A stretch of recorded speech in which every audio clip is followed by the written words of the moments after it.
Yeah.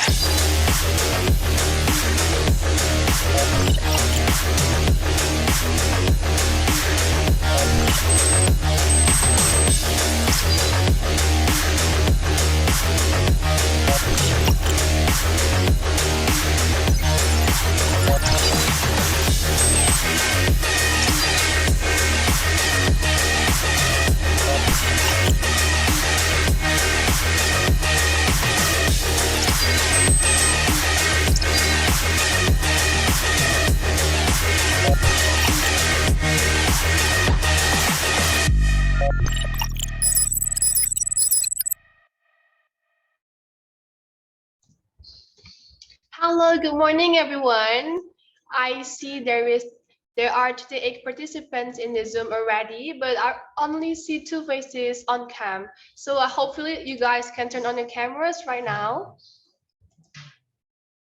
Okay, good morning, everyone. Before we start our opening ceremony, let's all turn on our cameras for a more fun experience.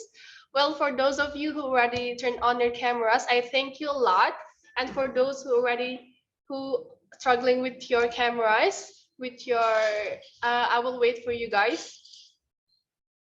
Okay, there are still a lot of participants who still turn off their cameras, and I will be waiting for you guys to turn on your cameras.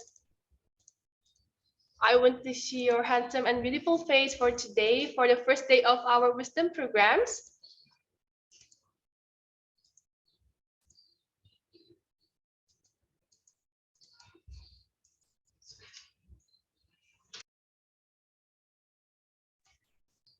Okay, while waiting for you guys, I will start the program directly. Good morning and hello participants, honorable board of days, and outstanding guest speaker. It is with great honor that we welcome you once again to our first day of wisdom program.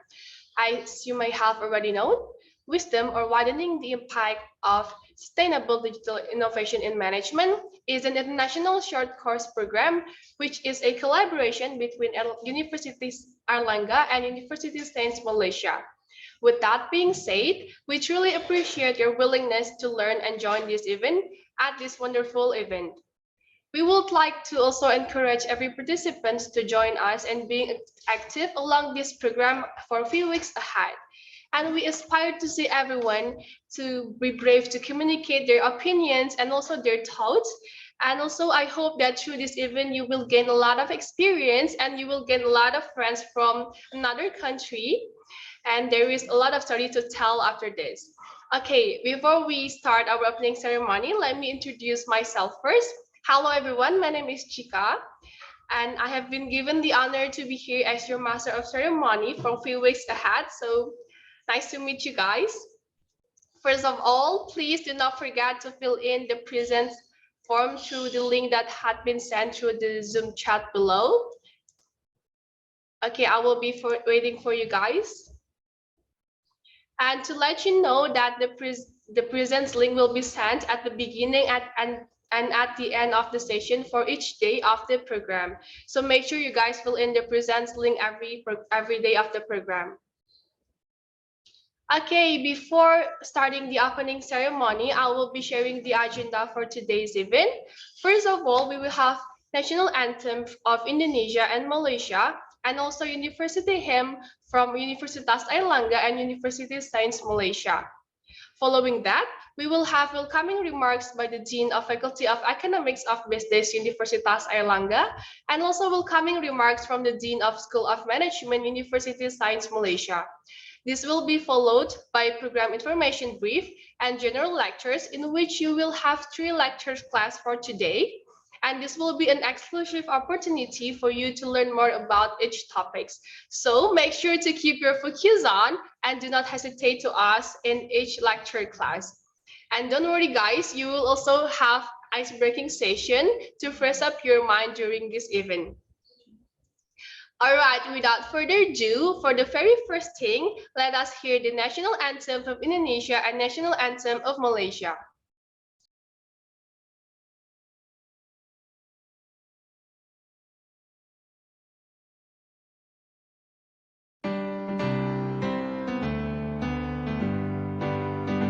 Indonesia tanah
Okay, for the next agenda, we will be hearing the hymn of Universitas Airlangga and the hymn of Universiti Sains Malaysia.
Universiti Sains Malaysia, menara ilmu tercinta, jadi tumpuan antara bangsa untuk untuk segala cita-cita. Berinovasi, berteknologi, berwawasan, berkualiti. Biar usaha kami bersemi, hasratnya lah berseri. Universiti Sains Malaysia, menara ilmu tercinta. Jadi tumpuan antara bangsa untuk segala cita-cita.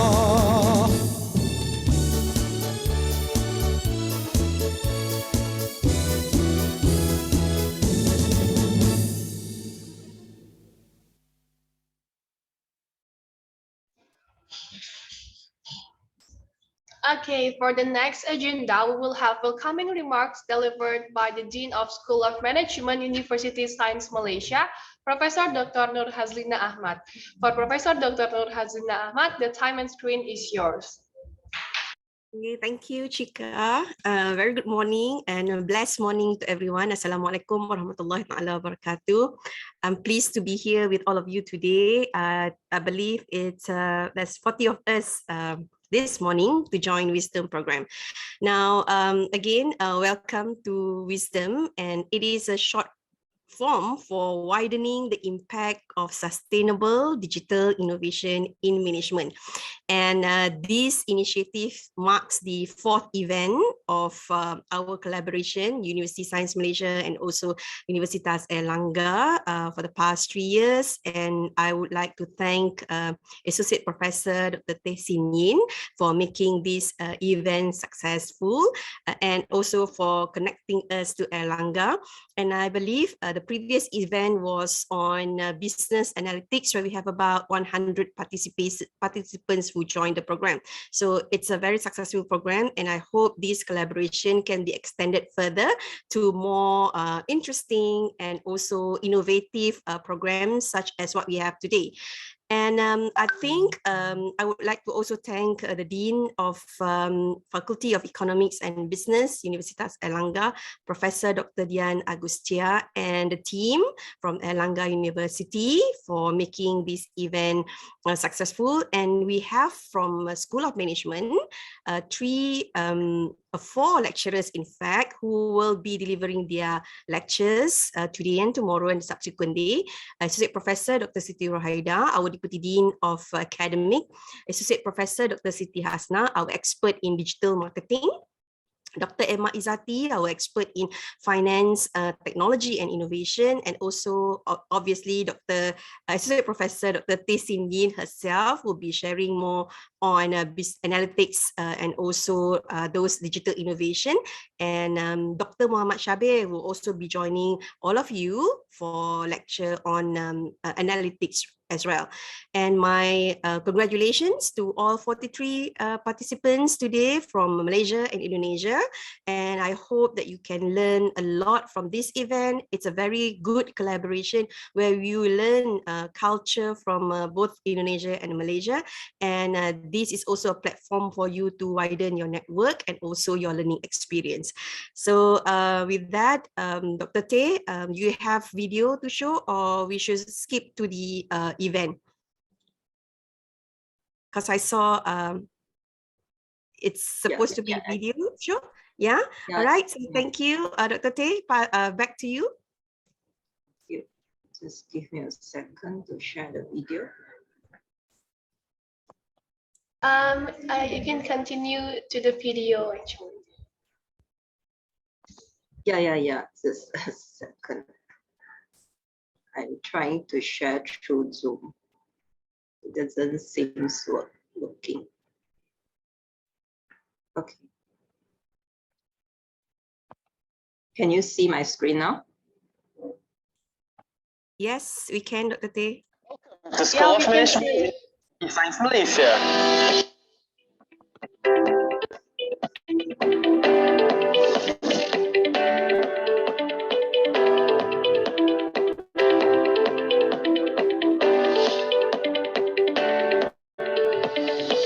Universiti Sains Malaysia is the only apex university in Malaysia. School of Management was established in 1989 with its mission to be a leading school of management in Asia by providing professional management education for holistic excellence. Currently, School of Management USM provides these courses.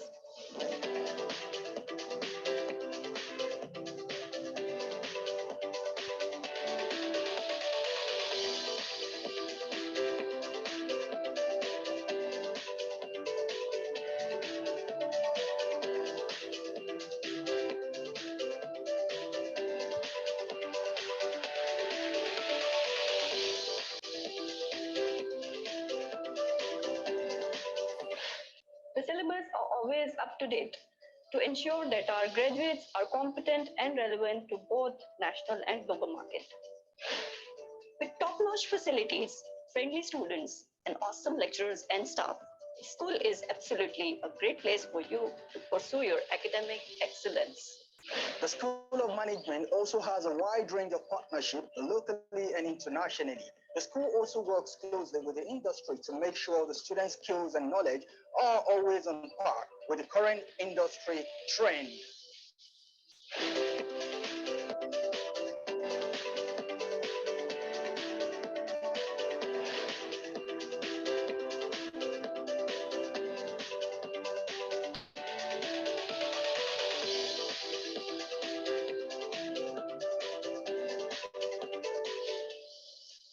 The School of Management has a mix of established professors to young academics who are translating their research into their teaching that will inspire the next generation who will change the world.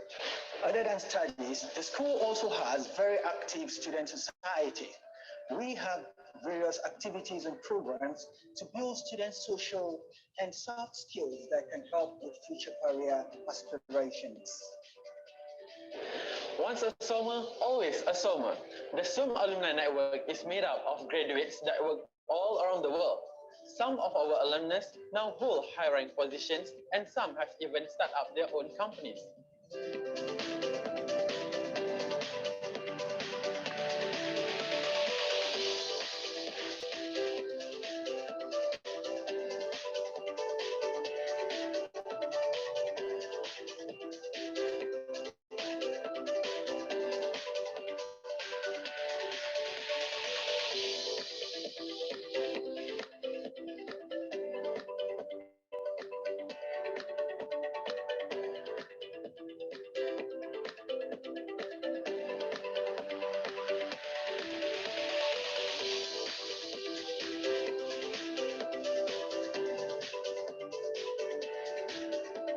Here at the School of Management, we strive for holistic excellence.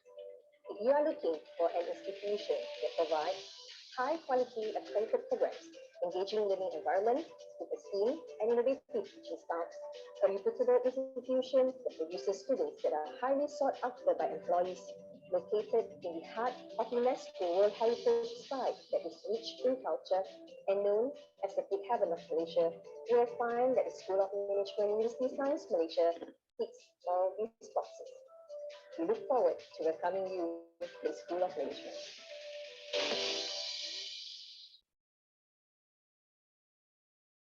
Stop share. Thank you. Okay, thank you so much, Professor Dr. Dian, for the wonderful speech. Professor Dr. Noor, Hazlina, for the energizing remarks and video. Okay, for the next one, we will hear the welcoming remarks from the Dean of Faculty of Economics and Business, Universitas Airlangga, Professor Dr. Dian Agustia, S.A. M.Si, aka CMA. For Professor Dr. Dian, the time and screen is yours. Yes. Thank you, Chika. Okay. Clear my voice, Chika? Yeah, it's clear. Okay, thank you. Bismillahirrahmanirrahim. The Honorable Professor Dr. Noor Hazlina, Ahmad, and Associate Professor Dr. Teh Sin Yin from Universiti Sains Malaysia. The Honorable Bapak Gatot Hari Priowirjanto from Southeast Asian Minister of Education Organization, Mr. Risman Adnan from Samsung R&D Indonesia, Mr. Aristo Sujono from Alta Consulting, Wisdom short course participant, and ladies and gentlemen. Assalamualaikum warahmatullahi wabarakatuh.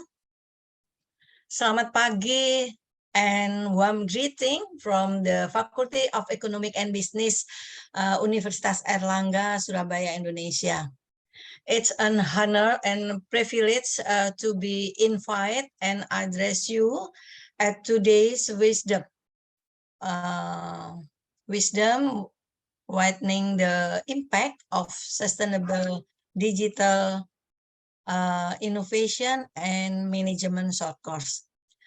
In recent decades, universities have been experiencing hard and fast critical changes through technology and social trend toward digitalization. Like our revolution, the digital involve an intense readjustment in all sectors, from the production and energy chains to banking. Currently, the adoption of technologies by universities is related to a paradigm shift, where technology is conceived as a complex and interconnected environment that enable digital learning. In this way, the interest of focus more on the student than on the technology itself, in addition to the learning experience alone. Sorry. In this context, digitalization is a necessity in higher education institution, capable of attracting more and better students and improving the experience of courses, teaching material, and the training process in general. It's also allow monitoring in order the detect training and reduce the risk of dropping out of school. However, reluctant to understand and take advantage of the opportunities to move toward this digital environment persist. And sustainable digitalization, also known as sustainable digital transformation, refer to the process of digitalizing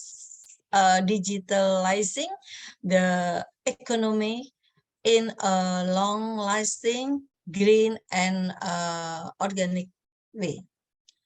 Therefore, today many experts will discuss further in impact of sustainable digital innovation and management. I am therefore delighted to see then that there have been such questioning in our perspective, such as how does digitalization affect management? How can digital technology contribute to a more sustainable environment? Why is digital sustainability important? Lastly, I would like to thank everyone here to choosing us for the short course program partnership. As one of the major universities in Indonesia, the Faculty of Economic and Business Universitas Airlangga is heading toward the international level. We confidently interact with numerous foreign university, institutions, companies all over in the world. Universitas Airlangga Faculty of Economic and Business acts as an entry point for the student and researcher from across the globe to study and conduct research with us. In addition, it also serves as a kit the student and researcher from FEB UNER to advance their studies abroad. We are open to any potential collaboration opportunities with a partner from abroad and are ready to raise our excellence to the international level. My best appreciation to the management department, FEB UNER, and the team for conducting this event. Thank you for all the speakers, for the knowledge, and for your valuable time. Hopefully, this event reflects the ideas that we have come here to communicate and collaborate with others, sharing our past experience and future ideas for the sustainability collaboration. Thank you so much. Wassalamualaikum warahmatullahi wabarakatuh. Waalaikumsalam warahmatullahi wabarakatuh. Okay, thank you so much, Prof.Dr. Dian, for the wonderful speech. Well, hopefully this will bring new energy for all of the participants today. Okay, for the next agenda, there will be speech delivered by the Southeast Asian Minister of Education Program, Dr. Gatot Hari Priowirjanto. For Dr. Gatot, the time and screen is yours. Thank you, Chika. Good morning to Professor Hazlina, Ahmad, University from Sains Malaysia, the Dean of Faculty of Economy, and also the Dean of Faculty of Economy UNER, Professor Dian Agustina, to all the participants and other industry who joined this program. Good morning. Assalamualaikum warahmatullahi wabarakatuh. Waalaikumsalam. Warm greeting from SEAMEO, this organization, Southeast Asia Minister of Education organization. Now we have 26 center in Southeast Asia and Indonesia. There is around 7 center who serve 11 countries in Southeast Asia and works together with another 8 countries beyond Southeast Asia and other institutions.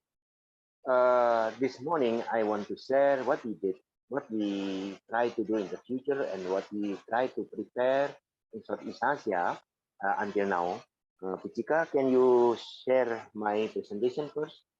Before, can you help me?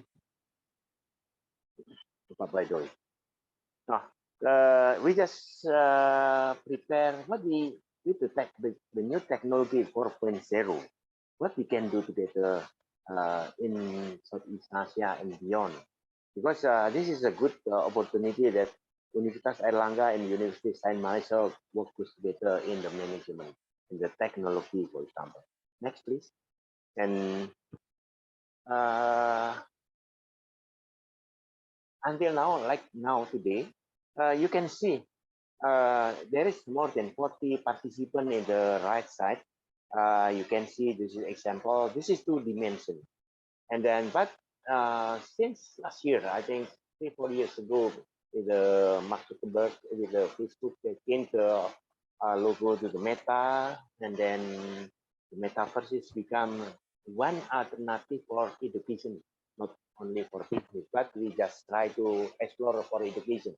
So everybody can come as digital, as avatar, to come in one room and discuss with the college, and then discuss with the expert or among the students, among the lecturer, among the businessmen, among the bureaucrats. They come together in one place and discuss formally.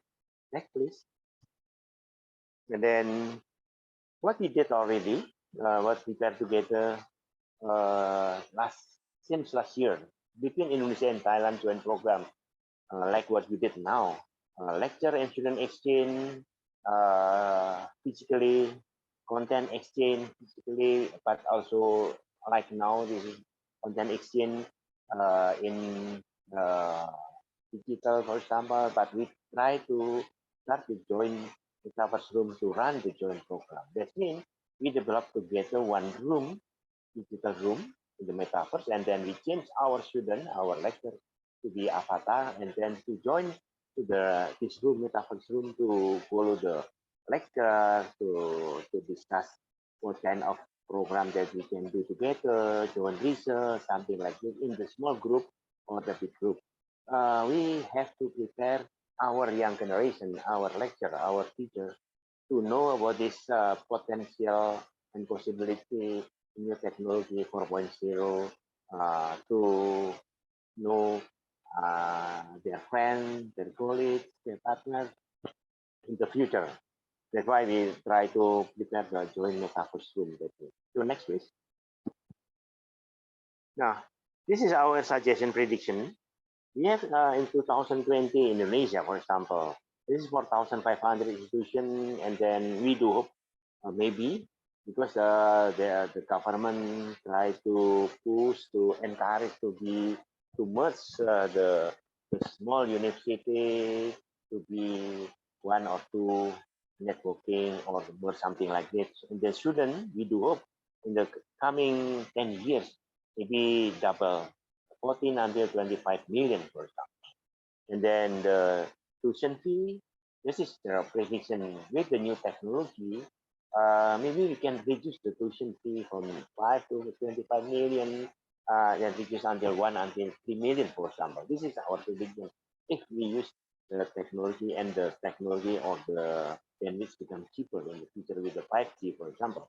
And join international issues like today between Airlangga and Malaysia, for example, around 20 and maybe more.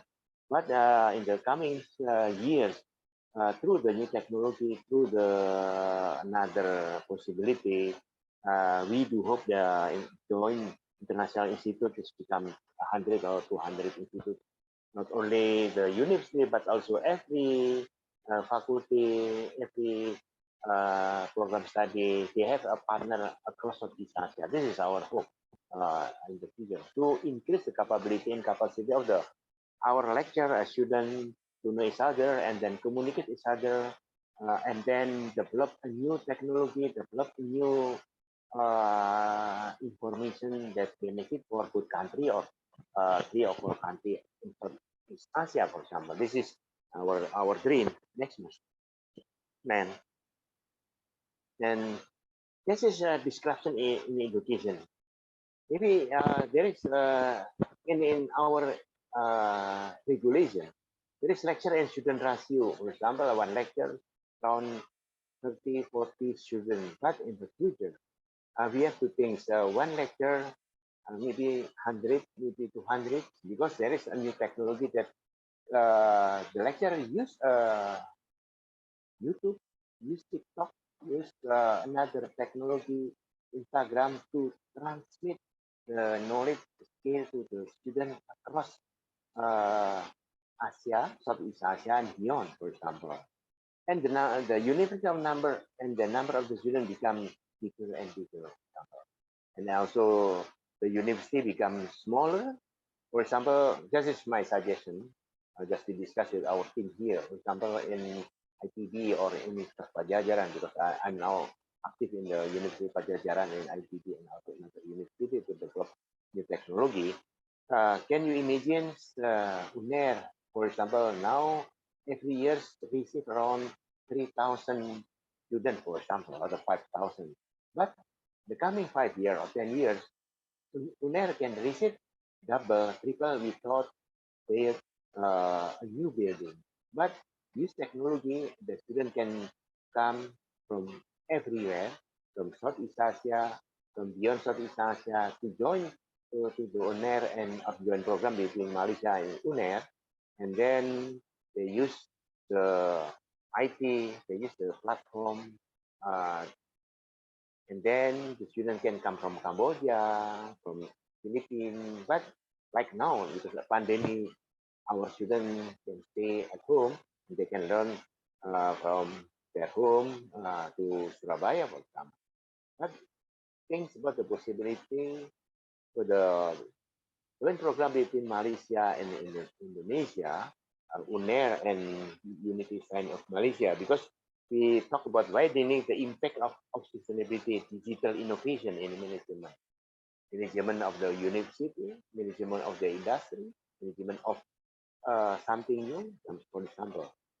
What kind of innovation that we can prepare together and share together, and let me start and improve what we did already, for example. And then automation and upgrade of skill. Now in the Ministry of Education, there is a platform that every teacher in across Indonesia, they can update by themselves, just use and go. The platform is there, and then the content is there. So according to the old style, if we want to upgrade a teacher, we have a 3 million teacher. If I'm a teacher, I got the opportunity to be trained by the government now. I can get another opportunity, another 70 years, because with the old modis, the old style. But now, with the platform, we can make it faster and the distribution more. We can send where the internet there, and then things about also the possibility global university. So everybody can join the global university with their own language, and then also with the low cost, high quality, and then we just think about the metaverse everywhere. Now it's rather expensive for the Oculus, but next year I do hope that we believe that media or Oculus or the others will become cheaper and cheaper, and then everybody it's easier to study, to get a new skill, new knowledge from other countries. Next, Mas. Yeah. So they just in the future education, do we need a building? No. I think, do we need classical library? No, because all digital. And do we need another activity in the university? No.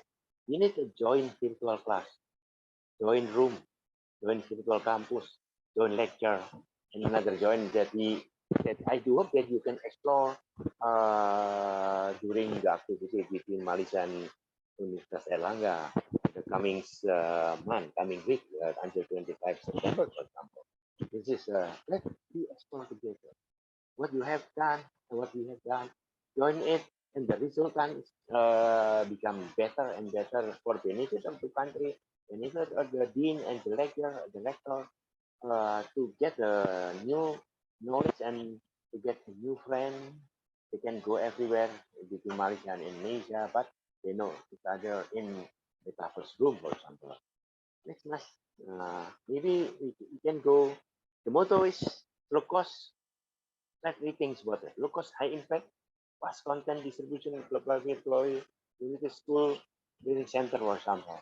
This is a we hope that we can prepare together for this program. But I want to share with you what we did already in the Ministry of Education,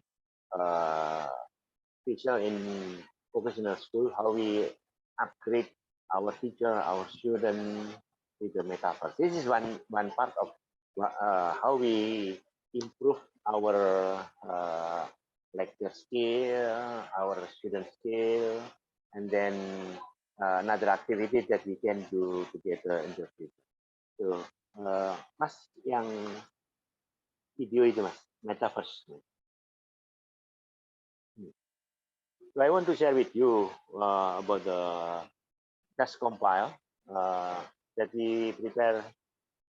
Yang satu lagi, Mas. Satu lagi, sebelumnya. Nanti itu kedua, yang terakhir.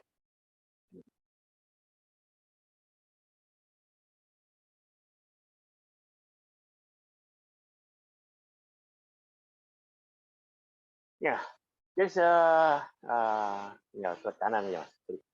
This is our what we try to compile next month. Compile what we did together with the Malaysia, with this Thailand This is, for example, what we get from Meta, the information why they can come together, and then we learn the technology and we try to klik mas itunya mas videonya.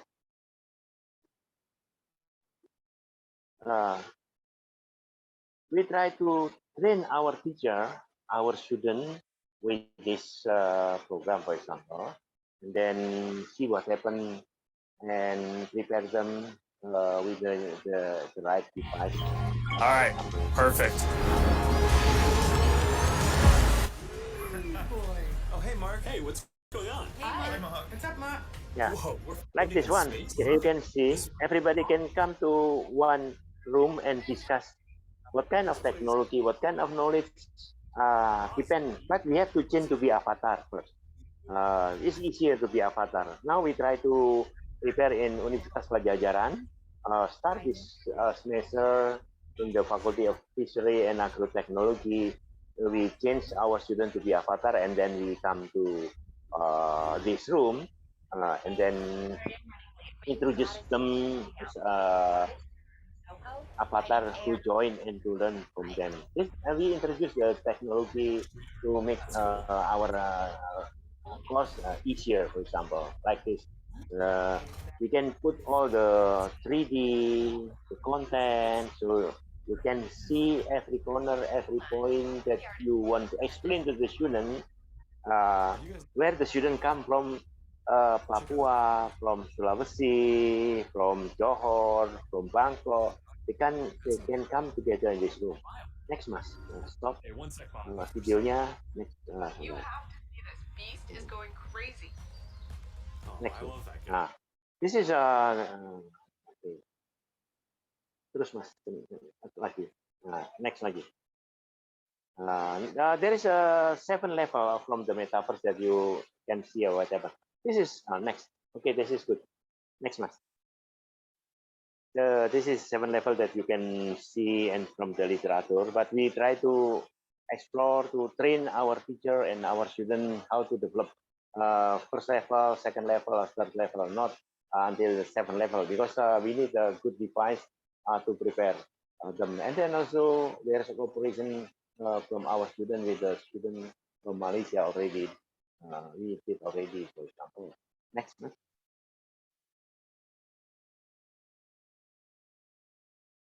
Klik aja. We have so we call padepokan, so like pesantren, not like pesantren, not dormitory, but we call padepokan SEAMEO. We build this to invite all the students who want to join to our course to this room. Can you imagine? We can develop our room depend on our design.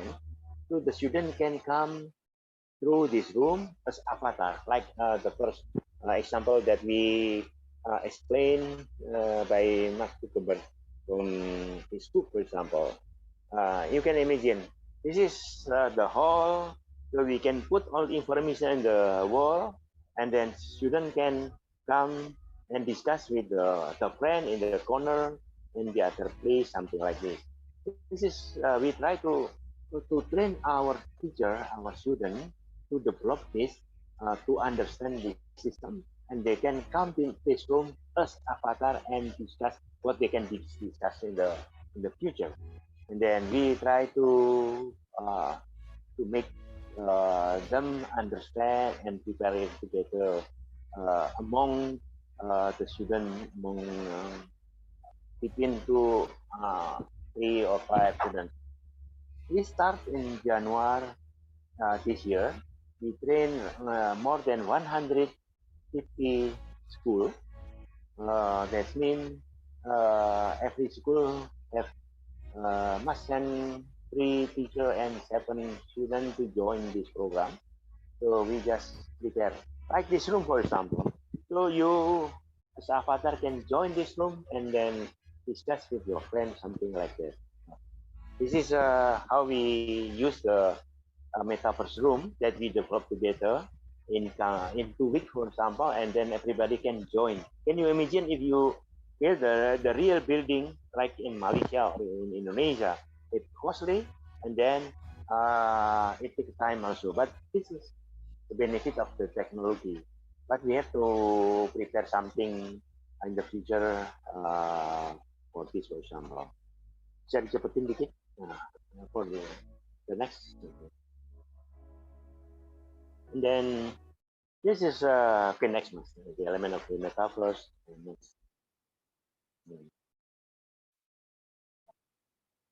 Things of the metaphors. Okay, this is next. First, I want to show what we try to do in the future. So we call for the storytelling. So this is one example that we prepare by Keynote Science. One student from Bandung, one student from Gulungan, North Kalimantan, and student from East Java. They sit together. It's like Zoom, but here 3D come together. The voice is there, and they can explain what they can explain. They can exchange what they can exchange. We try to introduce this room to our vocational school and to our university who join with SEAMEO for this metaverse program. Because this is like introduce of the new technology and how we use the technology for benefit our student and our lecturer, and to improve the capability and capacity to speak, for example, to speak in English, because sometimes the Indonesian students sometimes shy to talk with the other people, the other friend in this room, in the class, on the school in English, although there is an English day, for example. And then we try to develop this one, and then they have to explain something about culinary, about the metaverse itself, and the moderator is there, something like this. This is one thing. The other things about the data science that we prepare also for the student, and then we make competition about data science, about augmented reality, about science and technology and engineering or STEM. We try to use this metaverse room also. Next month. Next one.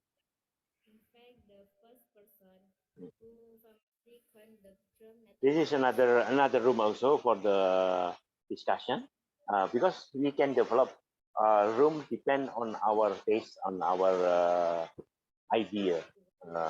This is so easy if we know about the technology, and then we can find the student who have a talent to design, and then we train them in 2 weeks until 1 month, and we have a good building, and then the building can use by the lecturer and the teacher for lecture, for course, for discussion, for invite the student from other city, other province, other country to come to join in this room, for example.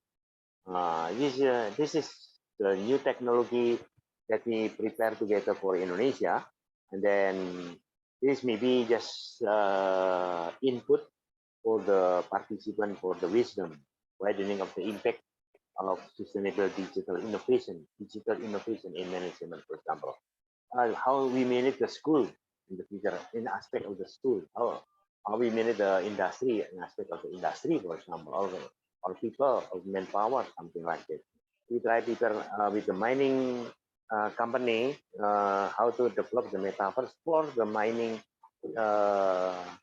before 5 years and after 5 years, how look at the mining area, for example, to make the impression and to make a prediction, for example.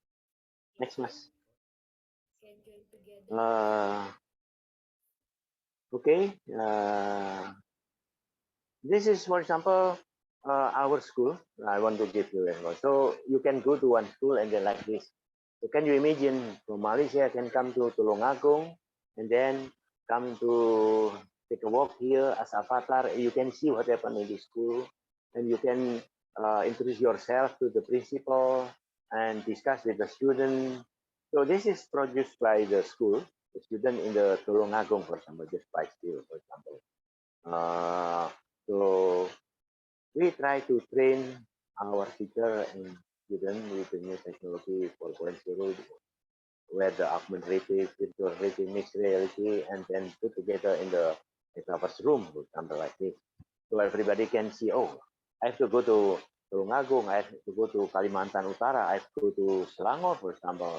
But no need to go by plane. I just go to the metaverse room. If there is metaverse room, I can see not 100% perfect, but 50% look like the real building in Selangor, for example, or in Universiti Sains Malaysia, for example. So I can join to this program to see, to explain to the newcomer, new student, how look like our campus, for example. This is something like this. Next, master. This is like, for example. Next, next. So maybe the last video that I want to share with you what we try to do in Bandung. One school, we developed the mall, the exhibition room. This is what we call Al-Bafa. Who run this program, who prepare this program? It's the teacher and the student. And then we can put the product in the hall, and the student or the parent can choose what they want to buy, want to know.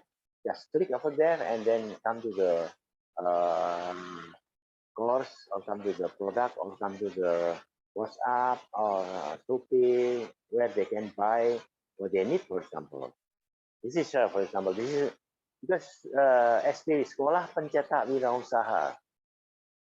Because we try to develop what we call entrepreneur for the student.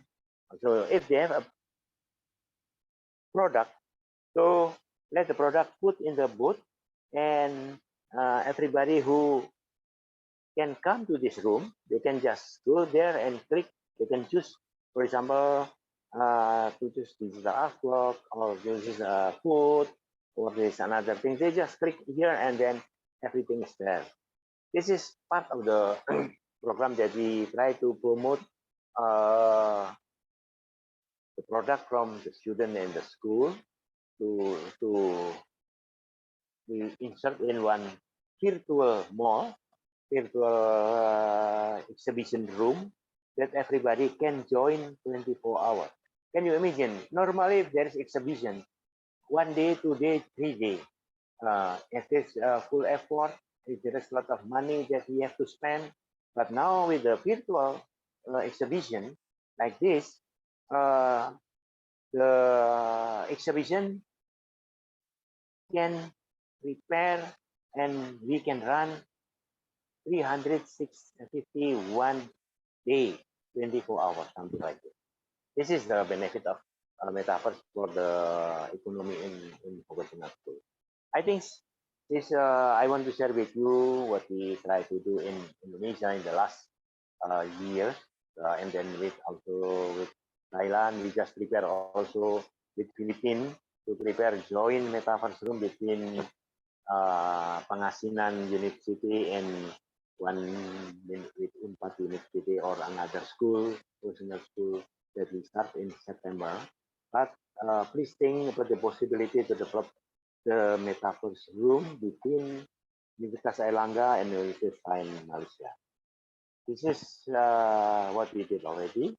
We just share for you what we can do together in the future for benefit our lecture, our student, our country, our region, to know each other and to get new technology, new knowledge, new skill, new plan for benefit our region. Thank you very much. Assalamualaikum warahmatullahi wabarakatuh. Waalaikumsalam. Okay, thank you so much, Dr. Gatot, for the welcoming remarks and insightful presentation that surely had brought positive energy and knowledge to us. Okay, before I continue to the next agenda, I still see a lot of participants who haven't turned on their cameras. So please, everyone, do turn on your cameras so that you can know and recognize each other's faces, even though we held this programs through online platforms, and that I can see your handsome and beautiful face right here. Okay, please, everyone who haven't turned on their cameras, I'm still waiting for you guys to turn on your cameras, as I will continue to the next agenda. Okay, now without further ado, let us have a short brief of our entire program for 3 weeks ahead. And please, for every participant to pay a good attention to this.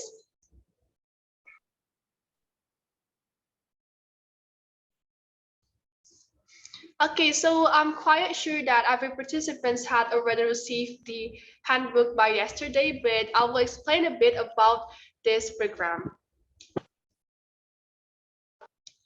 Okay, starting from the program arrangement, as you may have already known, this program will take about 5 days, in which it will be held on the 3rd September, 10th, 17th, 24th, and 25th of September. And at the first day, which is today, you already had your opening ceremony and you will be receive lecture class from our expert lecture. And you will also gain expert lecture by the second day and the third day, and at the fourth day, you will have your cast discussion and also sharing session. While at the last day, you will have your final evaluation. So to let you know, guys, there will be a final project that you need to do in which you need to analyze some cases, which the case will be explained and sent through your Google Classroom. And you need to present it at the last day of your program, which is the 25th at September. And the simulation and the information regarding your Google Classroom will be informed and explained through your WhatsApp group. So make sure you read it there. Okay, so for the next one, I will be explaining about your program guidelines. So each day of the program, you need to join the virtual room or the Zoom 10 minutes before the program started or begins. And your microphones will be muted by default. And if you have any questions during the lecture class, please use the raise hand feature. Then start to speak after the lectures allowed you to. And all the participants are required to rename your Zoom meeting with format university abbreviation _name. For example, Unair_Clara Jane. And the next one is about the transcript and e-certificate. So the first one, Wisdom, is a credit earning program, which the credit earning will be stated on the academic transcript in the form of hours. And both transcript and e-certificate of participation will be issued to those who are participating throughout the program.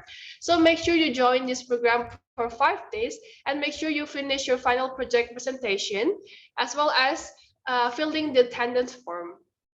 And for the last one, transcript is made based on your participants' performance, in which it will be evaluated from their participation throughout the program and also from your final project presentation. Okay, to let you know, you will be divided into 7 groups and it will be sent through your WhatsApp group also. So I will be reading your group. For the first group, there are Muhammad Ferdinand, Laurentia Diva Putri Anggita, Rahmat Fikih Gunawan, Noor Mariska, Korpohan, and Chua Ishan. And for the second group, we have Muhammad Tri Hakim, Jose Cesar Pramuditya, Ananda Putra Utama, Sinta Vanidatu Soliha, Muhammad Syahmi bin Mazian, Syahida Musa. And for the third group, we have Muhammad Zidni Ubaidillah, Faros Muhammad, Muhammad Ali Hanan Zaina Zidski, Aurel Herifki Brahmadia, Febrita Valenia Putri, and Sumati Ave Mohana. And for the fourth group, we have Laurina Salsabila, Syahla Tabina Rosyada, Igusti Ngurah Widya Hadi Saputra, Martin Oki, Mikhail Prabu Haryo Utomo, Lim Liching. And for the fifth group, we have Igusti Ayu Ngurah Pratnya Devi Utami, Ferry Kurniawan Wijaya, Ali bin Abu Bakar Asegaf, Vera Maulida Rahma, Seung Weiji, Siti Nur Alia binti Zaidan. And for the sixth group, we have Aisyah Kaur, Devina Putri, Hayati Sofia Tilhat, Anak Agung De Satya Utama, Muhammad Darojatun Wicaksono, and Joshua Chun Kit. And for the last group, or the seventh group, we have Kelly Jenny, Brian Apriliano Lubis, Intan Nita Isbah, Herja Winuda Pratama, Dian Karimah Wildani, and Muhammad Talha bin Sarudin. Okay, those are the explanation of your entire programs. Well, hopefully you guys understand, and for the information regarding the case and Google Classroom will be informated and explained through your WhatsApp group. And for the program schedule, can be exact and read through your handbook that had been sent to you. Okay, guys, so for the first lecture that you have been waiting for, it will be delivered by Associate Professor Dr. Teh Sin Yin from USM, in which the topics will be about digital transformation and business analytics. And without further ado, let me introduce our first moderator for the first lecture, Mrs. Zahrin. Hello, Mrs. Zahrin. Good morning, Chika. Okay, without further ado, Mrs. Zahrin, the time and screen is all yours. All right. Thank you very much, Chika, for having me. Good morning, everyone. So my name is Zahrin Asina Kolbi. People usually call me Zahrin or Arin. And today I'm going to be the first moderator for the first session of Wisdom 2022 program, in which for the first session, as you guys know, we're going to have the session about digital transformation and business analytics. And for that session, we're going to have Associate Professor Dr. Teh Sin Yin with us from USM. And before I pass it down to her, let me just share her profile a little bit to give you an overview of her profile and her expertise. Give me a second. All right. As you can see here, Associate Professor Dr. Teh Sin Yin is a really remarkable person from USM. So she has her expertise and also focuses on operations and also business analytics, as you can see here. And she also has the outstanding academic background, focusing mainly on statistics and also the operations, in which she also has the executive program from MIT with a focus on applied business analytics. So she's like the master of business analytics here, which is exactly why she's going to be our first speaker for the lecture sessions on the digital transformation and business analytics. And for these sessions, Associate Professor Dr. Teh Sin Yin will also share her perspective and also her knowledge, which you can see here. She actually has the teaching experience focusing mainly on the operations and also on the business statistics and analytics, which is exactly the right on point for her sessions that she's going to be sharing to you all today. And she also has a lot of publications, a lot of research, very outstanding profile here, as you guys can see here. The citations index, etc., are really high. So she's like an expert on the business analytics and also the operations. So without any further ado, I will just invite her to share her perspective and knowledge and the great knowledge to all of you here today for the first session that we're going to have on Wisdom 2022. Good morning, Associate Professor Dr. Teh Sin Yin. Are you here with us today? Yeah. Thank you, Prof. Zahrin, for your nice word. Hey, good morning, yeah, thank everyone. you. Yeah, the floor is yours. Let me start to share my screen. Just give me a second.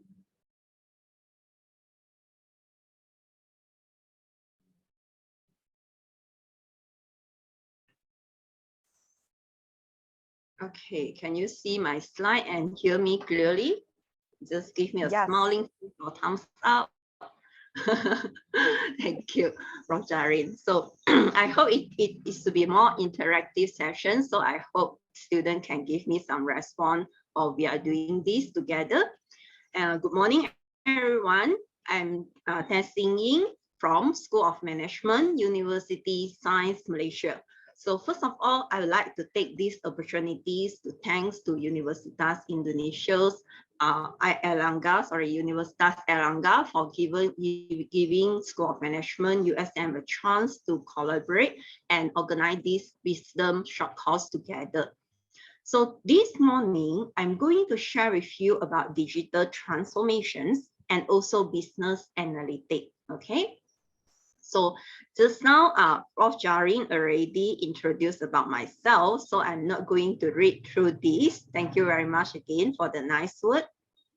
Okay, so this is the overview for my discussion this morning. So first of all, I will discuss about business analytics. So instead of starting with digital transformation, I will share a little bit about business analytics. And then we will discuss about digital transformation. And we will see how these digital transformations can be driven through business analytics. So I'm going to share about the top 10 digital transformation trend of COVID era and how to drive the digital transformations. After that, of course, I will conclude it with a conclusion. So before I define this, I would like to hear from you guys. What is business analytics? You don't have to type the whole sentence for me. I just want to see the keyword. So can you all write down some of the keywords that when you hear about business analytics, what comes into your mind? So let's type your answer in the chat box. So student, you can open up your chat box and then give me some response. So I hope it to be more interactive. I would like to hear from you. So don't worry about the mistake. You just try to type it there. Then we will see whether you get it correctly or not. So thank you. I have the first answer. But what about the rest? We have more than 40 students here. Okay, I have the keyword systematic analysis, big data, analyzing various data, business data. So you can see all the keywords talking about data, talking about analysis, talking about prediction, predict the outcome, huge data, transform to certain and clear information, statistical analysis. Okay, so I can see majority of the students put it down here is about data and is about analytics. And of course, it's related to statistics and also mathematics. All right, so let's see whether you get it correctly or not. Yes, very, very good. So give yourself a round of applause. So I can see majority of you able to catch this keyword. So why we have all this analytics? Of course, it is because we have big data and not necessarily big data, but as long as you have the data. So from this data, we want to gain some new insight. So that's why when we have data, if you do nothing, you are not going to have any insight from it. So that's why some of you mentioned the keyword doing the analysis, analyze your data. So the reason is because we want to gain new insight or innovative insight from your data. And of course, we will take some action so that we can improve our business or improve our process. So when you do this, you need some tools to support you. So that's why you will use some statistical method. So some of you also mentioned about statistics, mathematics, and so on. And you also need some technology. So that's why we are talking about the digital transformation. We are talking about digital. We are talking about technology because you need this to help you go through this process in order to make a data-driven decision. So you make decision based on the data, okay? Now, let me clean this up. Okay, so now data is everywhere and it created very constantly at an ever increasing rate. If you compare to the 10 years ago, the data is not as much as today. So today we literally have a lot of data. So now you yourself is also the contributor to the data. So you can see within 1 internet minute, meaning 60 seconds. So in 60 seconds, this is what happened in the internet. So for example, nowadays, many of you are using TikTok. So you can see within 1 minute or 60 seconds, there are 5,000, at least 5,000. This is increasing because this data is 2021. For 2022, this is even increasing in a faster rate. So can you tell me, from all this data that created, which one you contribute most? Because I believe many of you, while I'm talking, you are actually typing or communicating with your friend using WhatsApp or using your mobile phone. So now let's tell me, you take out your mobile phone and scan this QR code and tell me which one you contribute the most. Okay, so some of you say you spend like more than 5 hours to scrolling through your Facebook in a day, then you can type Facebook. Then some students will ask me, Dr. Teh, I actually use more than one. No problem. I allow you to type more than one. So you say you spend your time equally in Facebook, in TikTok, and also maybe in WhatsApp. Then you can choose these three. Okay, so let's scan this and type your answer in the Mentimeter. So let me give you the link in case some of you are not using your mobile phone. So let me copy this link for you. Oh, I'm in the sharing mode. I cannot copy the link. So let me go up for a while. I will just copy the link for you.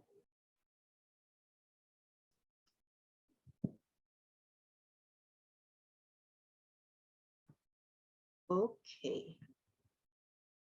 So let's do this.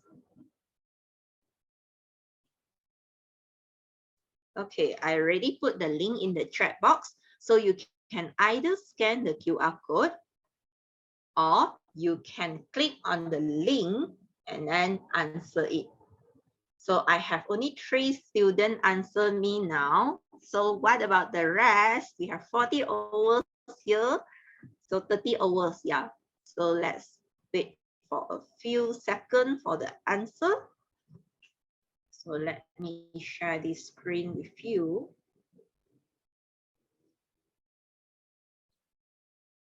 Okay, so you can see from here, it doesn't come up. Just give me 1 second. Seems like it still doesn't come up. So I'm sorry.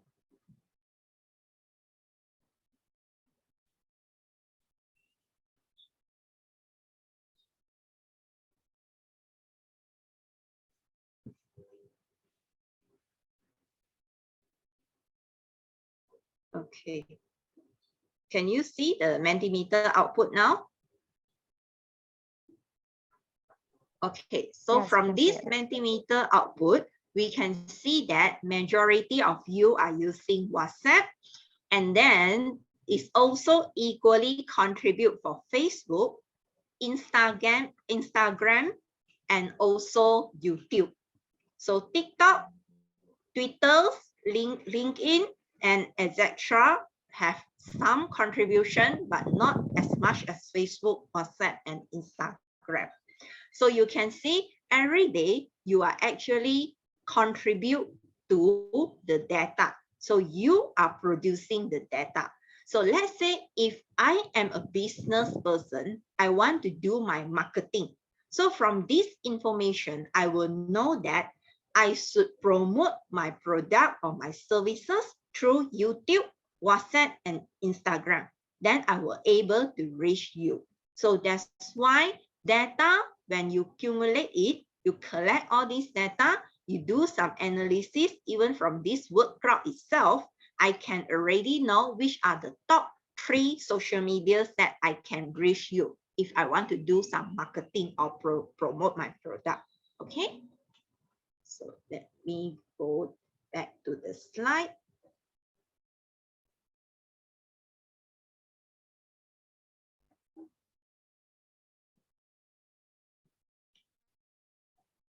All right, good. So now you already know what is data. So after you get the data, we want to gain insight. So as I mentioned just now, we want to gain some new insight from our data. So what is this mean?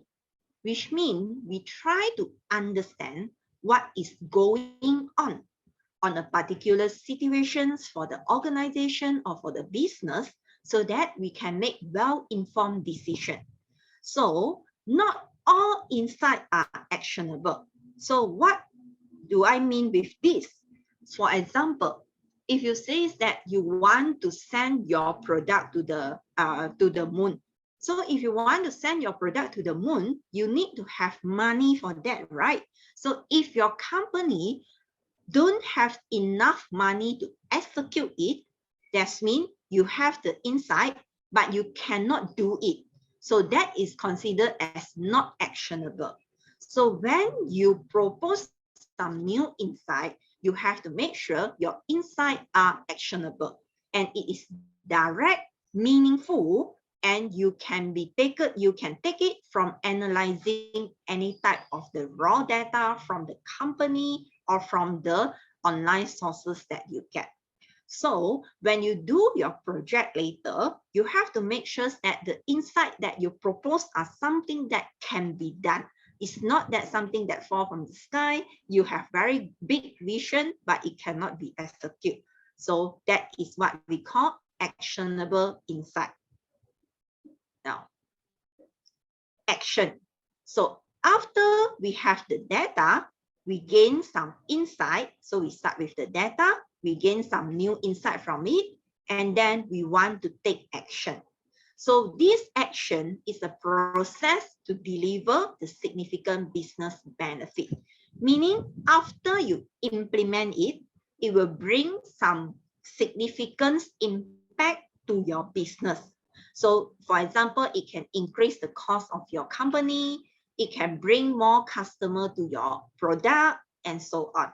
So it enables decision making from the boss or from the company, whether they want to proceed to launch the new product or whether they don't want the present product to continue deliver.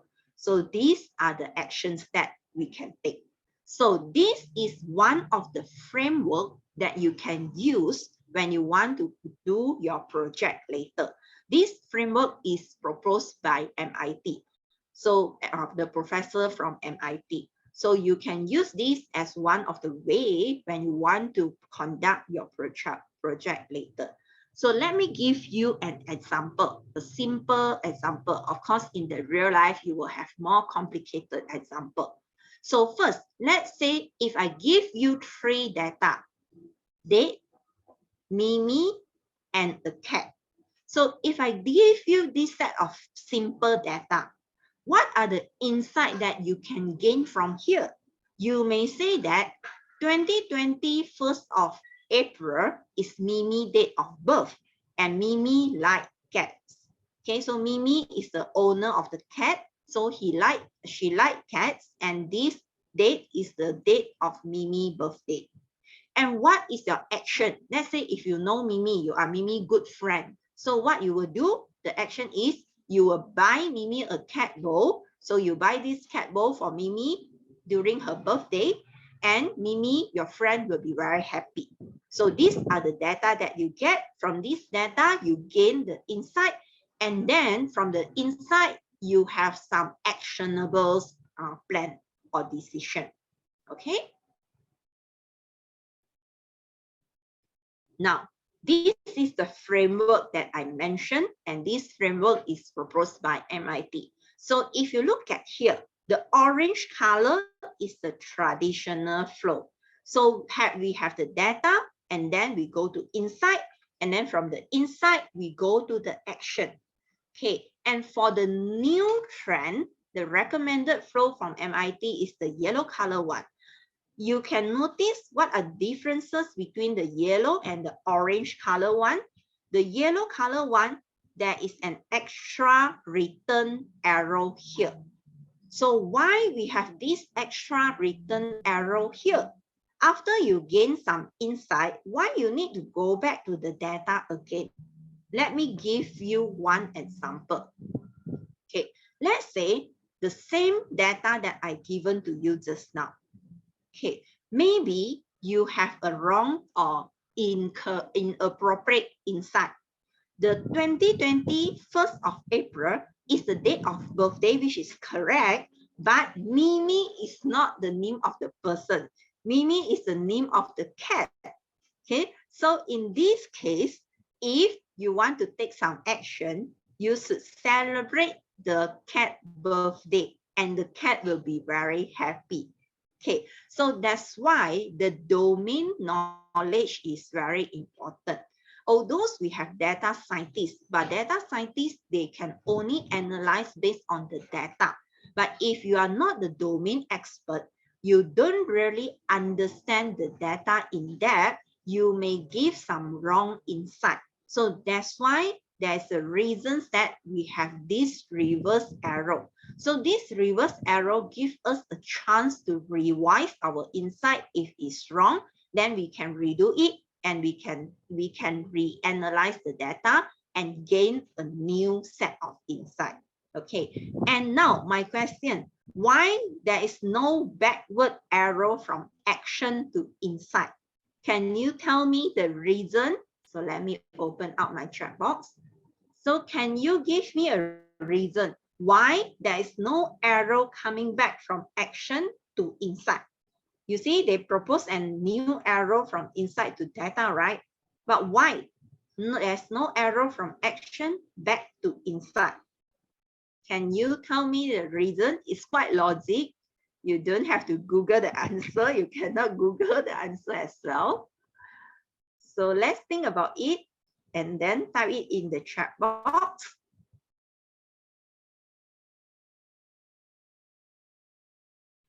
There are more than 30 of you here, so I believe some of you may have think about the idea. Don't try to share with us.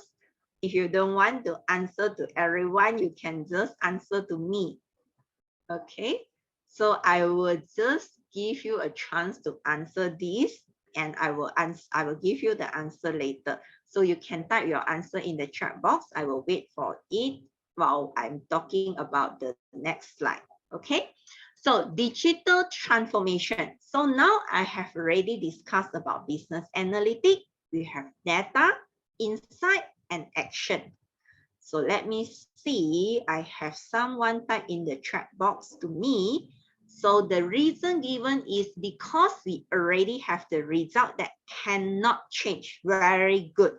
So give a round of applause to these students. She gave me PM message. Maybe she don't want to know, other people to know. So because you already take the action. So when you already take the action, you cannot reverse back already because your company already spent the money for this. So you cannot take back the money and then create another new insight and take another new action. Okay, so some of you tell me the action specific for particular insight, so it's not relevant for other insight. And some of you say maybe because if we are in the action stage, we don't result the insight, but we can evaluate it.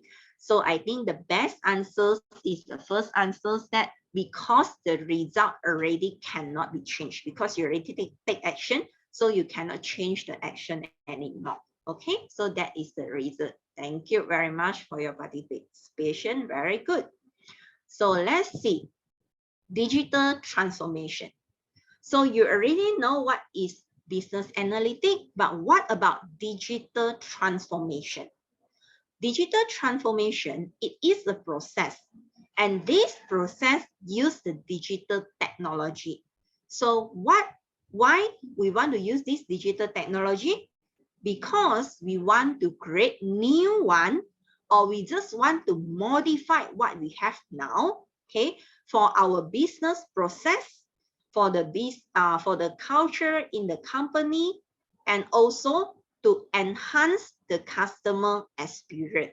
So why we want to do this? Of course, our ultimate goal is we want to change the business and the market requirement. So the business and the market requirement, of course, come from our customer.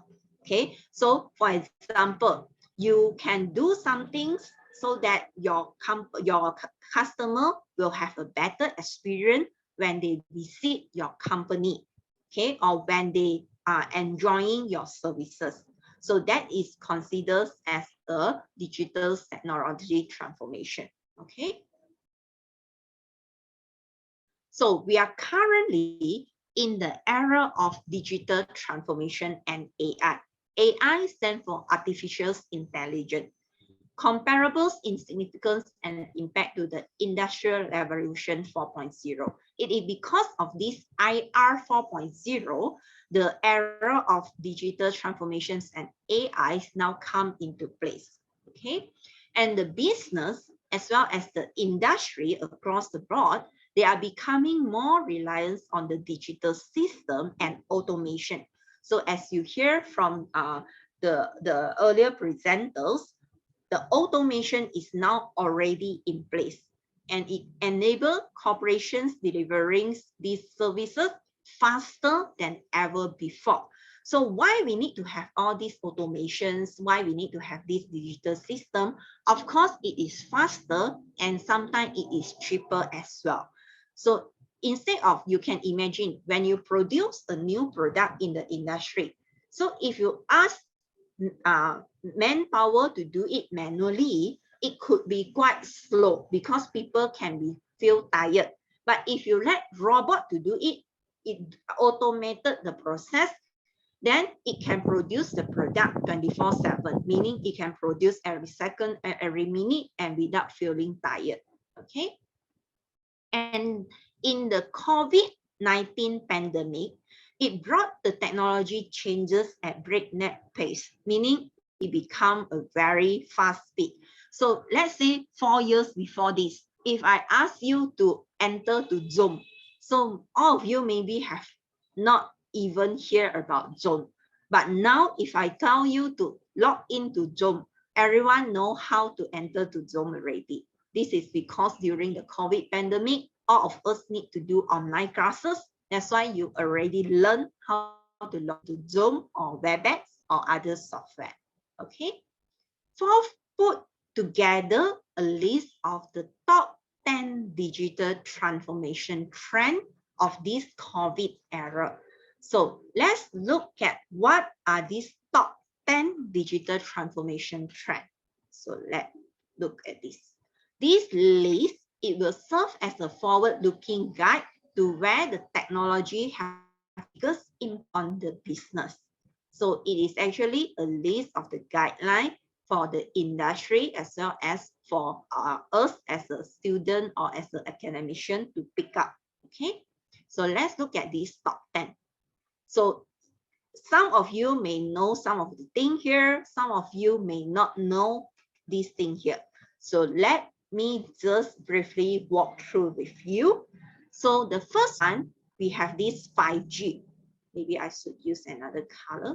Okay, so the first one, we have this 5G. So most of our country like Malaysia and Indonesia, we are actually at the 4G stage already. So can you tell me, or can you guess how many times faster 5G compared to 4G? So let's type in the chat box. Can you tell me how many times faster 5G compared to 4G? Most of you are using 4G now. So some of you maybe already experienced 5G. In Malaysia, we already start with 5G, but only in certain places. For example, like Putrajaya in Malaysia and Kuala Lumpur in Malaysia, we already have the 5G technology. And now, recently in May, we start to extend it to Johor and also Selangor. So some of you in the Selangor stage or in the Johor state, you maybe already try 5G internet. Okay, of course, you need the mobile phone or the cell phone that able to support the 5G technology. Okay, so let's give a guess. So I have Muhammad guess 5G is 100 times faster than 4G. What about the rest? Okay, so I will wait for another few more answers before I give the answer. Okay, just give a guess. You will not be punished for answer it wrongly. So I have even higher number, 1,000 times faster. So are you sure 5G is 1,000 times faster than 4G? Yeah, most of you say 100 times faster. Okay, thank you for your answer. So for 5G, at least faster 20 times than 4G. It could be up to even 100 times faster. So it is logic to say 5G is 100 times faster than 4G. Of course, it also depends on the hardware, the devices that you have. Okay, so minimum it faster 20 times faster. So you can imagine if you are using 5G on your mobile phone or on your cell phone, the speed of browsing internet become very fast compared to 4G. So that's why now we start to moving forward to 5G. But don't worry if you are still using 4G, you don't have the mobile phone for the 5G, because 4G will at least stay for another decade, meaning another 10 years. We will still be using 4G. Okay, then the second one is Wi-Fi 6. So what we have now is actually Wi-Fi 5. So now we are also moving to Wi-Fi 6. So Wi-Fi, it also faster compared, Wi-Fi 6 is also faster compared to Wi-Fi 5.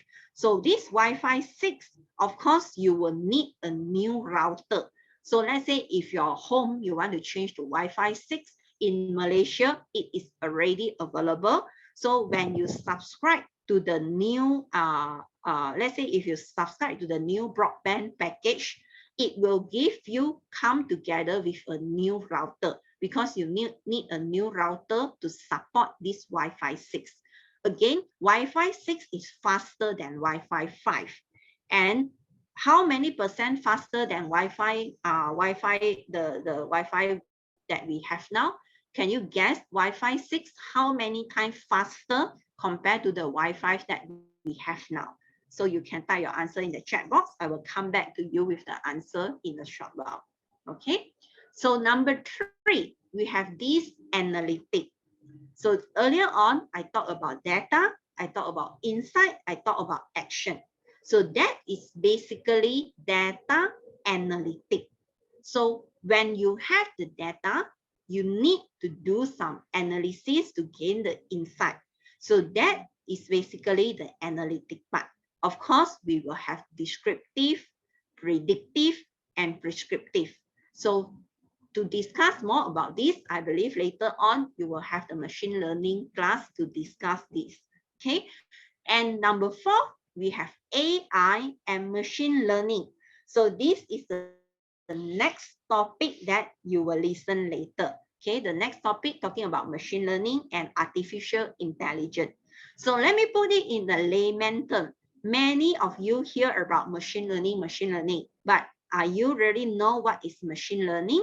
So if I put it in a layman term, machine learning means the machine think and also work like a human. Okay, machine think and also work like a human. That is the most basic or layman term to explain about machine learning. Okay, for the further discussion, we will listen to the next lectures later. Okay, now I think I have some answer in the chat box. Wi-Fi 6 is faster 20 times compared to Wi-Fi 5. Okay, a good guess. Wi-Fi 6 is actually 40% faster compared to the Wi-Fi 5. Okay, very good.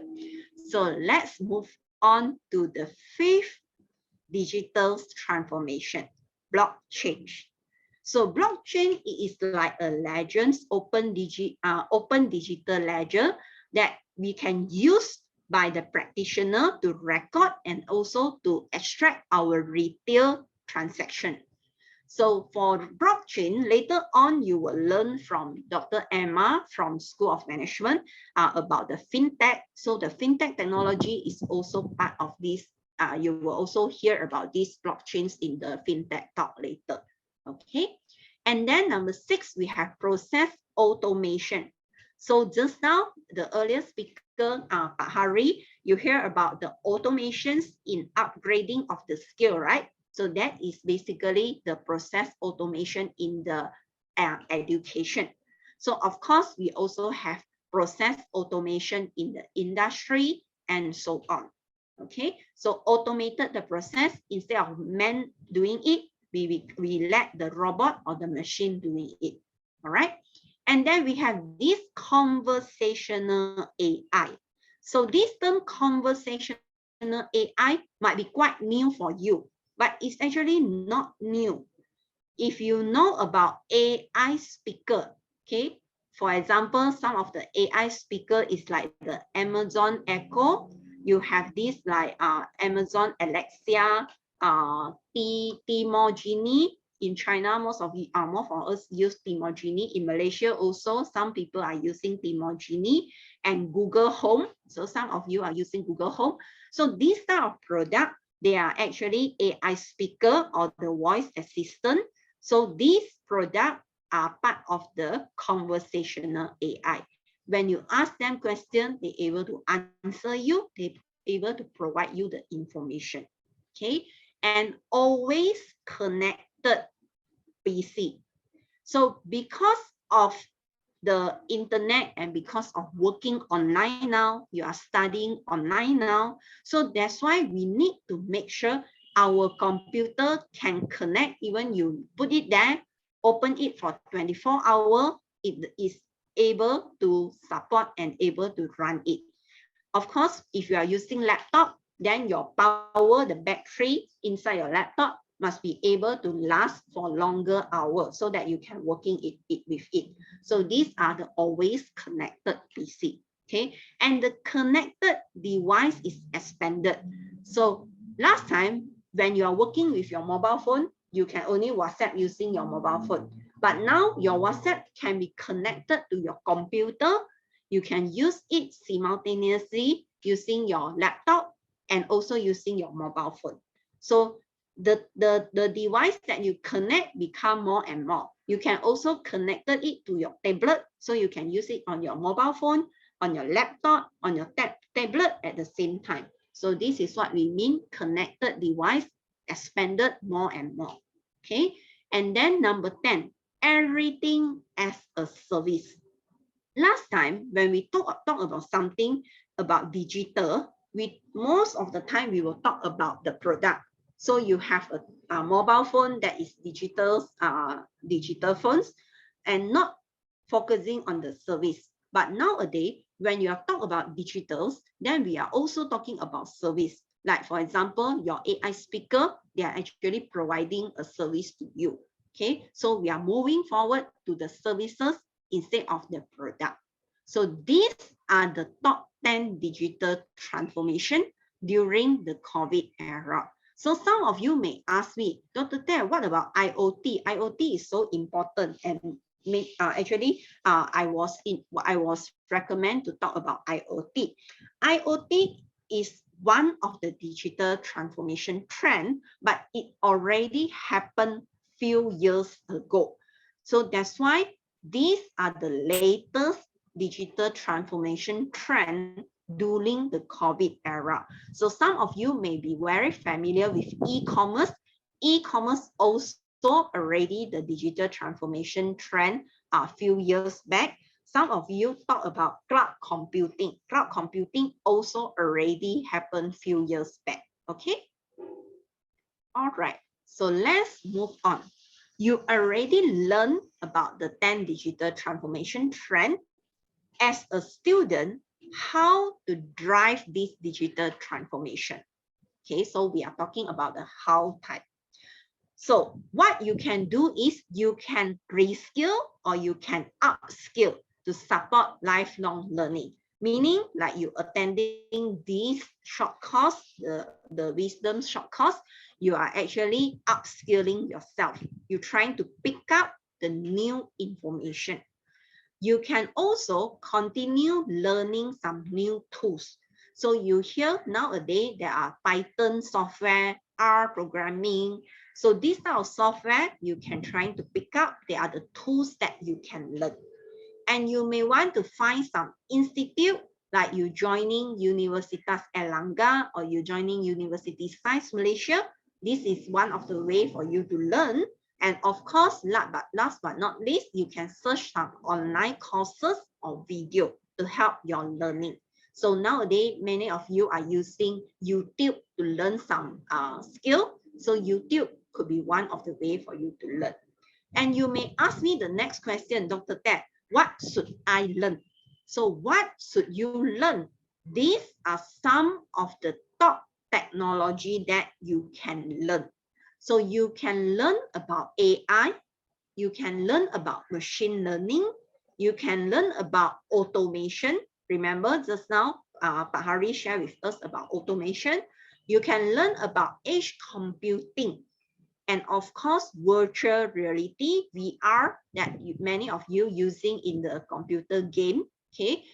And cyber security, blockchain. So blockchain, you will learn in one of your topic in the fintech. And then, of course, IoT. Okay, so these are the technologies that you can pick up. Of course, you don't have to pick up everything and become the expert. You can choose the ones that you are interested, and you can sign up some of the free courses online, okay? And of course, as I say, find an institute, for example, like School of Management, USM, we have this Master of Business Analytics. So after you complete your undergraduate study, you can go for this Master of Business Analytics. It's only take 1 year. So 1 year is not very long, and you can get the certification. So this is one of the way for you to learn. And another way, if you say, I cannot commit for years, so you can take some short courses that only need you to commit for 1 month or 2 months. So for example, Coursera, they have the free program like this. Data Camp also, they have it. And of course, MIT, there are many free online courses. And of course, if you want to get the certificate, then you have to pay to get it. If not, you can attend their free online courses. The material, you can get it online.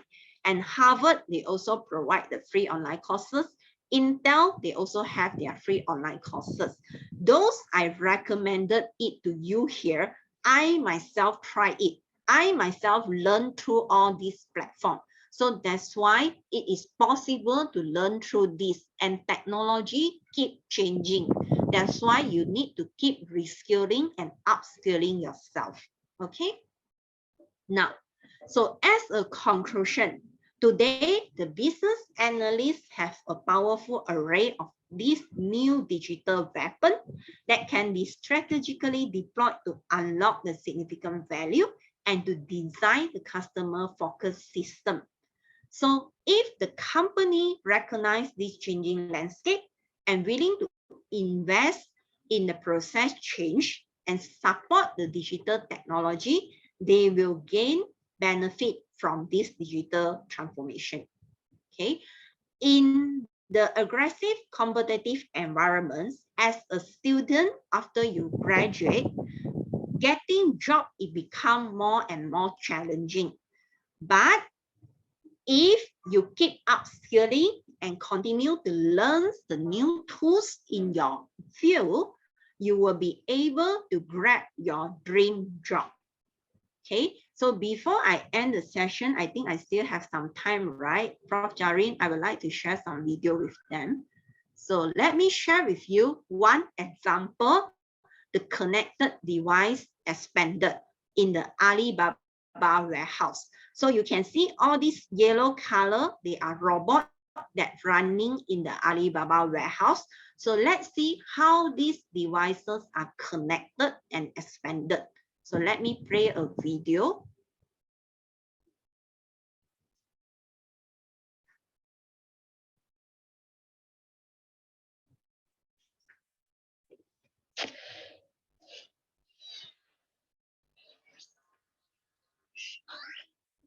Hello everyone, I'm a sorting robot. I know I look cute, but my skills are a lot more impressive. I can identify the information on each of the parcels effectively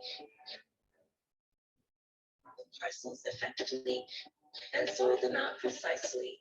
My friends and I can process as many as 18,000 parcels in an hour. This is a 1.3 square kilometer transit warehouse. The use of sorting robots improves efficiency, accuracy, and security during the sorting process, and also reduces manual labor costs by an astonishing 70%. This AI and logistics model is now revolutionizing the express delivery industry across the country. Between 2012 and 2016, Online retail sales in China skyrocketed from 1.3 trillion to 5.2 trillion yuan, making the country the world's largest online retailer. With a flourishing development of online shopping, the express business is also booming. There are now around 8,000 express delivery companies in China and more than 2 million people working in the logistics industry. Last year, more than 31.28 billion parcels were delivered in the country, accounting for 40% of the world's total. Revenue from the express business has reached 400 billion yuan, while the per capita usage in China was approximately 23 deliveries per year. With the recent rise of AI and big data, the concept of smart logistics has been put into service. Drones and unmanned vehicles are delivering items faster than ever before as China's logistics sector prepares to enter. Excuse me. So, okay, so you can see from the video just now, this Alibaba warehouse, they use this robot. If you hear just now, they're able to sort 200,000 package a day. And they are using all this robot for the material handling. If you look at their warehouse here, majority are robot. There are only very few people wearing the blue color shirt working in the production. You see, such a huge production in the warehouse, you only have a few men, but many robot. And you hear just now, how many % of the manual work replaced by this robot through this automation? Can you type in the chat box how many % just now in the video it mentions that the manpower will replace or take over by the automation of the robot? So can you tell me how many %? Actually, from here, you already can know how many % are robot, and there are only very few % are manpower here, right? Okay, and you also can see that they are using this drone for the transportation. Okay, and they are using this robot for the transportations. So all these are helping the Alibaba warehouse, which is the e-commerce giants, for their logistic and transportation. So the robot or the IoT, they are actually taking place, and all these devices, the robot, the drone, and also the robot for transportation, they are actually connected. Okay, so they communicate to each other and they will not bump into each other. Okay, so just now the answer should be 70%. Okay, 70% of the manual work are taking over by this robot. All right.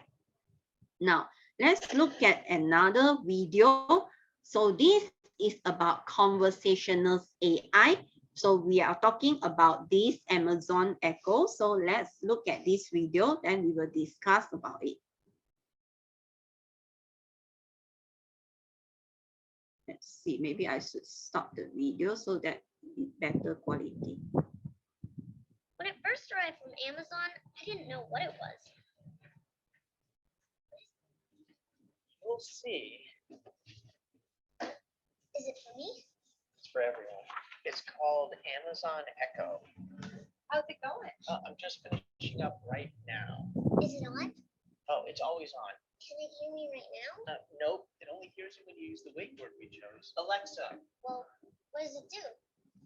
Alexa, what do you do?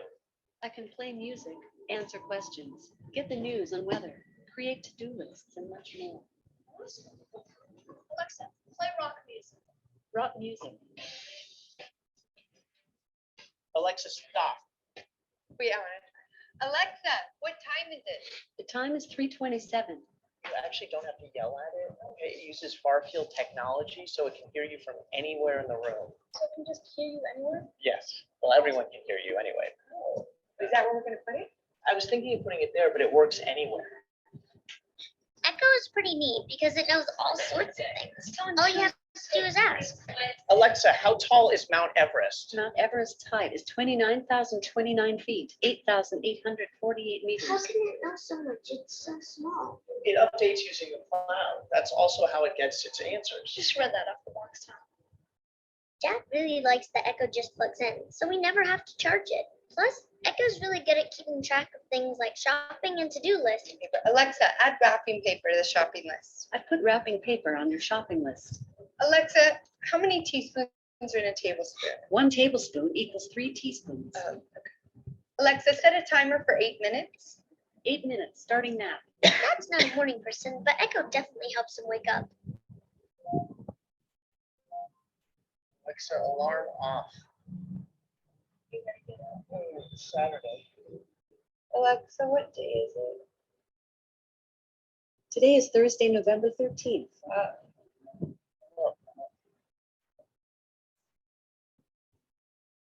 Alexa, give me my flash news briefing. Here's your flash briefing. From NPR News in Washington, I'm Lakshmi Singh. What did the dog say after a long day of work? Today was rough. Get it? Another one. Alexa, tell me another joke. I wondered why the baseball was getting bigger, and then it hit me. Sometimes Echo helps out when you least expect it. Hey, Dad, how do you spell cantaloupe? Cantaloupe. C-A-N-T. Alexa, how do you spell cantaloupe? Cantaloupe is spelled C-A-N-T-A-L-O-U-P-E.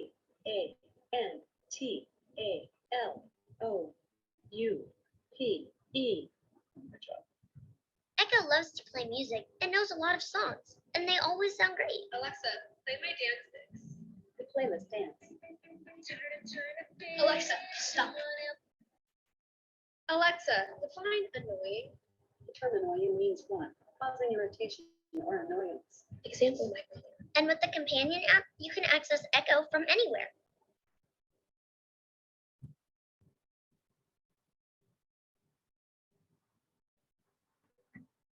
With everything Echo can do, it's really become part of the family. To experience Echo, go to amazon.com/Echo. When it first Okay, so you can see this Amazon Echo work as a conversational AI. So it's actually, let me see what happened. The video is not playing. Hey, can you all see the video just now? Because someone told me that the video was not played. Can you guys watch the video just now, the ones that I played?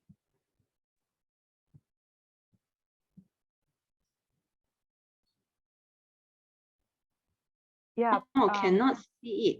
Yeah, we couldn't really see it. Yeah, but we hear the voice, the sound of the video itself.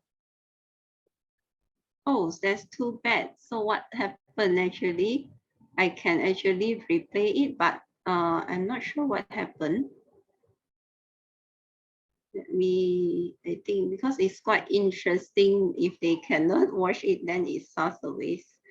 Let me see.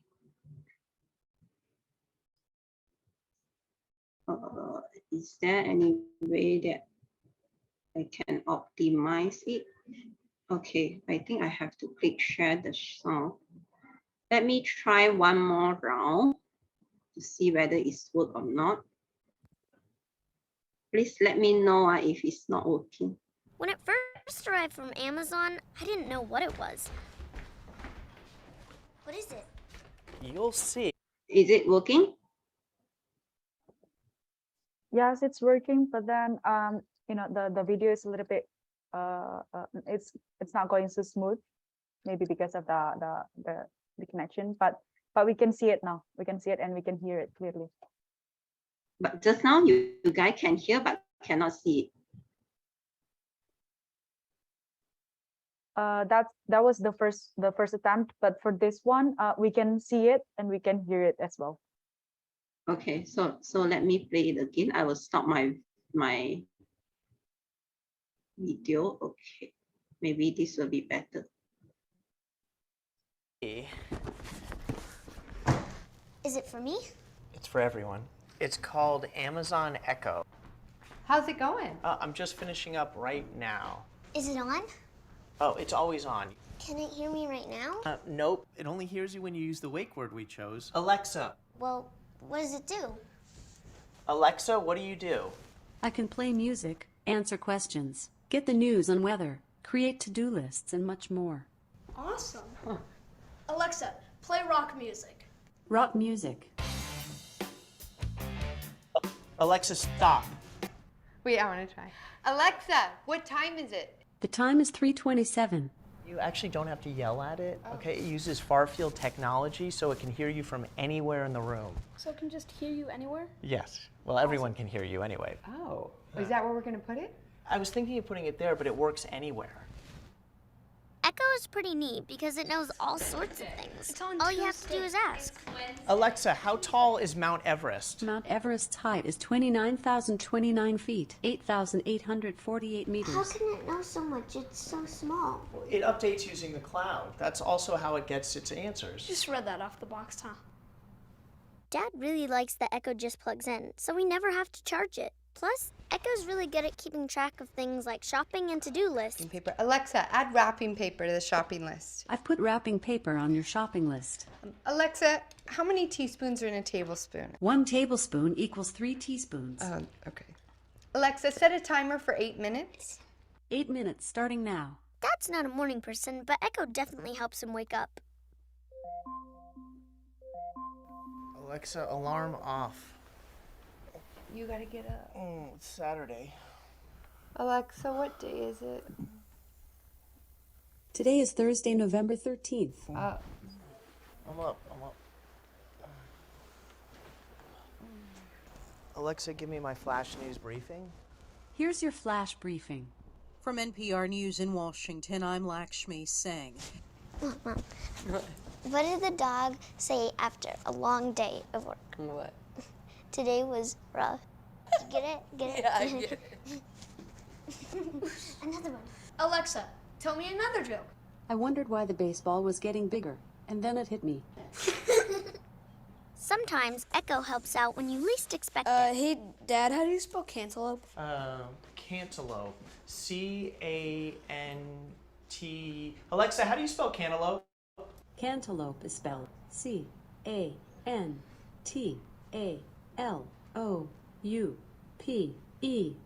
Good job. Echo loves to play music and knows a lot of songs, and they always sound great. Alexa, play my dance mix. The playlist dance. Alexa, stop. Alexa, define annoying. The term annoying means one, causing irritation or annoyance. Example, my brother. And with the companion app, you can access Echo from anywhere.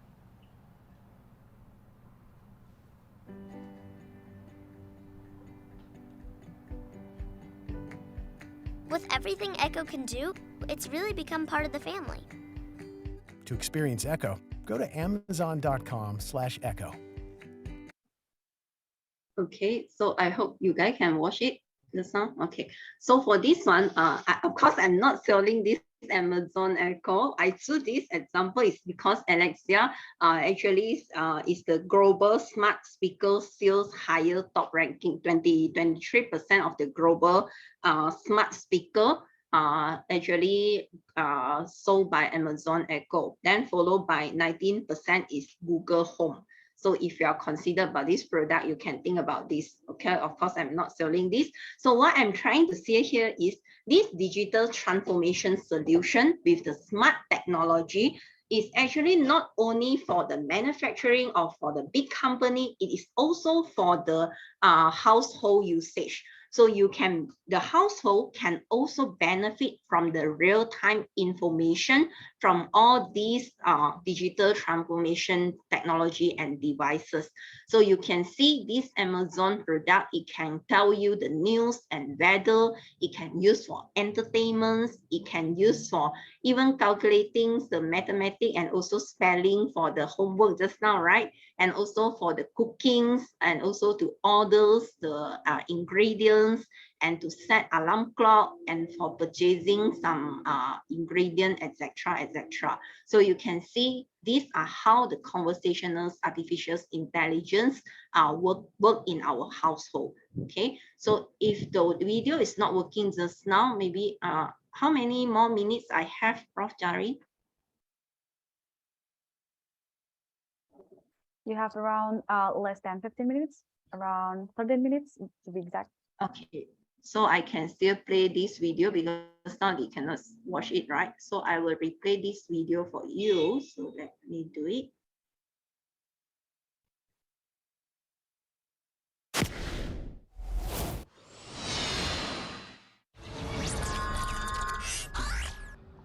Hello everyone, I'm a sorting robot.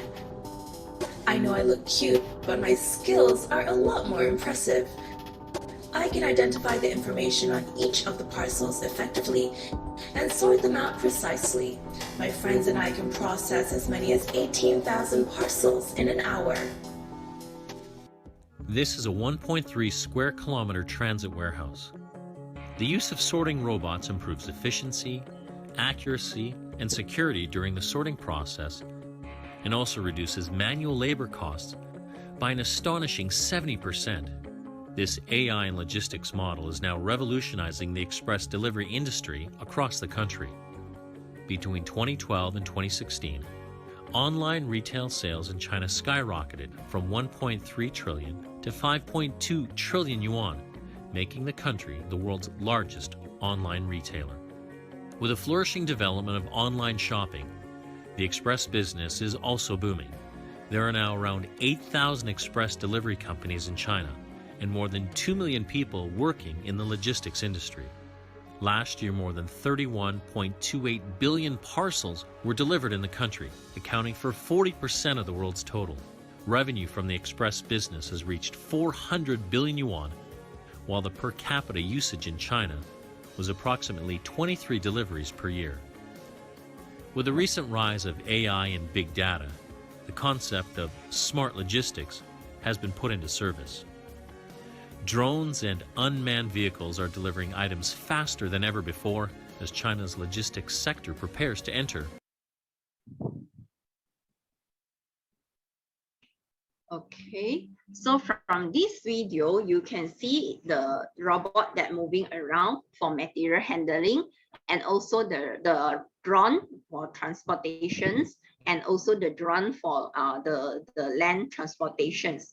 So all these are powered by robot and also the IoT. So you can see how it's work, because majority of you may not have a chance to visit this the warehouse for this company. So you can see from this, watch from this video, how it's actually operate behind the screen.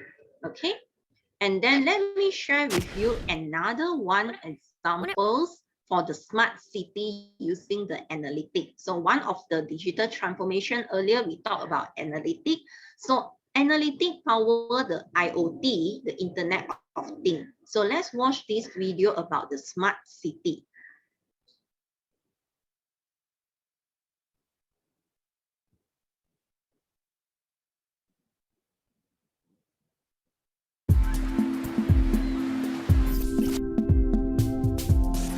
So what does it take to make your town a smart city? The short answer is analytics.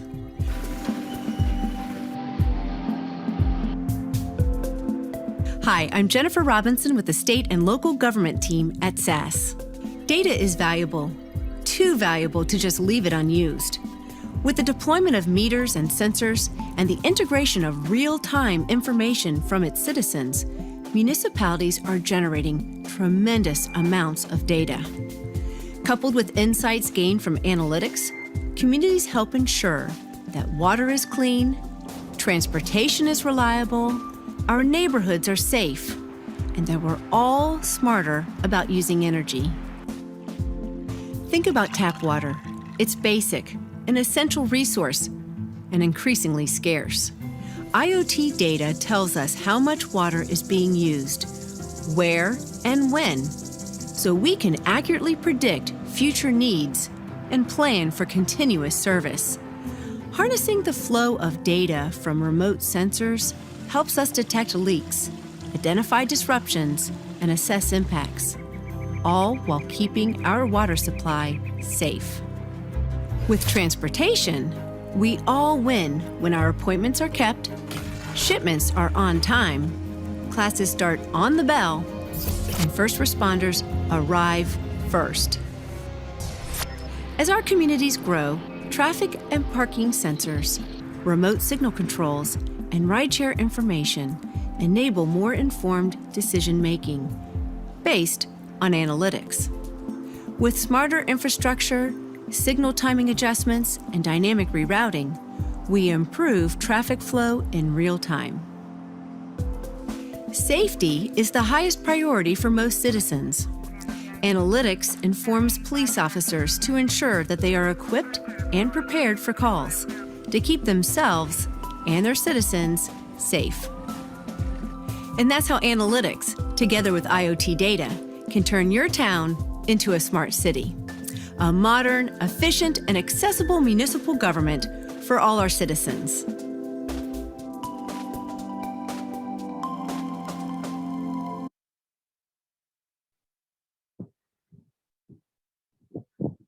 Okay, so you can watch from this video how we actually use the digital transformation in a smart city. So it's not only for the transportations, but it also connected to the like the signal control using the traffic light. So like in Malaysia, our traffic light can actually have the sensor. So if there are many cars, then it will allow the car to pass through. If there's no car, then the traffic light will turn red for another road to go through. So for the cars from another road to go through. And we also have like Waze apps applications that all the driver can communicate through. We can tell that which part have the car accidents and have the traffic jam and we should avoid it, and which path is the shortest route that we can go through. So all these are actually communications through the devices and to help us have a faster and also a safer road to reach our destinations. So all these, you have the analytic behind it. We've analyzed the path, the durations, and etc. Okay. So I think that's all from me. And if there's any question, I would like to, I'm happy to answer the question. Let me open up the chat box. Okay, I think that's the question in the chat box. How can we balance the use of advanced technology, digitals, and the real human interactions? So, of course, more and more advanced digital technology are coming in, and for human, we have to that's why earlier on I say about reskill and upskill. So now we have to learn about the new technology so that we can operate those advanced technology and we can contribute as a part of it. And most of the digitals or the technology, they actually need human input. So we as a human, we need to tell the machine what they should do or what they could do. So they are actually making the decision based on the inputs that we provide to them. Okay.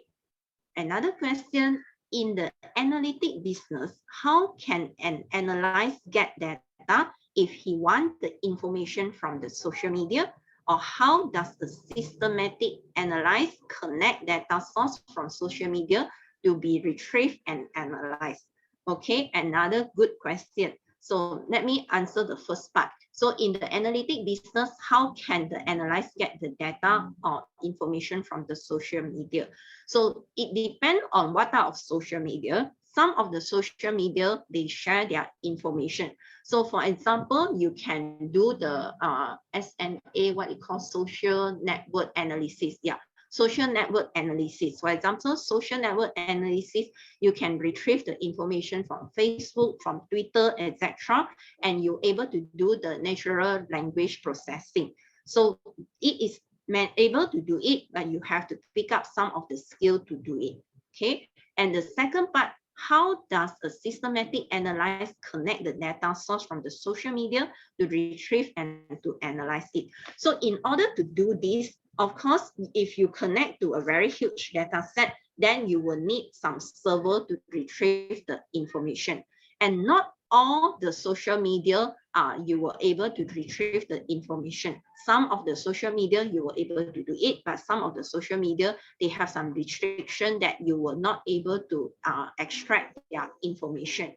So the best way to start with is you may start to collaborate with some of the social media company and start with some small scale project that sign the NDA with them, the non-disclosure agreement with them, and they were able to give us some data for us to do the analysis or limited access to some of the data that we can use it and to do some analysis, because it is a win-win situation. So even for me, I have some project with the company. They will give you limited access to some of the data, and of course, after you do the analysis, you have to share your result and the report with the company. Okay, so I hope I answered the question.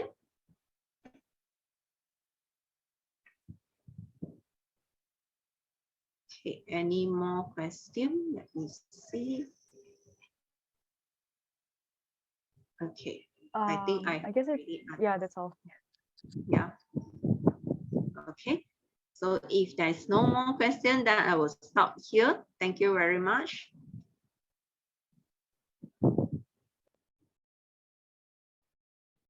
All right, thank you very much, Associate Professor Dr. Teh Sin Yin. That's very, very remarkable presentations.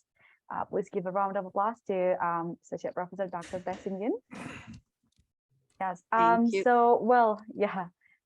You have shared a lot with us. Yeah. Yeah, Professor, is it possible to request the student turn on the video for a photo session? Oh yeah, sure. We're actually about to have that as well. So yes, students, please please just turn on your camera. And while waiting for you all to turn on the camera, I will just give a quick recap for the sessions from Professor Dr. Teh Sin Yin with her remarkable presentation. As you guys know here, Associate Professor Dr. Teh Sin Yin has shared with us a really remarkable presentation about the digital transformation and also the business analytics itself. And as you know here, the digital transformation is no longer, something that we could resist, because it has actually been happening. And it's not just, it's not something uncommon anymore. It's something that's happening in almost any aspects of our life, right? Associate Professor Dr. Teh Sin Yin. So then, she has shared with us as well, the top 10 digital transformation, and also the top, the top technology trends, in which all of these are actually very, very interesting as well. She has shown you some of the interesting videos as well for the examples of the use of this technology in this digital era. And beside of that, as a part of the digital transformation itself, business analytics is actually, a part of it, which is really important as well, in which there are 3 aspects, right? Associate Professor Dr. Teh Sin Yin, which is data, and then insight, and also the actions, in which all of these are actually going to be really, really powerful if we could use it, and if we could make a good use of it. And this is really, really great. Thank you very much for sharing with us, Associate Professor Dr. Teh Sin Yin. And of course, for us, either as an individual or as the perspective of a business, if you would like to keep up with the dynamics on this, in this digital era and also the digital transformation, we'll have to be smart on utilizing this technology advance, including the business analytics itself, and be the part of the digital transformation itself. Thank you very much for sharing with us, Professor Dr. Teh Sin Yin. And now I guess almost all the participants have, have turned on the camera, but well, many are still not turning on their camera, but I guess that's okay. If that's okay with you, we could just take the photo session now. Yeah, Professor. All right, thank you. All right, then please, for the committee of the SEAMEO 2022, please get ready to take the photo sessions. We'll start with the first slide, perhaps. With the first slide, the first slide. Yeah, please, yeah. Please, 3, 2, 1. Okay, the second one. 3. Ready? The second slide. Okay. 3, 2, 1. Okay. It's done. Thank you. All right, thank you very much. All right, okay. I guess that's all for the first sessions that we have today. Thank you very much once again. Really great and really high appreciations for Associate Professor Dr. Teh Sin Yin for sharing with us her knowledge and also, you know, and also her perspective about the digital transformation and business analytics. I guess without any further ado, because of the time restrictions, I will just pass it back to our MC, Ms. Chika. Please, the floor is yours. Thank you. Okay, thank you so much, Mrs. Darwin, for leading the lecture class for today. And also thank you so much for Associate Professor Teh Sin Yin for the magnificent explanation earlier. Your explanation on the lecture was very insightful to us, and I believe it will help all the participants a lot in terms of develop their knowledge. Okay, everyone, finally, I saw your handsome and beautiful face, so make sure you turn on the camera still, because we're about to have our fun session for a while. I think you guys need some freshmen a little bit, so I have prepared some ice-breaking session for you guys. Okay, so make sure you guys turn on the camera, please, because we will have a fun session for a while. Okay, I will start to present it. Okay, so the name of this ice-breaking session is called Let's Go to the Cinema. So there are some rules that you guys need to pay attention to. So hopefully like all of the participants join in this ice-breaking session, because it will be so much fun and it will be fresh up your mind a little bit. Okay, so the rules of the games to play this is, for the first one, you can see the gift provided on the slide and you can guess the movie. Each participant who wants to answer the question can raise their virtual hand, and the fastest one will be chosen by me. And after chosen, you can directly start to on your microphone and start to answer the question. And sadly, guys, answering on the chat box are not allowed, so make sure you turn on your cameras and your microphone. Okay, we will start with a trial. If you know the answer, you can just directly start to raise hand. Okay, for the first question, what movie is this? Okay, what movie is this? Make sure you guys raise your hand if you know the answer. I'm pretty sure some of you guys familiar with that. Is there someone who know the answer? It's Leviosa. I'm pretty sure some of you guys familiar with that. Okay, to give a clue, this game and this movie is pretty familiar when we are about a child. Okay, okay. I see, Mr. Chantavi, you know the answer? Lord of the Rings. Lord of the Rings? I believe it is Lord of the Rings. Okay, are you sure with your answer? Of course, no. Okay. No, just to be a devil advocate for the others. Okay, I will save your answer first. Thank you so much. Is there anyone who have different answer? Okay, Aristo, you know you can on your microphone if you don't mind to.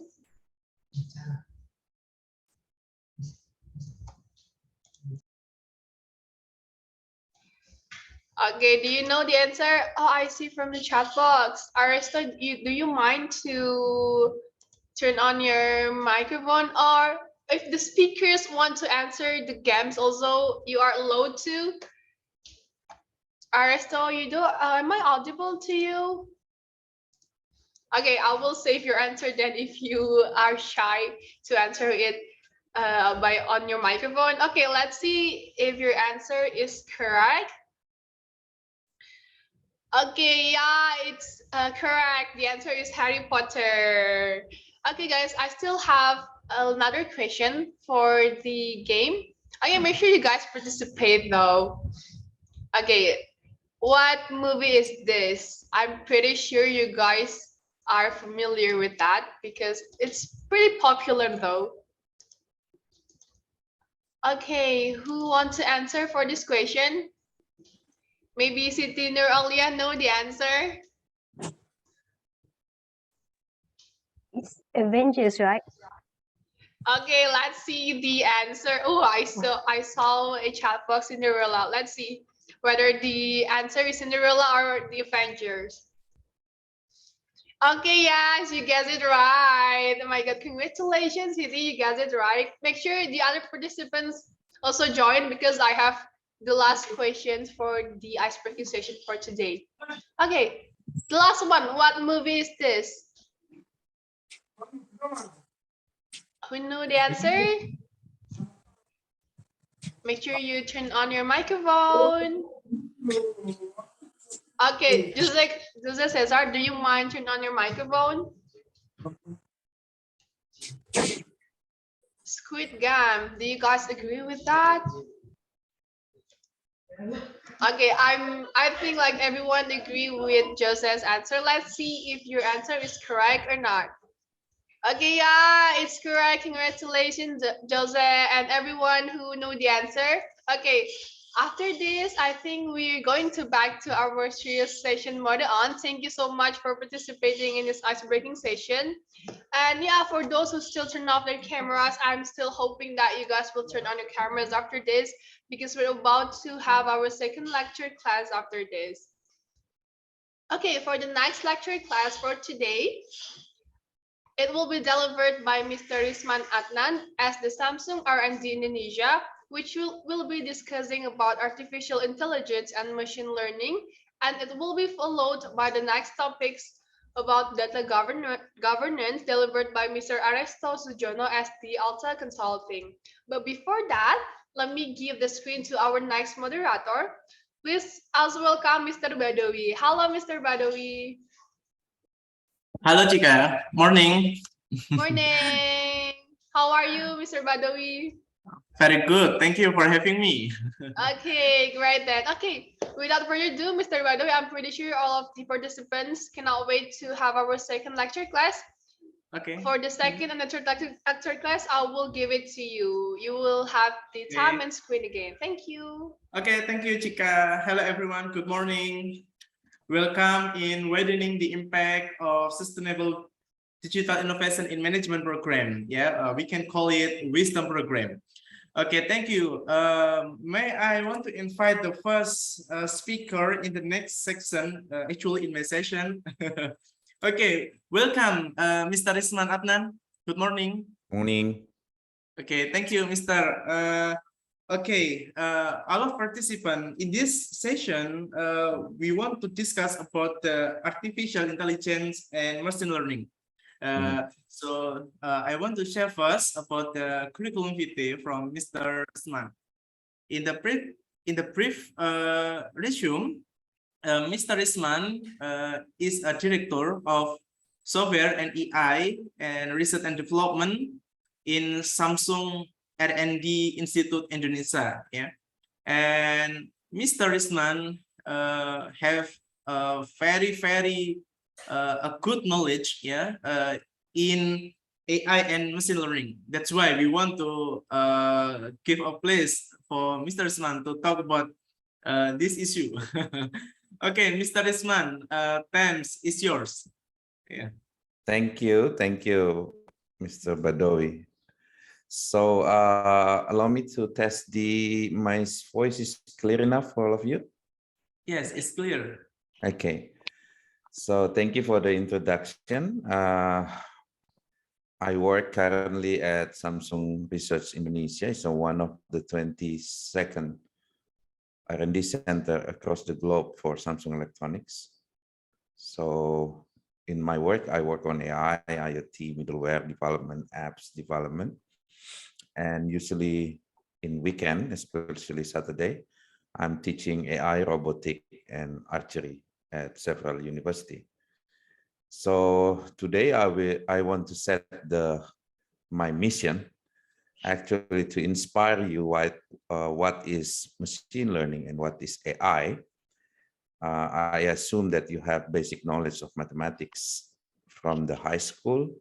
And if you are in the university now, I assume that you already get some lecture on probability, statistic, or maybe optimization and also numerical analysis. But if you don't have the course yet, I really suggest that you start looking on that. Let me start. So what is the real problem of machine learning? Okay, so I will give you an example. So I give you data. I give you all of this handwritten data. And all of this data have label, okay? The label is 0, 1, 2, 3, up to 9. And I give you the sample of the data, okay? And then I say I give you X and Y.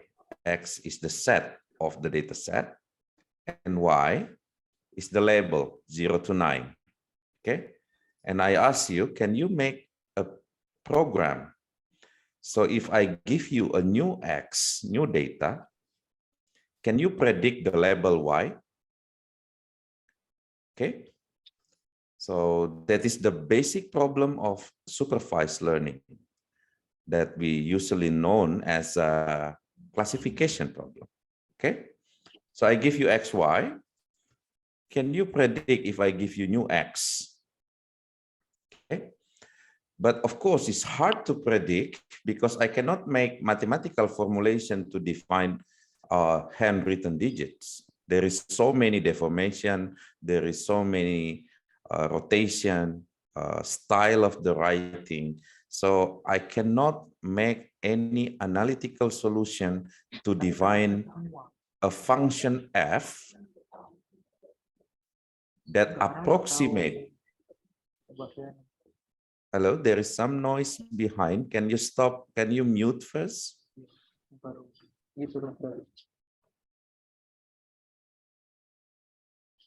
Okay, thank you.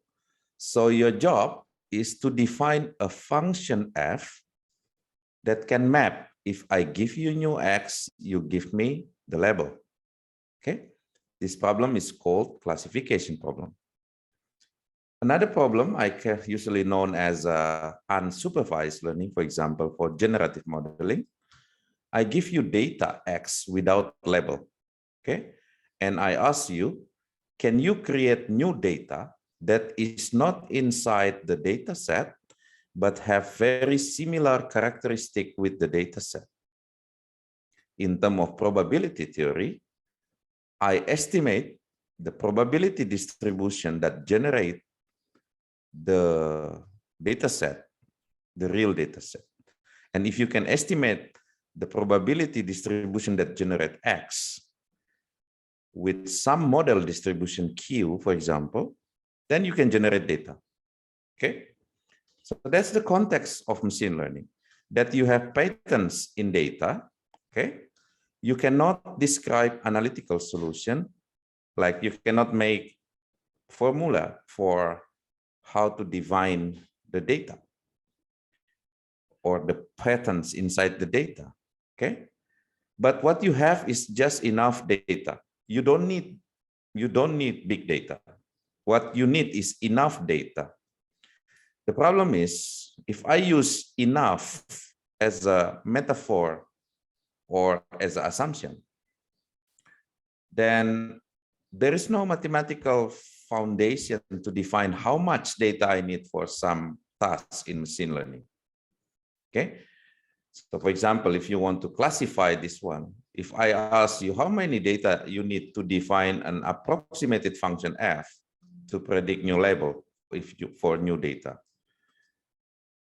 This is such a fundamental question and research problem. There is some theory about that, but until now, it's very hard for a given architecture of the model. It's very hard to define how many data we need. But absolutely, we need enough data to make the model works well, okay? So to learn this machine learning, you have to understand the basic principle. So if I draw a chart to describe what I showed you before in the previous slide. So what we have is training data set. It's a collection of X and Y is a label, X2 and Y2 is the label, up to N data set. Okay. And then we say there is a function, target function, but unknown target function. There is nobody knows the target function. If someone say, I know the target function, then that is not machine learning problem. If you can still make a function f in terms of, you can make the formula, then it's not machine learning problem, okay? If someone else say that, hey, I can estimate f, then let him do, and you are not in machine learning problem. Machine learning problem happen if f that map the input data to the label is unknown, the red color here, okay?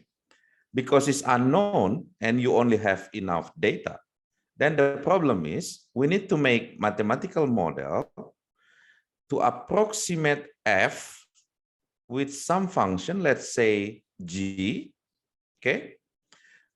Let's call it hypothesis function that we get from hypothesis set, okay? This hypothesis set can come from probability theory, can come from statistics, can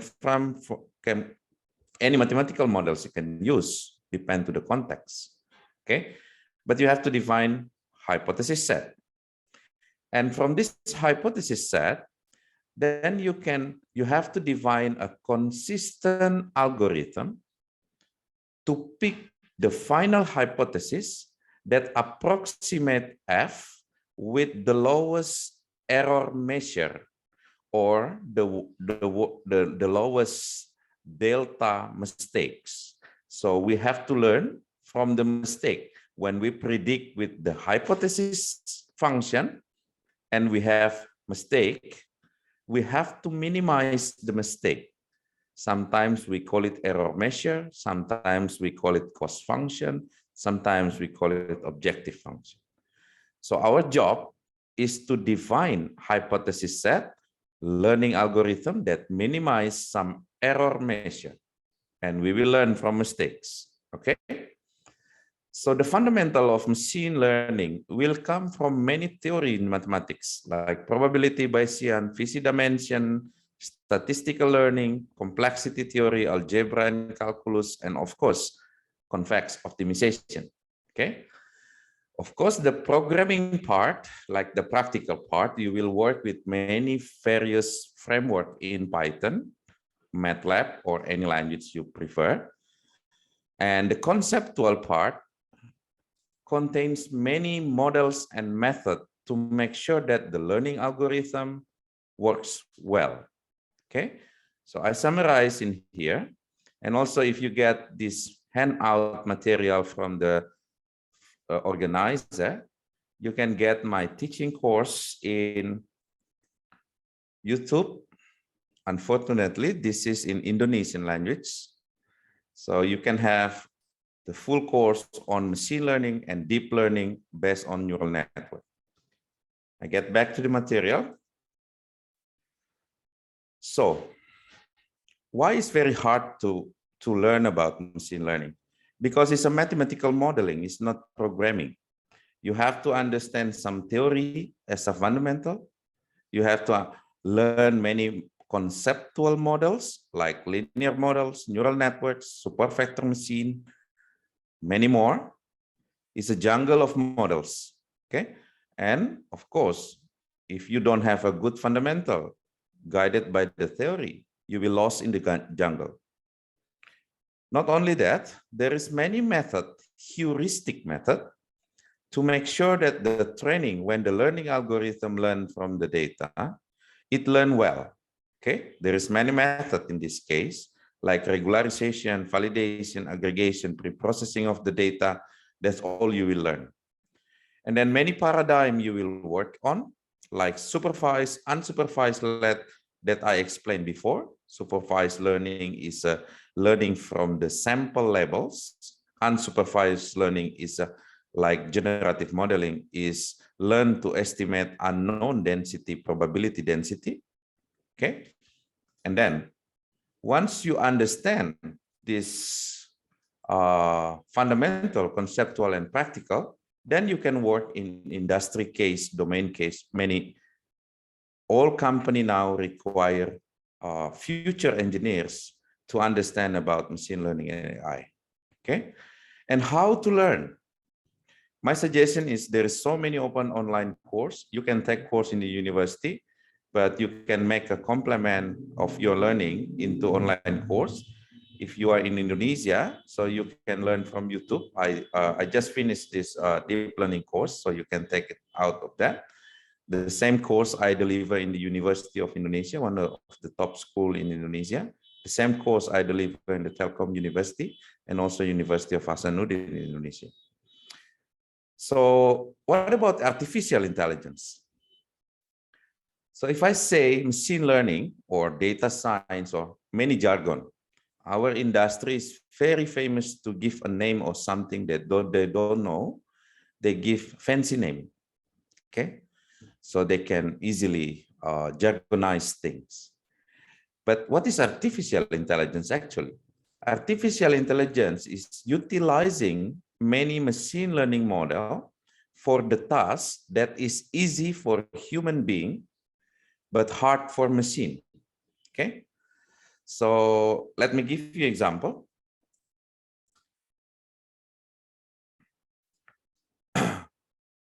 So if I ask a human being to draw the anime of me, yeah?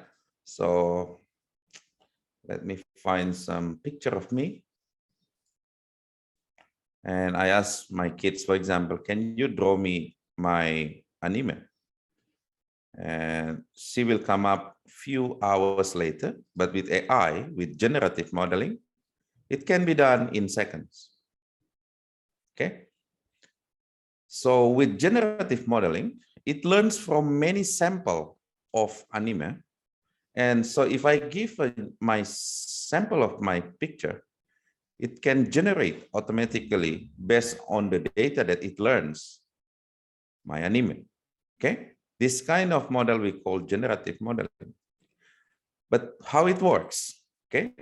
Most of AI model is based on neural networks. And let me explain neural networks from ground up so you can get the intuition. After that, I hope you are inspired to learn more, yeah? So I will use some simulator to explain you. So let me give you a data like this. This data is scattered points with two labels, yellow and blue, okay? What neural network does, there is an input layer, we call it features. This input layer represents the dimension of this data. I can get x1 as a dimension because this is only two-dimensional Cartesian, x1, x2, or I can get the quadratic part, or I can get the sinusoidal part, okay? It's up to you to define the features, but let's start from the basic features. And then the output of this network is actually the label. How many labels we have? Only two. So there is two neurons represent blue and yellow. And in the hidden layer, I can add more neuron. More neuron I add represent a capacity of the model of neural network models to learn from the data, okay? How we design this, we call it architecture of the neural nets. And what the neurons did, any input that come to it, it will activate with the activation function that initially only very, very simple function like step function. But we found out that we need to give some non-linearity in the activation function. So somehow we can use sigmoid, not the linear. But currently neural network find out again that, for example, ReLU function is much better than, much cheaper for optimization compared to the Tanha or sigmoid. So each of these neuron has take the input and perform this ReLU as an activation. Okay.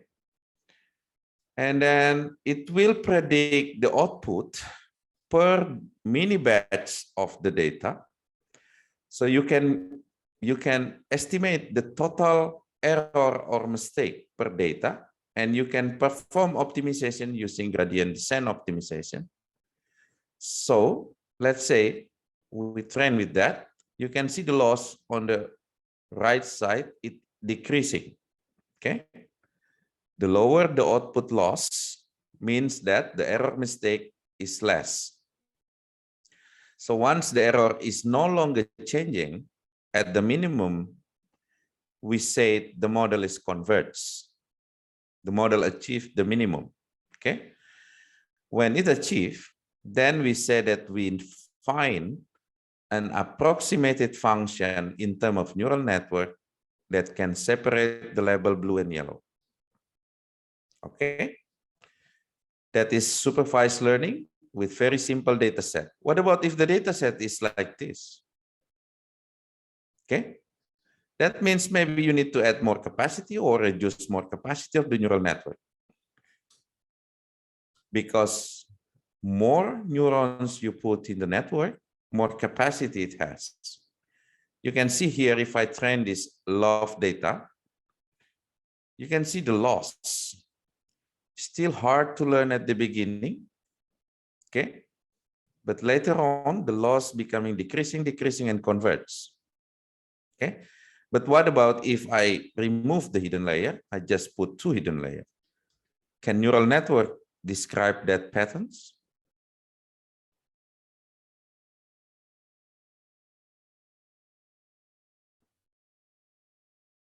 Okay. Still it can do. Okay. Why neural network can do that? That's a fundamental question that you need to learn more. Okay. So let me get back to this one. You saw that I saw you discriminative learning for classification, input layers, output layer describe the pattern, the labels, and hidden layers describe the capacity of the layers. There's a lot of neural architecture you will learn during your journey becoming AI engineer or data scientist. You will learn convolution neural nets is the famous architecture for automatic features extraction for computer vision. You will learn long short-term memory. It's a famous architecture for sequential learning for natural language understanding or processing. And also simplified LSTM. Sometimes we call gated recurrent unit. Some architecture we call autoencoder. And lastly, in the last 2 years, it's very famous now, transformer networks that we use for pre-trained language model. Okay, so all of this architecture of neural nets solve problems in many domains, from computer vision, speech recognition, and natural language understanding. Let me show you what is that. So this is a simple model. This is a simple model of speech recognition. So the model is already trained. You can go to Hugging Face and find out so many models there that you can try. So let me record my voice. So I will say something, and then I will ask the model to predict what I say.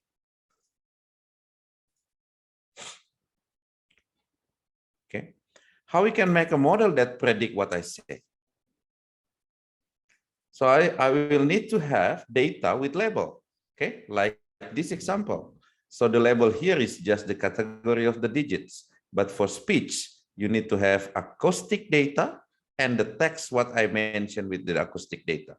Once you have the data, you can use neural network to predict some function, approximated function, okay, which is initially we don't know, but we use neural network to represent F. So if I give new data, like my voice in this Hugging Face, neural network can predict what I say. Okay. Another example.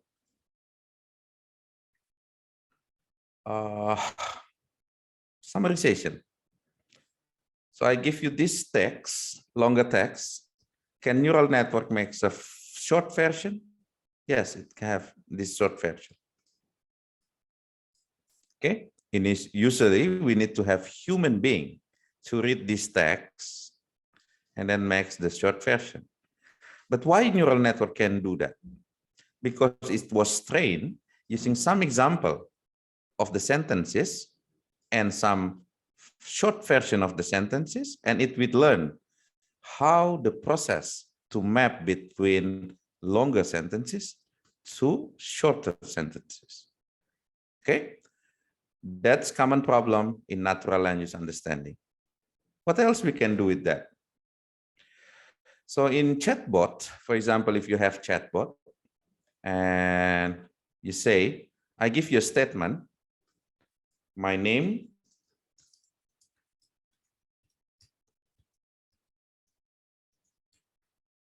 and then I ask question, where do I live?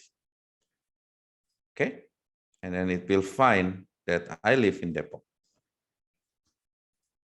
Okay, so you can see now many domains we can work with computer vision, with text, with audio, with video will be impacted by the technology called artificial intelligence, which is based on neural network.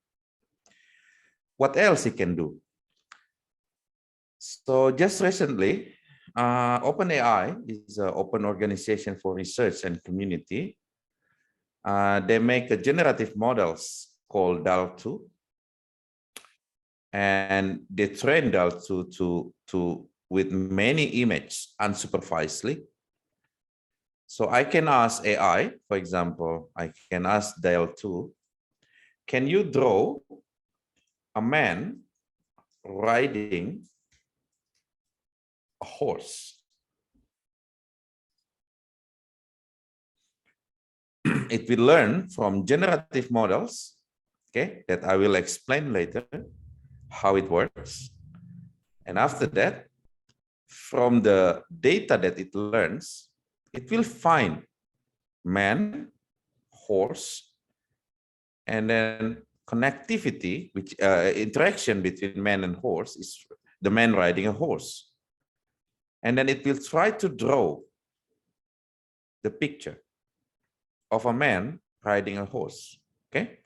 Just like what I saw you before, but this is a different context because this one is two objects and it should be combined.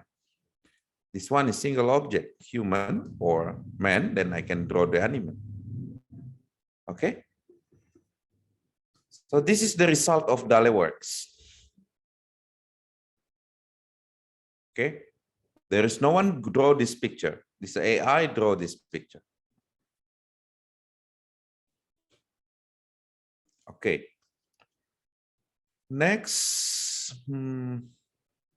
this is a model called Transformer, another modern architecture for classification. I will drag an image. Let's say this image. Anyone can recognize this image? Okay, maybe you never see this Mustang, so you can say, oh, this is just horses.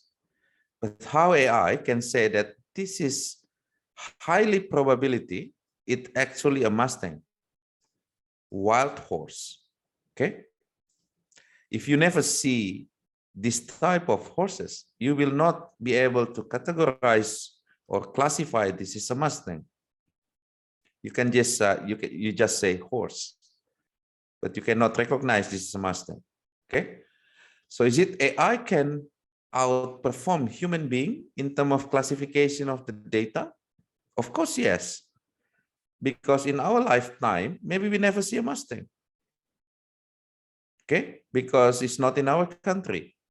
So we cannot differentiate between normal common horse, local horse, with a Mustang. So of course, AI already outperform human being because AI have no limitation. As long as we give more data for classification, it will learn.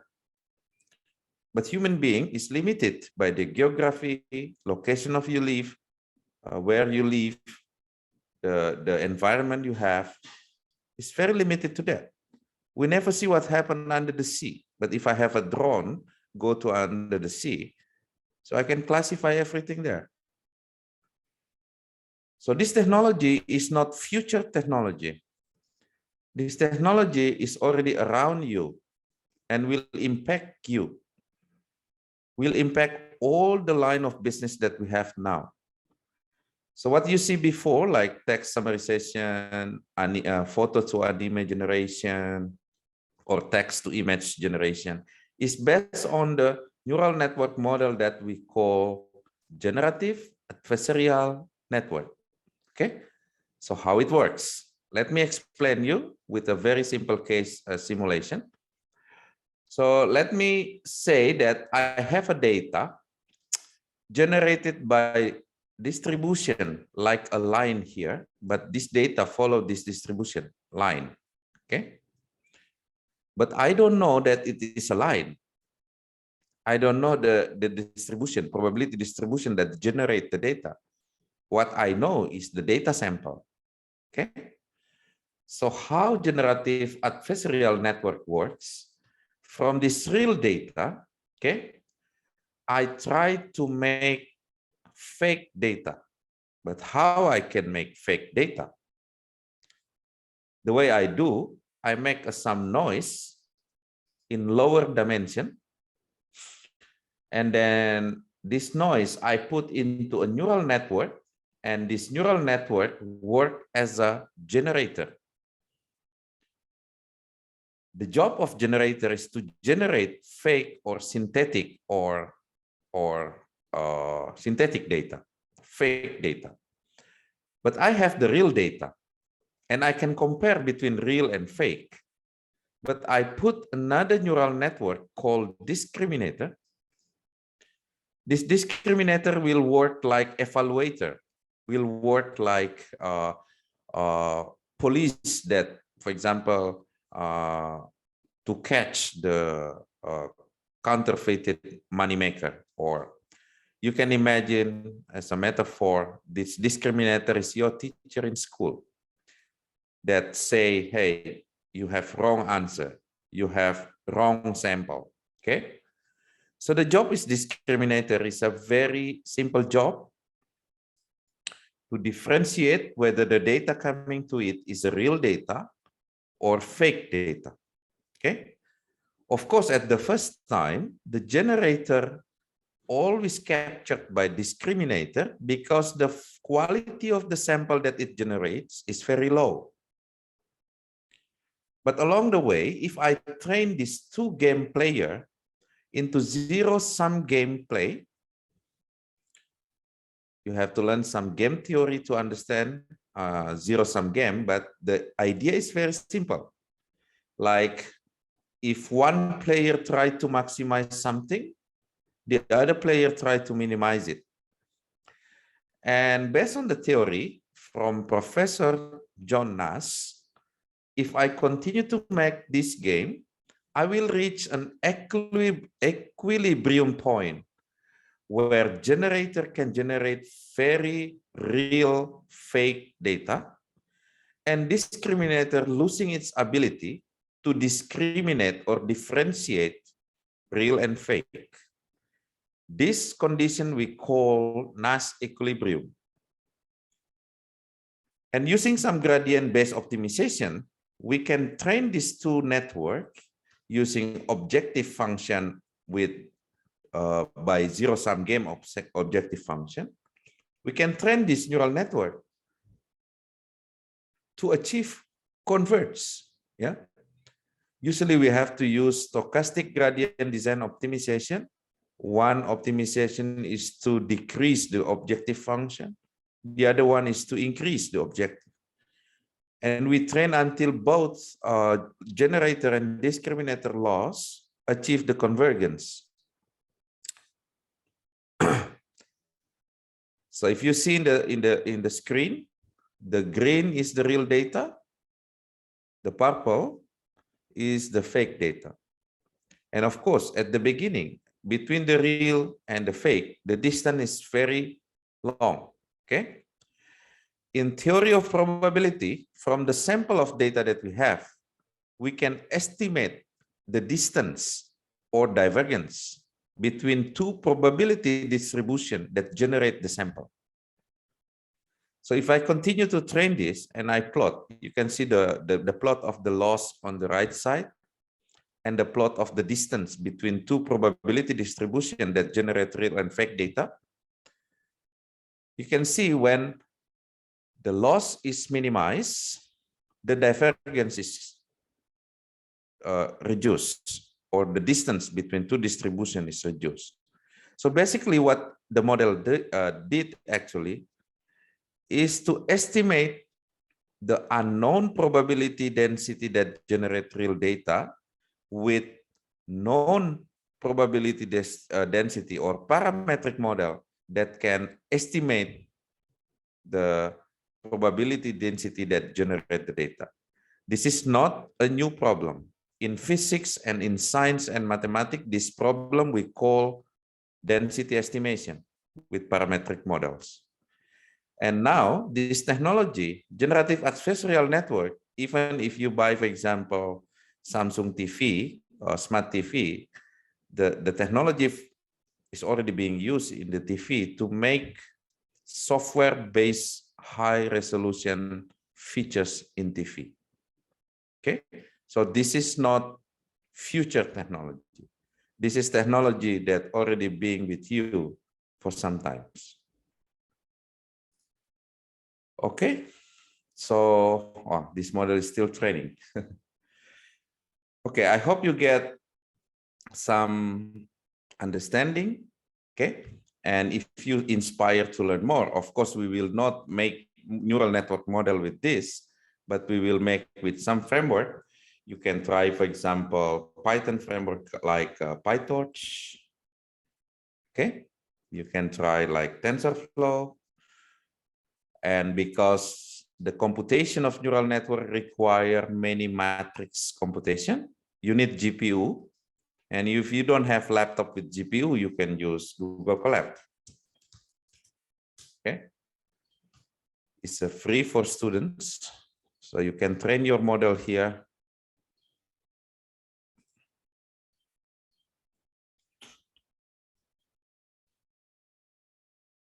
Okay.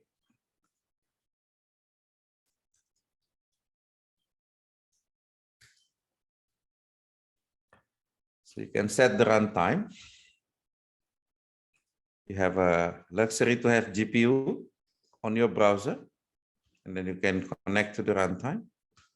And then if you choose, let's say you want to use PyTorch, then you have to learn about this. If you don't know how to learn, you can see in my lecture for deep learning. It takes some time for you to learn. Just be patient, follow the step. I believe if you consistently learn for 3 months or maybe up to 6 months is better, you can start to accumulate your skill and competence. Okay. So with Google Collaboratory, you can have your environment for code. And let's say, let's find some code to get started.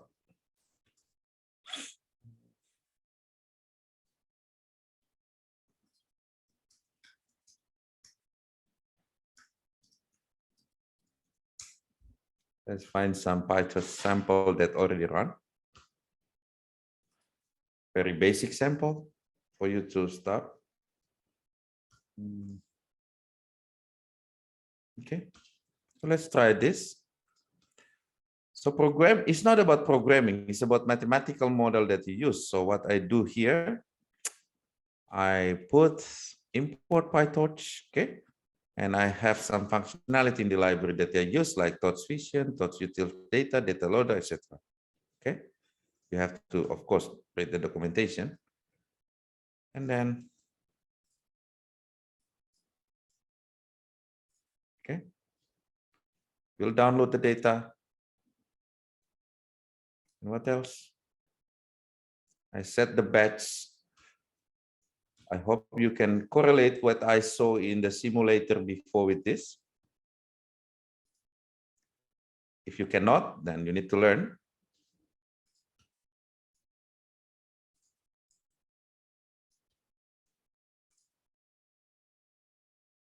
Okay, and then you can continue the tutorial. So you just need browser, connect to this Google Colab, and then you have to learn the basic, the concept, because this is not programming, this is mathematical modeling. You can learn from this YouTube course, and you can learn from many tutorials. And if you need more advanced model, you can try papers with code. There's a lot of state of the art here. Sometimes it provides you some codes you can replicate or you can reproduce. And the site that I saw you before is Hugging Face. It's the place of community learning where people submit their model here, so you can try the final pre-trained models. Okay. So papers with code will be your best friend, Kaggle. Okay. This is the community again for learning, machine learning and deep learning. So you have everything you need to start. You just need browser, you just need computer with internet connection. Anyone, as long as they're still living on Earth, they can learn. Okay. So don't limit yourself that you cannot do. I have no background education on this before because I'm physicist. I self-educated myself on computer science. I take my Ph.D. 5 years ago. I get my Ph.D. last year. So I don't see any limitation to learn in this modern world. Machine learning will be everywhere. All industry will get benefited or get impacted or disrupted. The data set you will need is everywhere. The tabular data, image, text, voice. The scenario of how you use artificial intelligence based on neural network can be discriminative learning like classification or generative learning, or any other paradigms like reinforcement learning, active learning, online learning. This is the time where we use multi-paradigm modeling for mathematical modeling of the data. So you need to learn more paradigm, not only discriminative, generative, but maybe you have to learn reinforcement learning. We plan to give open course for reinforcement learning in machine learning Indonesia community in YouTube.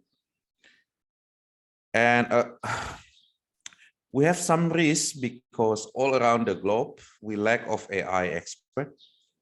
Not too many students inspired to learn more complex mathematics. They want their life maybe more on business side.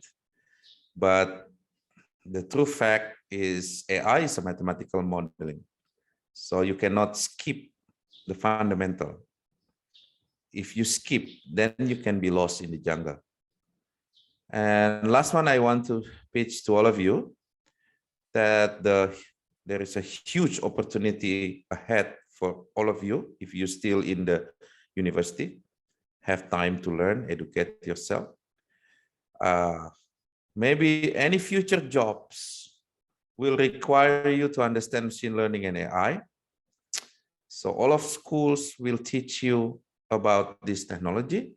And I hope you inspired by this talk. And I hope you spend more time that I can, that you have, because your investment on time will come back after you graduate. You will find that every job will require you to be data scientists and AI engineers.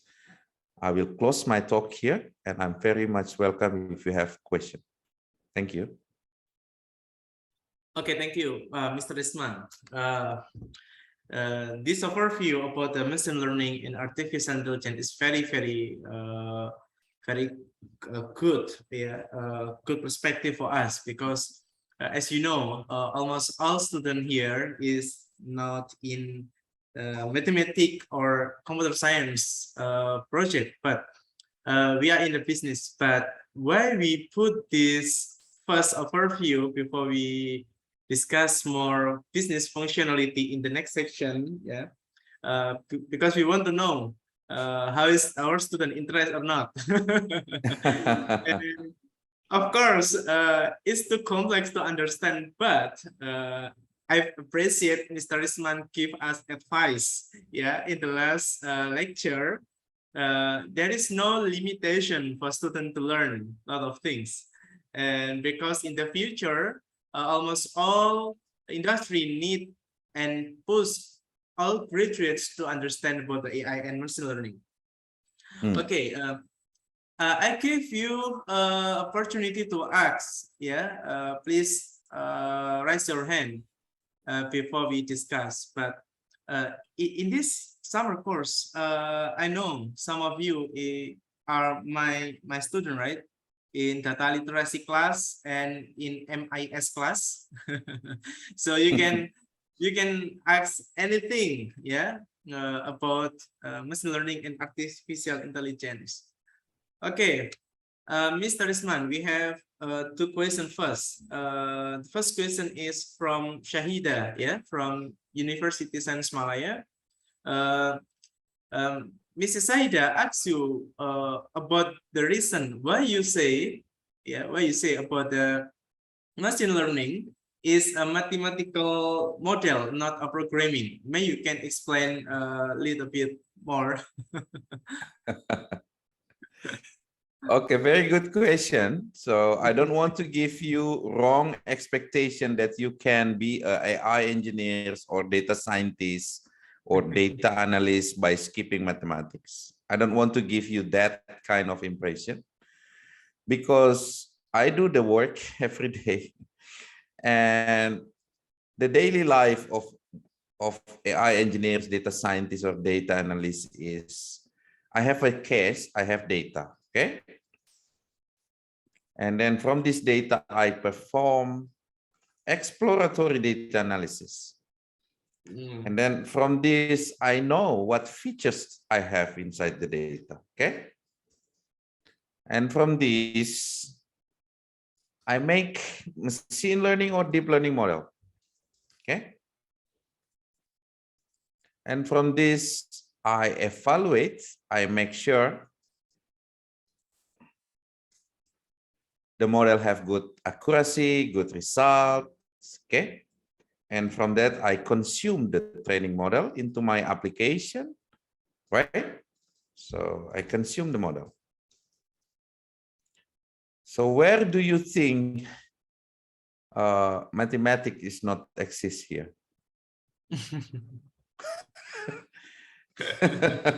Where?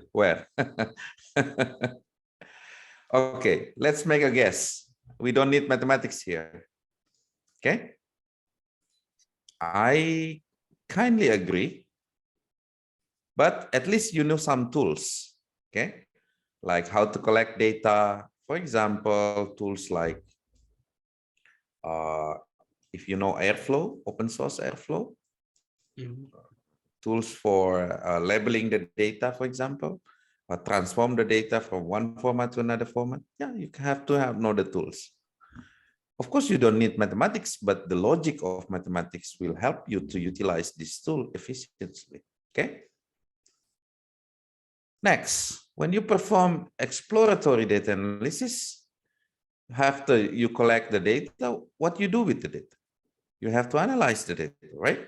You have to perform some dimensionality reduction. You have to perform some correlation tests, statistical tests. You have to perform all mathematical tests. So I will say here, if you don't like mathematics, then I will put red here because this is full of mathematics. The code to perform ADA, the Python code, is not long code. Maybe 10 lines of code, you can copy paste from internet. The issue is not the programming. The issue is, do you understand the model? If I say, for example, hey, you need to understand LDA, okay? You need to understand PCA. You need to understand correlation tests, misalnya Pearson correlation test. This is what you need to understand. Okay, not the code, because the code, if you go to YouTube, Google, okay, sample of PCA, you will find everywhere. Okay. So it's no longer about programming, but you need to understand what is the mathematical model of linear discriminant analysis. What is the mathematical model of primary component analysis? What is the statistical Pearson correlation test? After that, you get the features. Okay, the features that I saw you in the demo before. Yeah, you don't need mathematics here. I put green. But once you are here, is all of the machine learning and deep learning is mathematical models. How to evaluate? You need to apply some statistics, some probability theory to find the metric that can evaluate the model. Here, you don't need, but you need some software engineering competence, which is also required mathematics. So even for the green one, you need mathematics and computing as a foundation.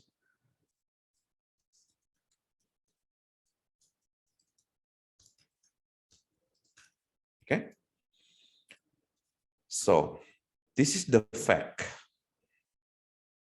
So I don't see in any line of data processing, I don't see you can escape without understanding basic concept of mathematics. Okay, you don't have to be a mathematician actually, but you cannot escape. Okay, so if you skip, then you will have technical debt, partial understanding that blocks you to become expert. That's the point. Okay. So some business school teach the concept, the process, the how to get the data from the business context, how to understand the data. Of course, we have that role in industry. We call it business analyst, okay, or data analyst. But that is not data scientists or AI engineers. What industry needs now is more students inspired to become data scientists and AI engineers, because the business side is done. It's more trivial. We need more people explore this kind of stuff. Okay. I hope that answer your question. Sahida, yeah? Yeah. Yes, it's answered my question. Thank you very much. Yeah, don't get down. I know, don't get down, but you have time to learn. Okay, but don't skip the mathematics. Yeah. Yeah, understand. Thank I you. think I think Sahida's question also can explain the confusing from all participants about mathematics and programming. So mathematics, no.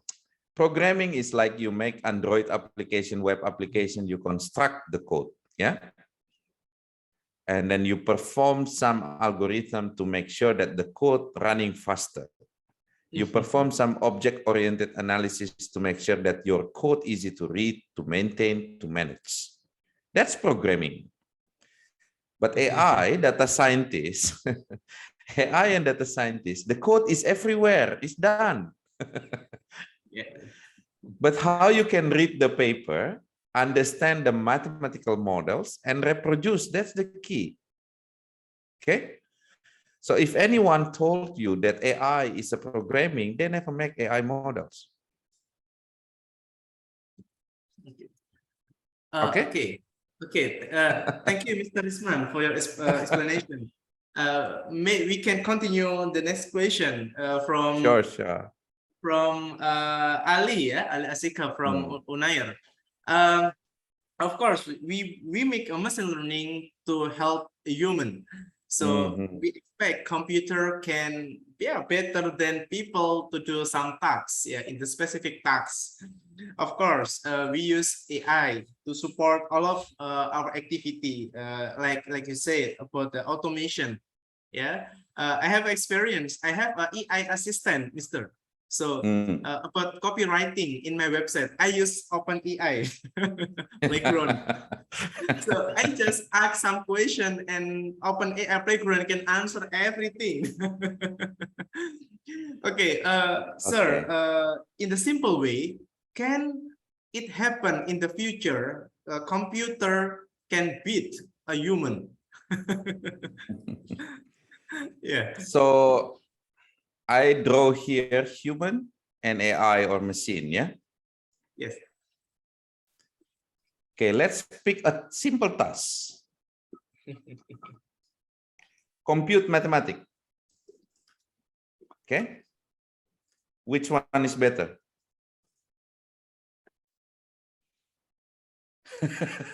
Which one is better?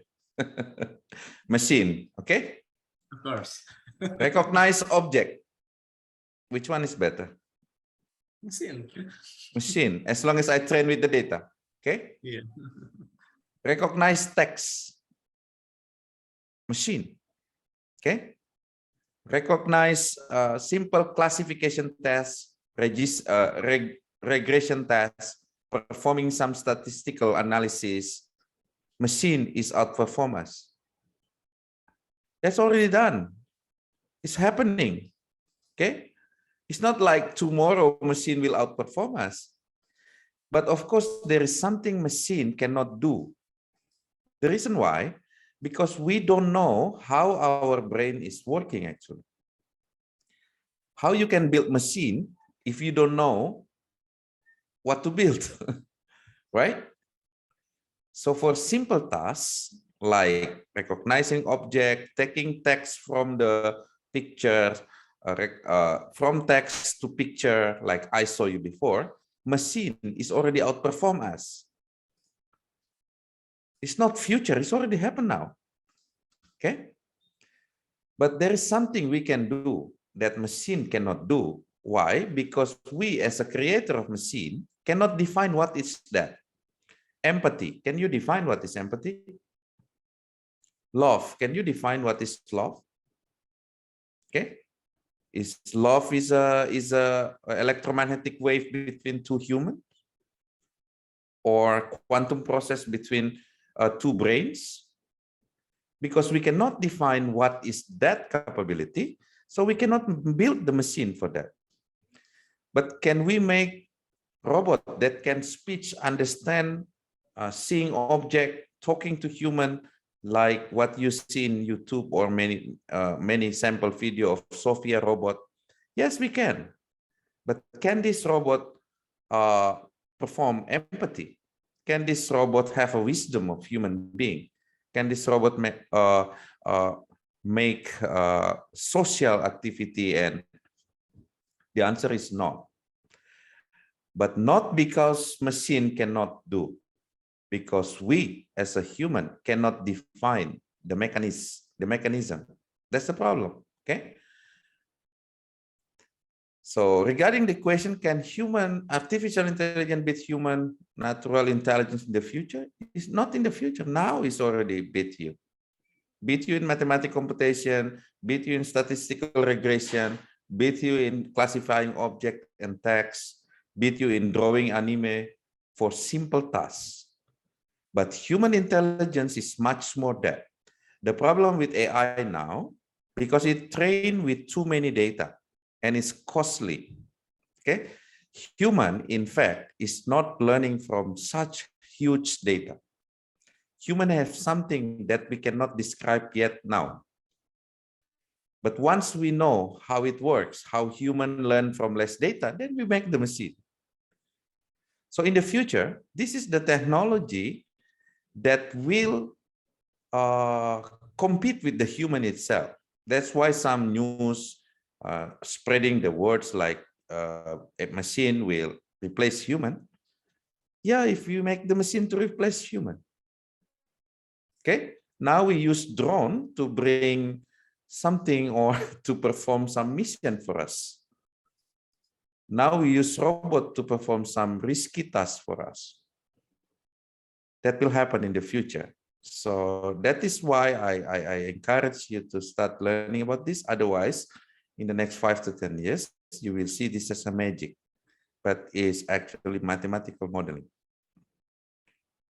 I hope that answers your question. Okay, thank you, Mr. Risman. You can explain very clearly about where is the human area, where is the machine area. Okay, thank you. Okay, you got 1 followers, Mr. Risman. This is from Ferdinand. Ferdinand wants to study more about machine learning and AI. Can you give a keyword? Where is the place? So I give you I teach AI and machine learning here for free. Oh, okay. So you can just subscribe to this one now. I don't get anything from this subscribe. I'm subscribing now. I'm just teaching for fun because I would like all students have the opportunity to learn removing the blocker. So you can just look on that course. If you have question, you can ask me in LinkedIn or anything. And if you need some jobs after you pass the training, just let me know. Don't think about job when you are in school, actually. Try to fight for your understanding, because if you understand this stuff, job is ready for you. The problem in industry, we don't have inspired students who already learned the right way. So all around the globe, we have a problem. We have a crisis that we cannot find good AI engineer. So while you are in school, don't think don't think about job. Think about understanding. Get your understanding. Job is there. Okay. Okay. Okay. Thank you, Mr. Risman. Maybe this is one question. The last question, yeah, from Rahma. In the first session, you give us a knowledge about the what is it about the supervised and unsupervised learning. Can you give us a simple example in the product development in your company? If you use Samsung device, if you type anything in that device, the precision how you type the words or the digits is helped by supervised learning. Okay, when you type in keyboard, that's already have some supervised learning for classifying the text or the digits you type in the keyboard. If you use Samsung Smart TV, it has some unsupervised learning for super resolution. So it's not something that you think is a future technology, it's around you. Okay, that's why I said that, yeah, it's the time for you to learn, to make sure that you are not left behind, because the technology everywhere. There's so many features we built in the phone utilizing supervised and unsupervised learning. That's keyboard and also TV is just two examples. Okay. If you setting your phone configuration, there is noise suppression. You can reduce the noise while you are calling. That is AI. It can separate between main voice and noise around in the environment. So everywhere. Okay. Okay, thank you, Mr. Risman. So, and machine learning is really, really around us. Okay, so I hope this 1 hour inspire you. I give this as a handout for you. If you're inspired to learn, you can go to YouTube, and then if you need jobs after your graduation, you can contact me. Okay, thank you, Mr. Risman, for your time and for your course. And before we finish the Mr. Risman session, can all participants open your camera, please? We need to capture together because Chika give me a message. Please open camera. Okay. So please show your handsome and beautiful face. Okay, this is enough, Chika. Okay, thank you, Mr. Teh Sin Yin. I think we can wait a little longer. Hi, everyone. Please turn on your camera. Okay, please, everyone. Maybe next time you will meet Mr. Risman and Mr. Risman will recognize you. Please open your camera. Okay, this is enough. Okay. 1, 2, 3. Okay, thank you. Okay, thank you, Mr. Risman, for your time.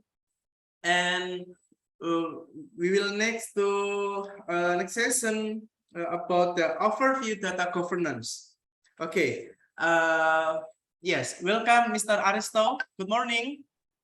Morning, Badowi. Okay, thank you. Nice to be Thank you for your time, Mr. Aristo. Yes. In the next section, all of students, you can understand about data governance. What is data governance? Why company need data governance? Okay, of course, Mr. Aristo will explain to you. And please give us the time to share your profile. And Mr. Aristo have 15 years experience, right? In IT governance, in IT risk management, and IT audit.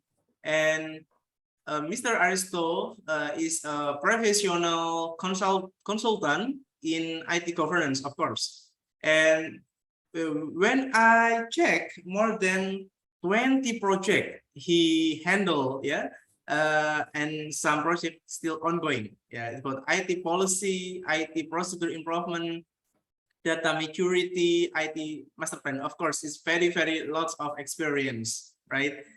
And okay, Mr. Aristo, time is yours. Okay. Good morning, everybody. I would like to start with a very high appreciation for all the parties involved in making this program, this wisdom program. I think it has a very good turnout, and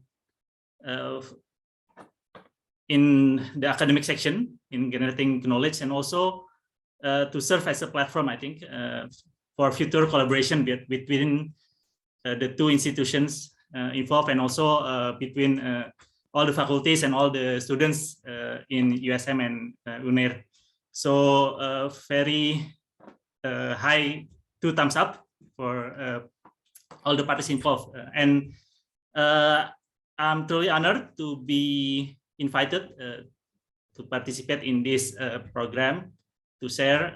And as you may aware, I'm the only speaker in this today's lineup that doesn't have a PhD, right? So, and it really, it really pushed me to collect all my confidence and go out here and deliver something. But what I'm trying to bring to the table today is not something that have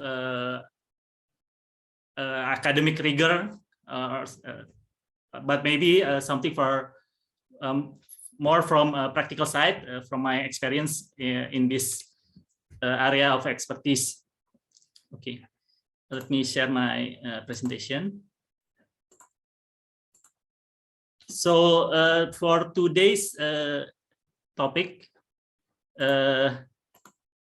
the theme that the committee asked me to prepare is overview on data governance. I took the liberty to refine that topic and come up with this title. So enabling data capabilities with data governance. This is a premise that I want to drive in my presentation today, that when you talk about data capabilities, it needs to be enabled by data governance. Data governance should be front and center in enabling data capabilities in an organization.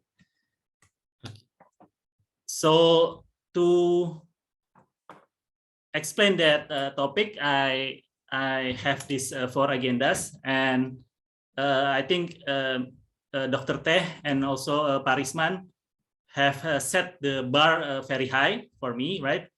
And from Dr. Teh, we are, I think we are already convinced that digital transformation is happening around us, and one of the key driver for that digital transformation in industry, in public sector, in education sector is how we utilize data. Right?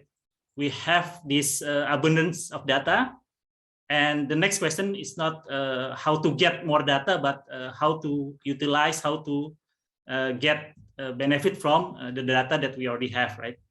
And deliver what we call as a digital transformation. That's the summary of Dr. Teh presentation this morning. And from Pak Risman, we get introduced to one of the key areas, I think, in utilizing data, right? How to use mathematical model to help us answer questions, right? Help us answer questions, including business questions. So you have predictive questions, you have descriptive questions, right? You have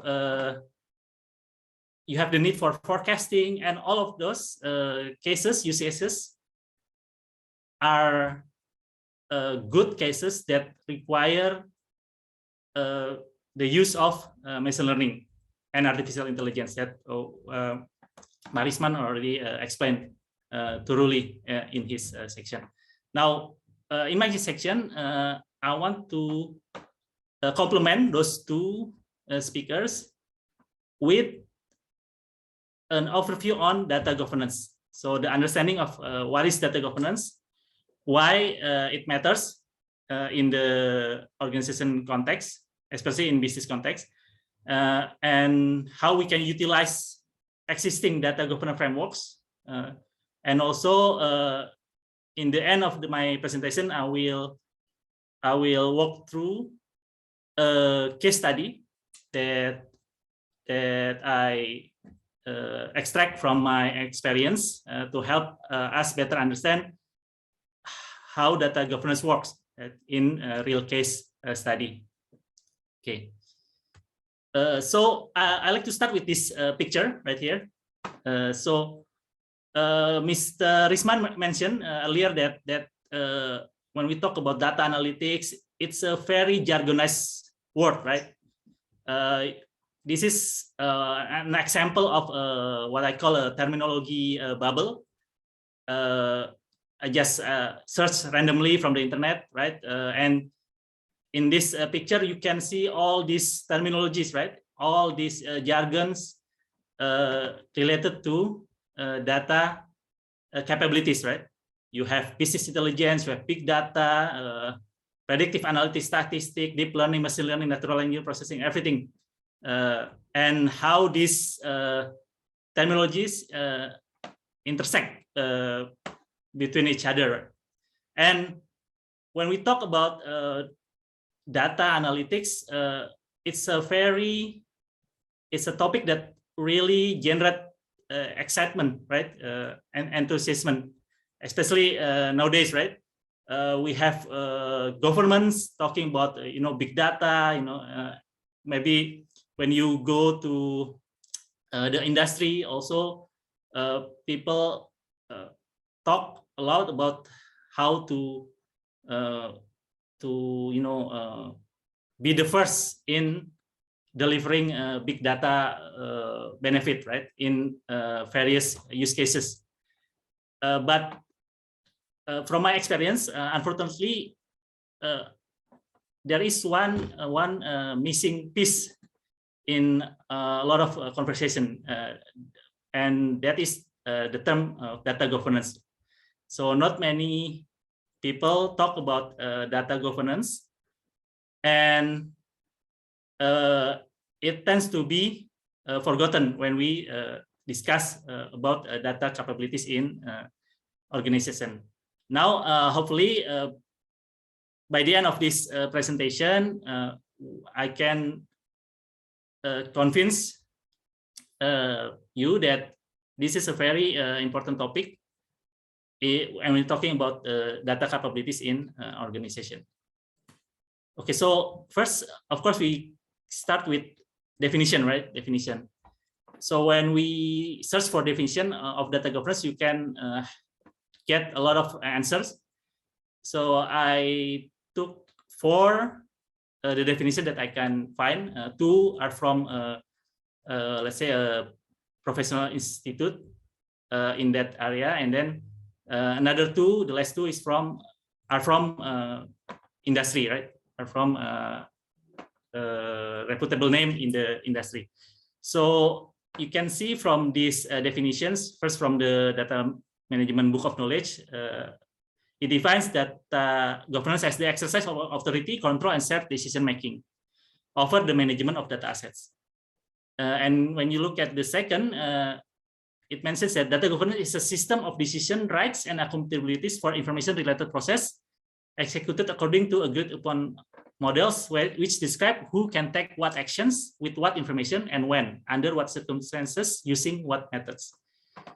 So you have the word decision in these two first definition. And then when you look at this definition from Talon, Talon is one of the I think biggest name in data engineering, right? Data governance is a collection of process, roles, policies, standards, and metrics that ensure the effective and efficient use of information. And while Google, in one of its resource, mentioned that data governance is a principal approach to managing data during its life cycle from acquisition to use to disposal. So a lot of definitions, a lot of different definitions, but what I try to propose in our discussion is these two aspects of data governance for practical purpose. So first is I want us to understand data governance as management of data management, right? So what I mean with this, so data governance process, I see data governance process as something that works on a different plane from data management process. So it's different from data management. So if you have a term governance and management, in my understanding, these two terminologies are different.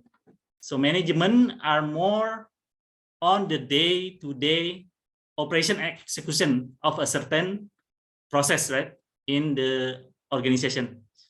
So this is where you get the understanding of management system, ISO, right? Plan, do, check, action. That's management. So you plan for something, you make plan, you set your objectives, you do the tasks you need to achieve that plan. You create a system to monitor and evaluate how your performance, and then based on the feedback, you create some action, right, to improve what you have performed, right, to improve your performance. This is management, but governance is, I think, it's different. It's operating in a different plane, in a different plan that is on a higher level than management. When we talk about data governance, it provides evaluation of strategic options related to data capabilities. So all the process that involved in evaluating strategic options in terms of data capabilities, it's part of governance. And also it provides direction. So based on the evaluation, it will provide direction on which strategic option to commit, right? And then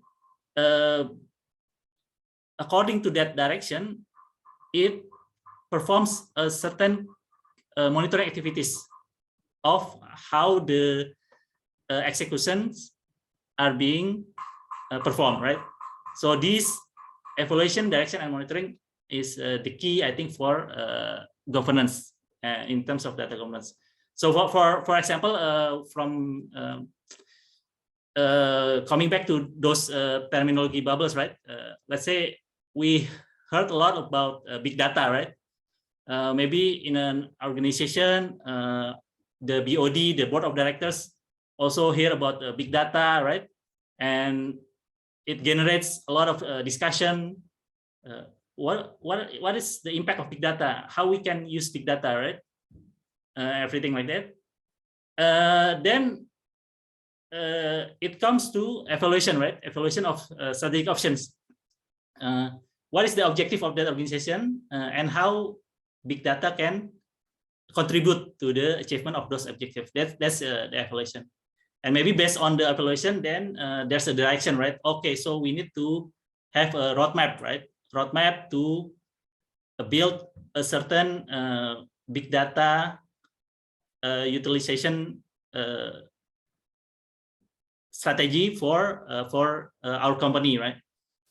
Not only from the technological side, but also let's say from process, right? And also by maybe creating a separate big data function inside our organization, right? And then after the BOD make that decision, then they will expect to have some kind of report, right? Some kind of report on how the big data capabilities are being built inside the organization. That is governance based on this definition. And the second aspect of governance, data governance, I think it is a process that is part of a holistic enterprise governance system, right?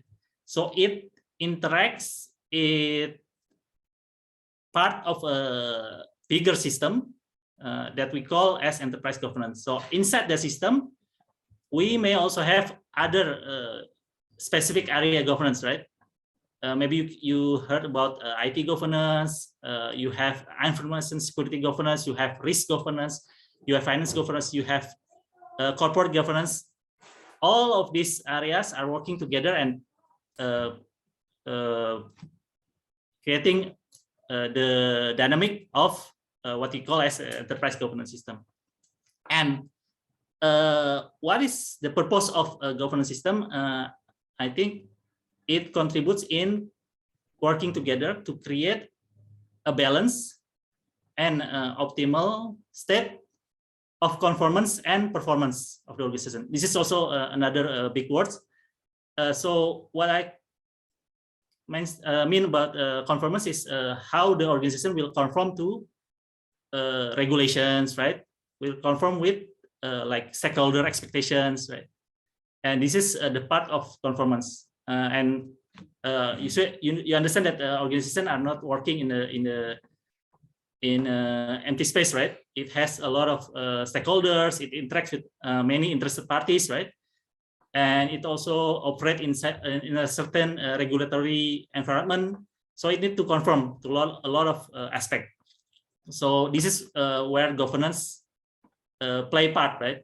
Play a role to ensure that in a particular area, the organization is conforming to its context. And the second part is the performance, right?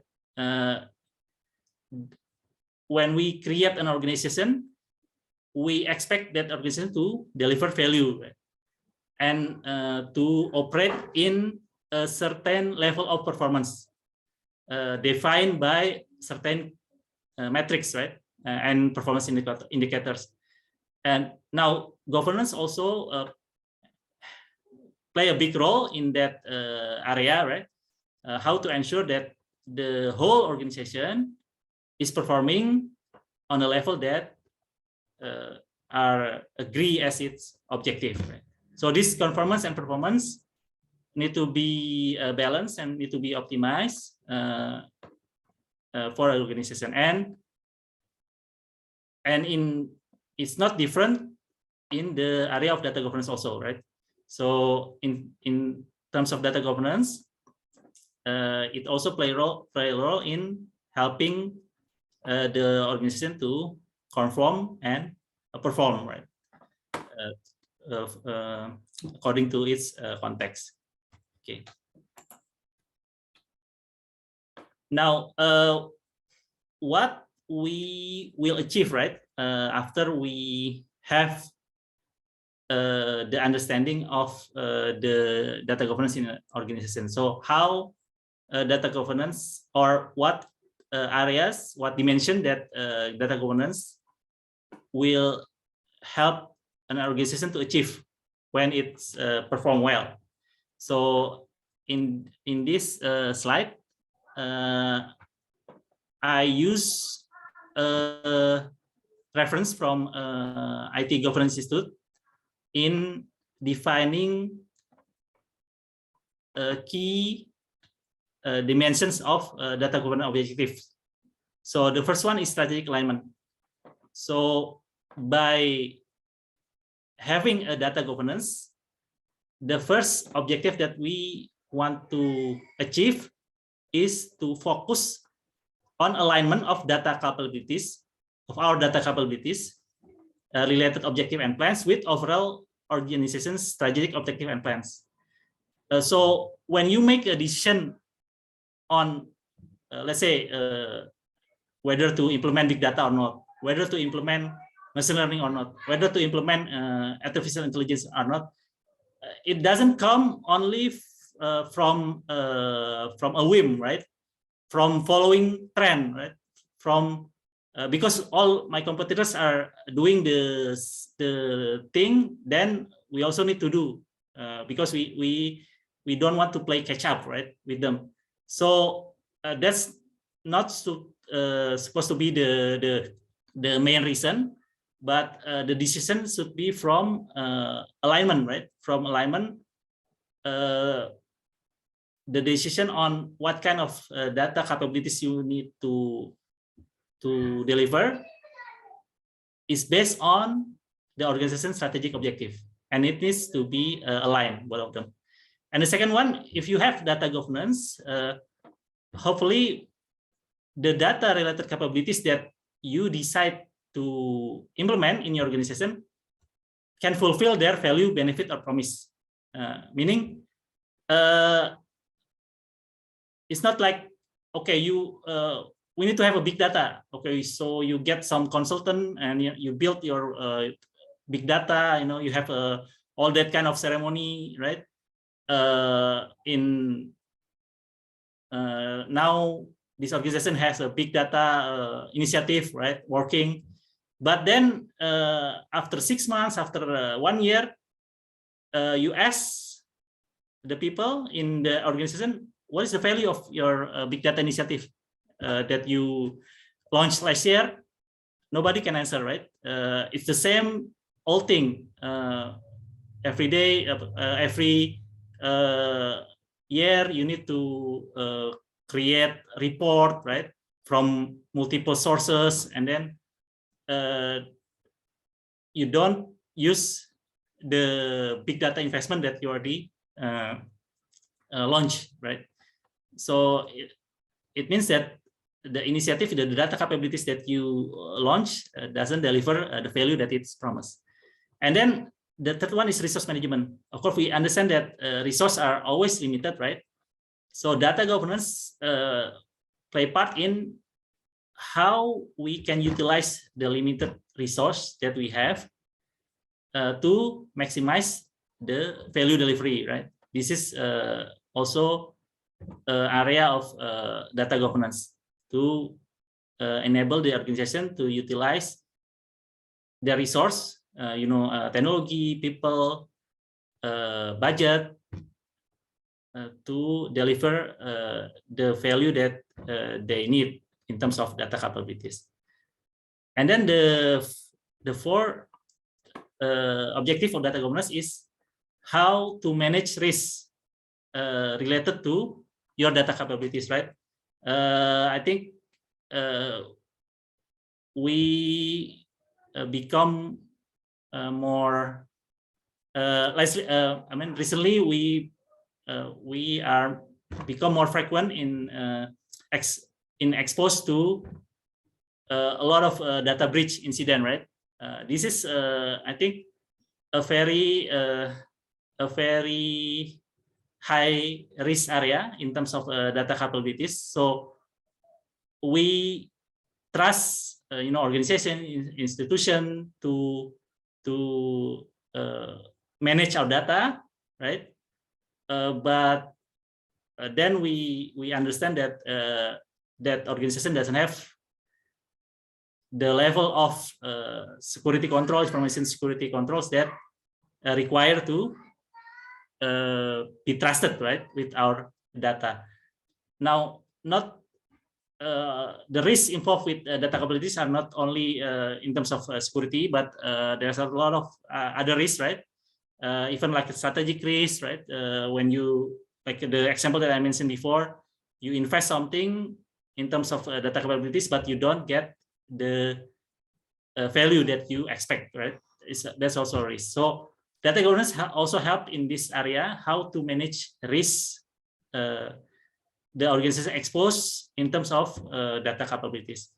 And the last one is performance measurement. So you cannot, there's a adagium, right? You cannot manage what you cannot measure, right? So data governance also has this role in ensuring that the organization define the required metrics and performance indicators to get a positive feedback, to get a productive feedback on their data capabilities performance, right? So like I mentioned before, maybe they already invest in big data, they invest in machine learning, then they need to have right metrics, right performance indicators to show whether the data capabilities that they already have in place are delivering a result. Right? This is also where data governance play part. So these 5 areas are I think what I call as the key objectives for data governance initiative in an organization. And hopefully, if we manage to perform well in those areas, if we manage to achieve those 5 objectives, it will push the organization towards what I call as a proactive data driven organization.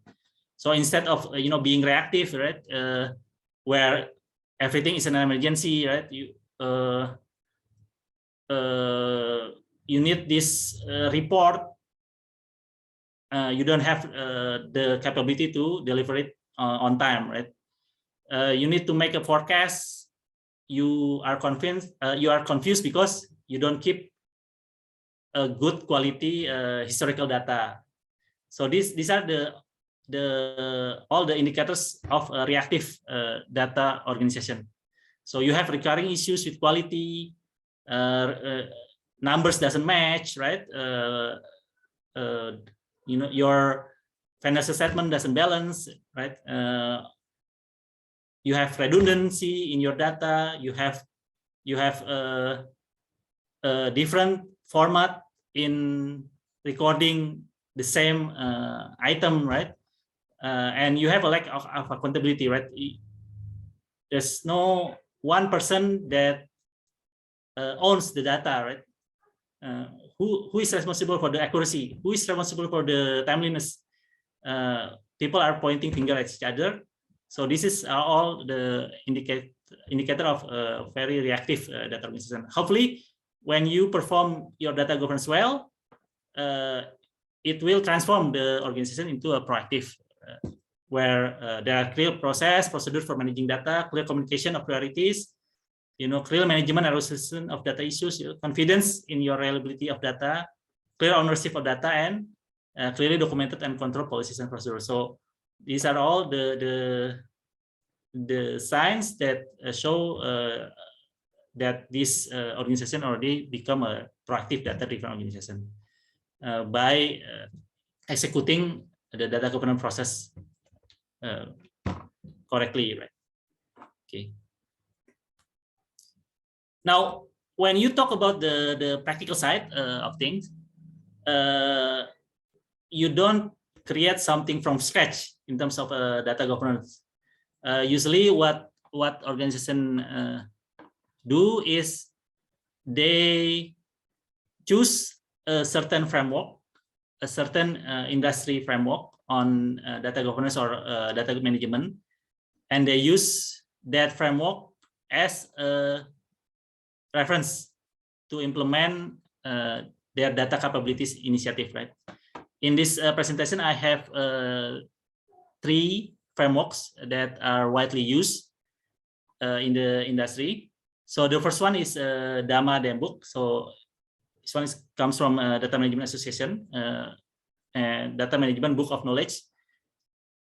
Right now it's in the second version, if I'm not mistaken.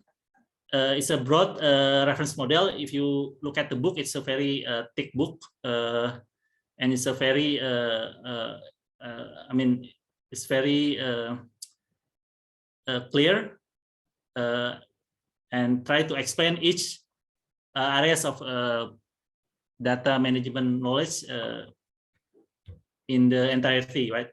So very broad reference model. It has like 11 core areas, industry neutral, and you can check this link to get more information on this framework. If you look at this picture here that represents the framework, you can see that the data component is in the center of the wheel, right? It talks about the strategy, the organization and roles, policy and standard, issues, valuation of data. And you have these other core areas that refer by this framework to guide your data specific process. So, for example, when you need reference on data security management, then this framework will have information on data security management. Also, like data warehouse and business intelligence management, right? It has all the information that you need as a reference to implement your data capabilities. This is the first framework that are widely used. And the second one is from Enterprise Data Management Council. It's called Data Management Capability Assessment Model, DCAM. It has 8 core areas, and EDM Council was mainly found by financial service organization and vendors. So it's more oriented towards financial service regulation, compliance, and reporting requirements. But I think other organizations from various industry also take benefit from this particular framework. If you look at this representation here, it has a slightly different interpretation on where to put data components compared to the first framework that I show. So if you look at DCAM, the cycle starts from defining your data strategy and business case, right? And then how you use this business case to get funding for your data management program, right? Okay, so this is where you start your initiative in terms of building data capabilities in your organization. And after that, you execute, right? You perform execution of your data capabilities program based on the data management program that you already decide in the first foundational phase.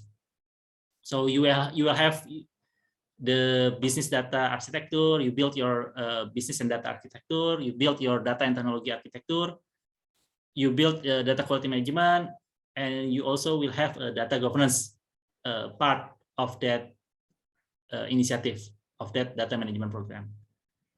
And data governance, if you look at here, data governance tie all these areas in terms of execution with collaboration, meaning we understand that now organizations are part of a bigger ecosystem, right? A bigger ecosystem with other organizations, with other platform. So you will need data governance to tie the internal process with the process that enable you to collaborate with other parties.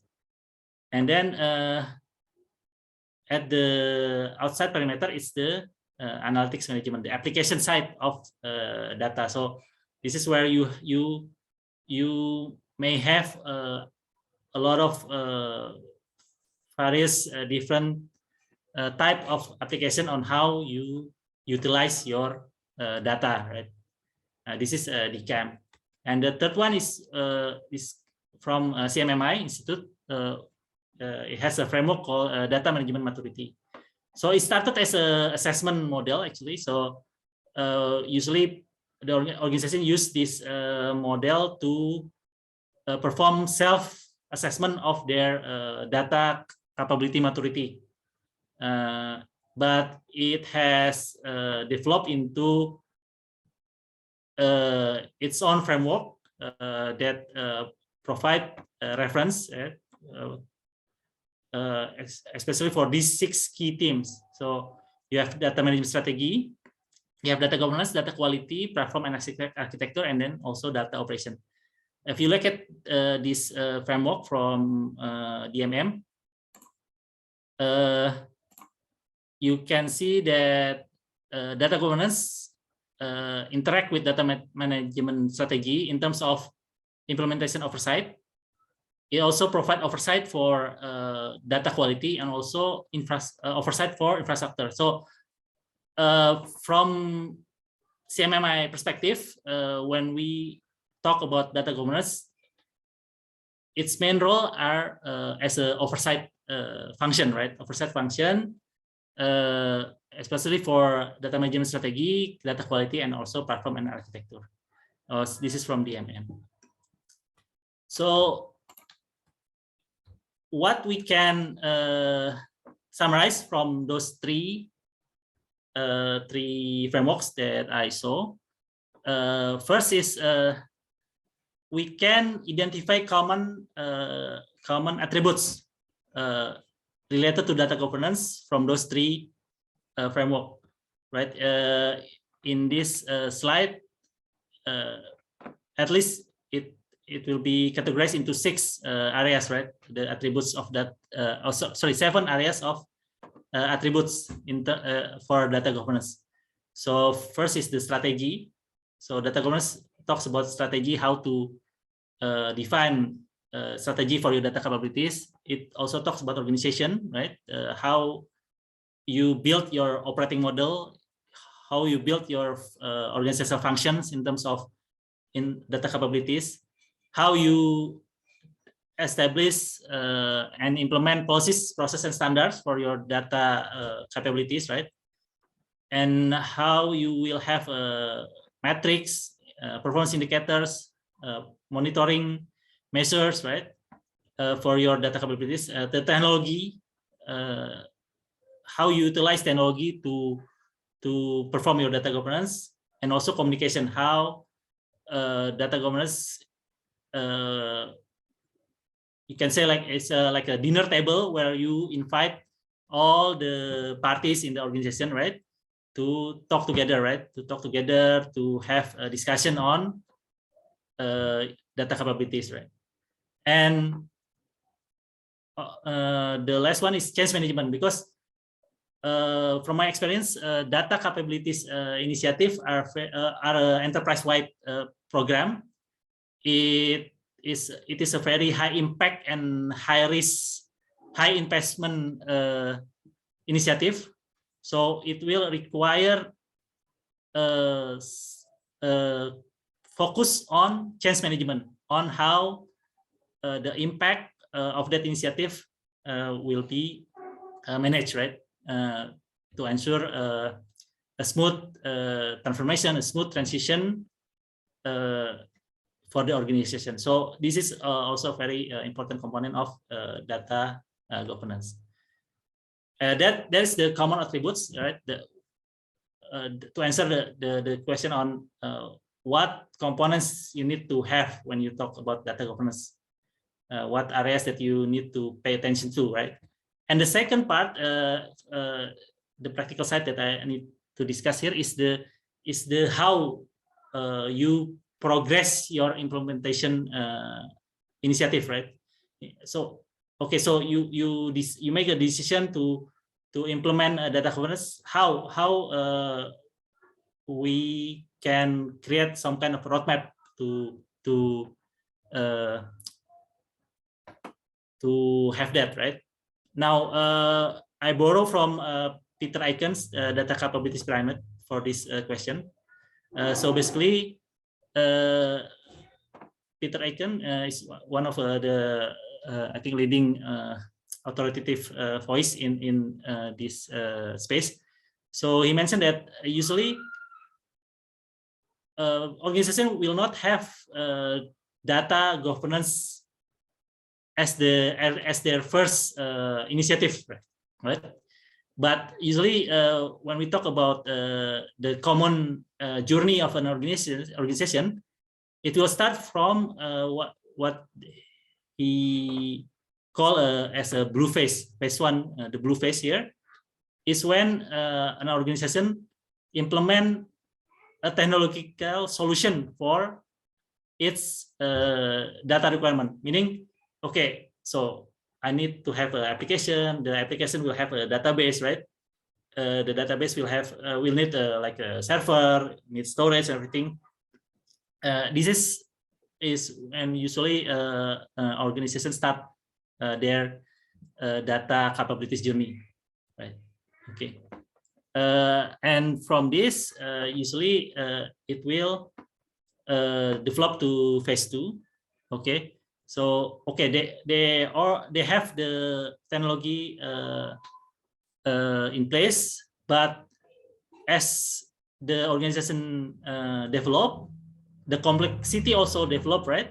They need to manage a lot of kind of data, structured and unstructured data. They need to interfacing with their ecosystem, their vendor, their customer, their regulator. They start to feel the pains from bad data quality. And usually at this phase, they begin the phase 2, right?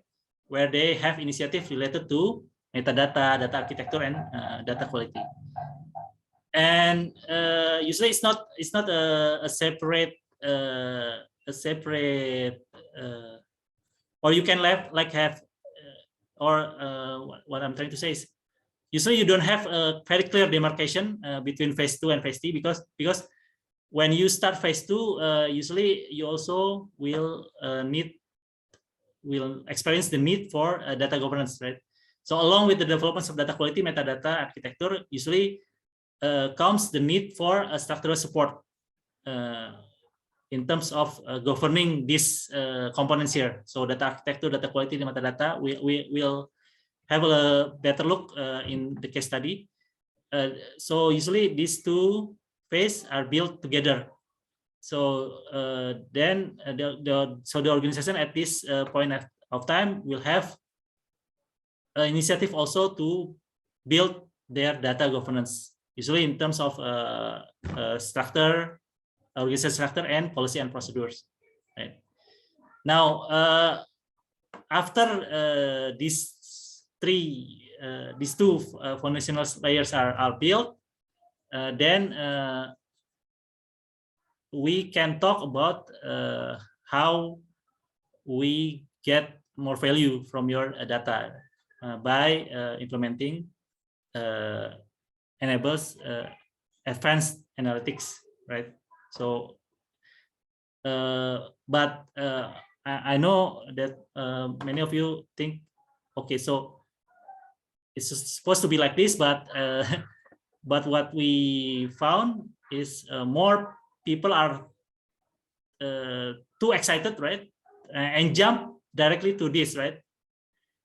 What happened to this organization when they jump straight into data analytics, big data? Later they will find out that garbage in, garbage out, right? There's that concept. You have these advanced analytics capabilities, but you realize that the data that you have for the input for your analytics capabilities are garbage, and the result of your analytics automatically become trash too, right? Because you have a major problem in terms of data quality that you didn't solve by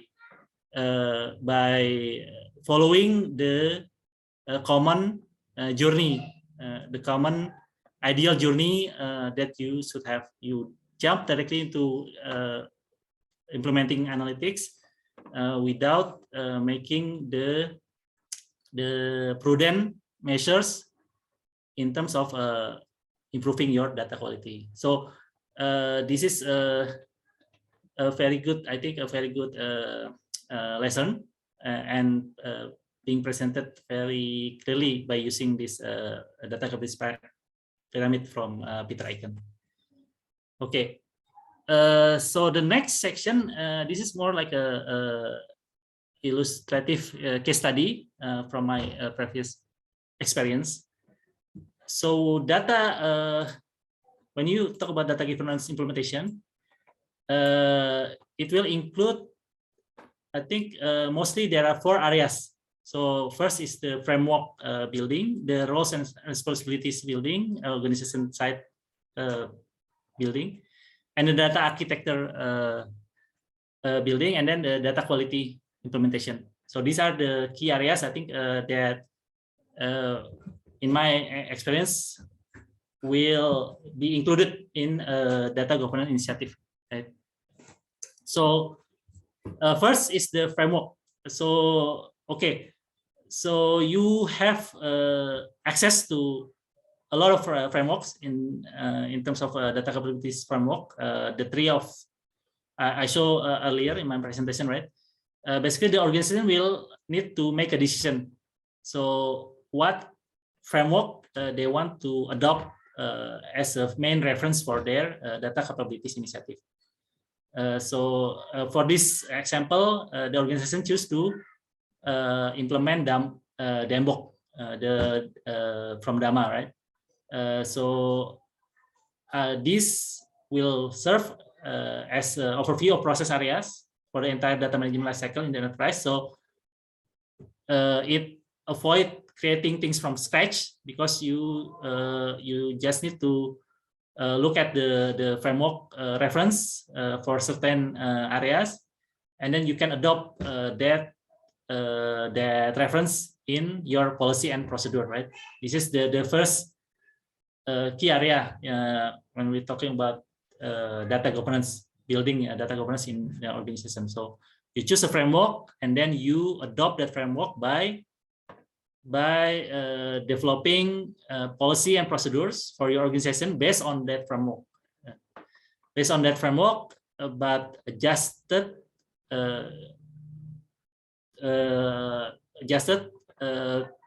for the context of your organization. This is the first key area. The second one is you create your data capabilities organization, right?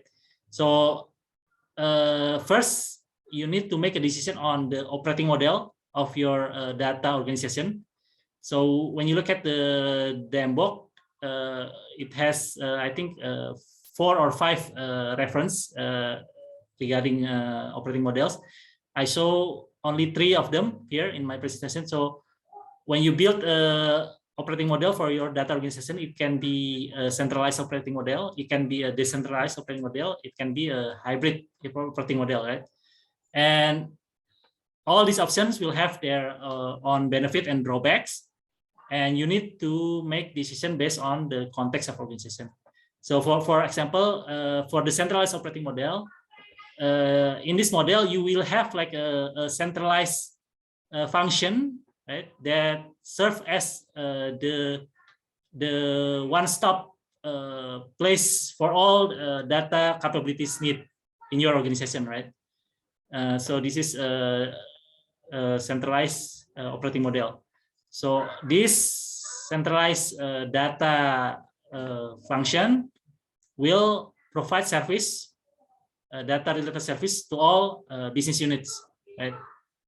So all business unit will not have their own data capabilities person or function, but all the service will be routed to and provided by this central function. Right? Of course, in the second and the third operating model, this is a very different story, right? But, okay. So after you make a decision on the operating model, you will have to establish what usually called as the responsibility matrix, right? Raki matrix. And there are 3 roles that I highlighted here in terms of the data organization.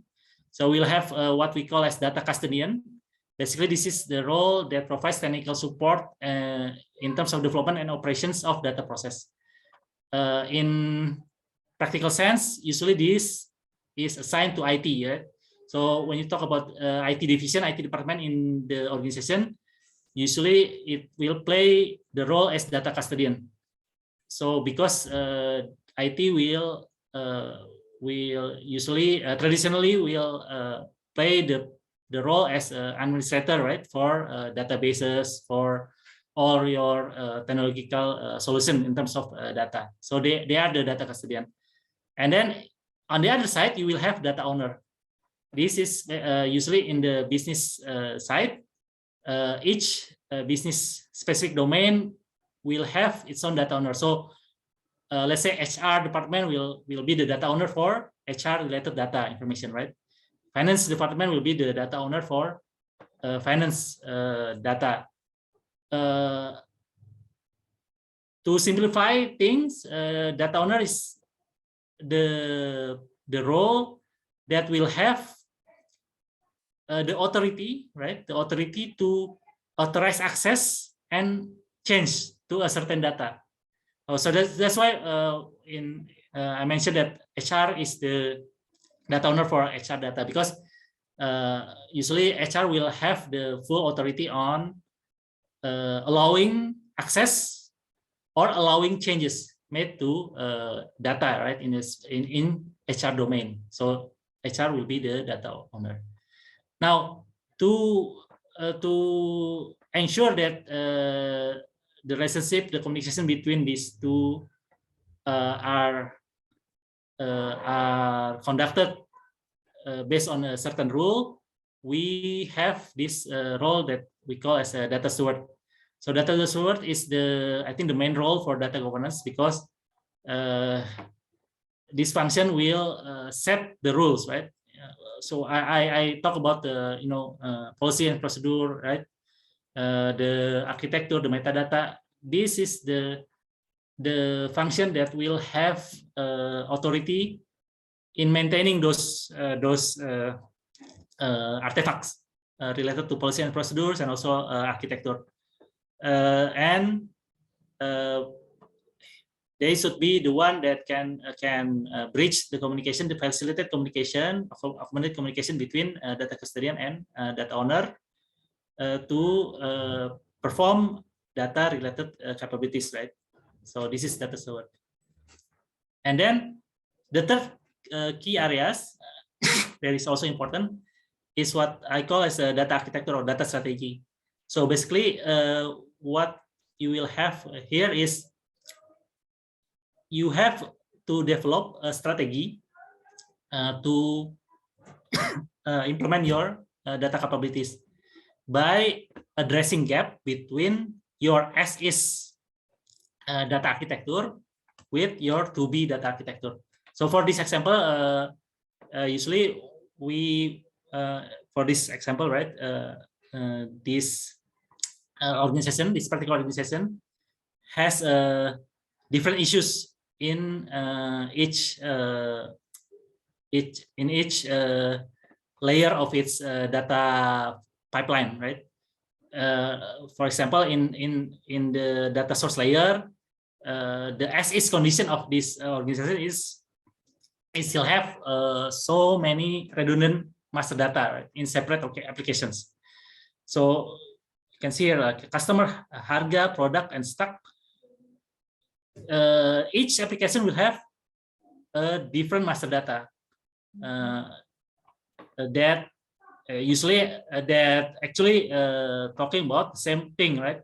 But it is being treated as different master data. And also you have like two separate dashboard right here. This is the as-is. And in this sample, what they want to achieve is to have a more integrated, right, more streamlined data flow for their data capabilities. So by comparing this 2B and then this ASIS, this organization will have roadmap, right? Roadmap and list initiative that they need to perform for their data capabilities. And the last one is what I call as data quality. So each organization need to make decision on what they perceive as quality in data. So if you search for quality criteria for information, you will have more than 5, right? Maybe like 15 or 20 different criteria. But from those criteria, list of criteria, each organization need to work on, need to decide on which criteria that they think are crucial for their organization, and it may differ from for each organization, right? So organization A will put emphasis on accuracy and completeness in certain for certain data, but maybe other organization put more emphasis on timeliness, let's say, or security. So this need to be agreed based on business objective. And then when you already make decision on the quality criteria, then you need to implement a data quality management cycle to ensure that throughout your data pipeline, you will have transparency on the quality of your data. So from source to visualization, you are aware of what's going on in terms of data quality, where the quality doesn't meet the expectation. So you will have to implement certain measures to enable you to have that kind of transparency. So these 4 areas, I think, from my experience, are the pillars of what we call as a data governance initiative in an organization. So for as a summary, there are 4 points that I need to highlight for key takeaways from my presentation. The first one is data governance should be regarded as the enabler of data capabilities in an organization. So as the complexity develop, then the need for governance will become higher, right? So it cannot be regarded as an afterthought or you take it for granted, data governance, but it should be seen as an enabler to enable you as a platform to enable the organization to achieve more maturity in terms of data capabilities.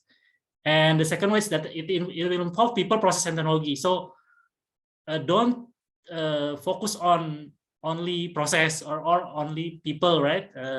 Or only in technology, but it should be holistic. So when you need to implement data governance, it means that you need to pay attention to these 3 factors here and how it give a greater benefit for your organization. And also aligning data governance initiative with existing industry standard. So don't start anything from scratch. There's nothing new under the sun, right? So please utilize existing framework that will help you implement data governance in your organization. And the 4th one is the main value of data governance is to ensure alignment of data capabilities with the organization objectives. So I mentioned 5 dimensions of objective, right? But I think the main objective, the main value of data governance, if you have it right, if you do it right, is you have alignment. The decision you made on data capabilities related to data capabilities in your organization will align with your organization objective. So it should be informing each other. The organization objective will inform the decision you need to make. So it's not based on whim, it's not based on trend, it's not based on your competitors, but data capabilities should be based on the organization objective. your organization objective. I think that's the end of my presentation. So if you have any questions, feel free. Mr. Badawi, maybe we can. Okay, thank you, Mr. Aristo. Yeah, this is well managed structure. It can help us to understand how is important data governance in our company, because your materials have a correlation with our business case, right? So all of the students who join this program have a final project to understand a case study. So I hope all of you can understand very important between if you want to recap like the example, the alignment between business strategy and IT strategy is very important. And because not all company can utilize technology as well as we discussed in this session. Okay, we have some question, but because of time, Mr. Aristo, maybe I just choose one. May you can explain in the simple way. Okay. You provide lots of framework because we are not in that field.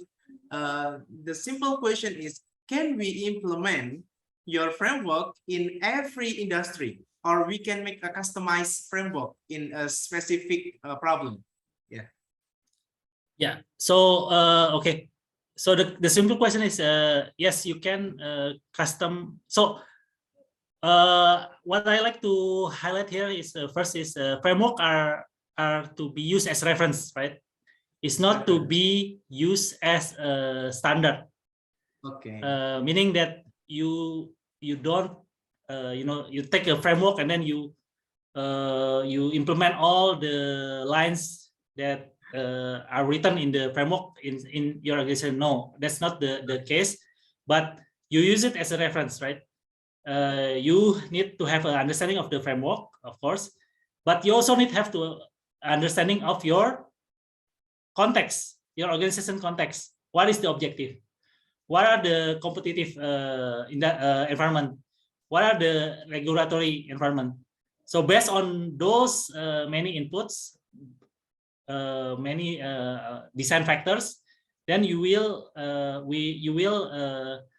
go back to the framework material, and then you decide which let's say lines, which areas in the framework material you need to implement in your organization. So that's the simple answer for that question. Okay. Thank you, Mr. Aristo. Thank you for your. your. I'm really sorry about the time management. It's okay. For my It's presentation. okay. Yes. Okay. Okay. Thank you, Mr. Aristo. And well, yeah, there are lots of questions we need to discuss first, but because of time, we can continue in the next session, because in the next week we will discuss more precise on the business context, right? So in this week, we hope all of you understand about the data governance first. Then for next week, how to manage the data governance in the business context. Okay, thank you, Mr. Aristo. Before I give the time for MC, for Chika, please open your camera, right? Please, all participants open your camera and we can keep take a photo together. Okay? Okay, let's go everyone. Turn on our cameras. Okay, please. Okay, everyone, please. Okay.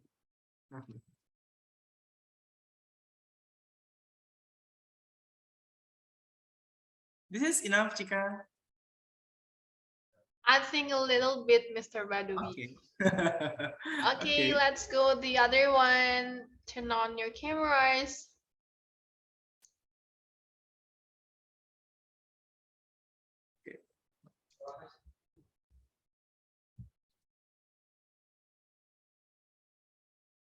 Okay, Mr. Badawi, I think we can start the online photo session. Okay. Okay, so thank you everyone for your participant and especially Mr. Aristo. Okay, Chika, time is yours.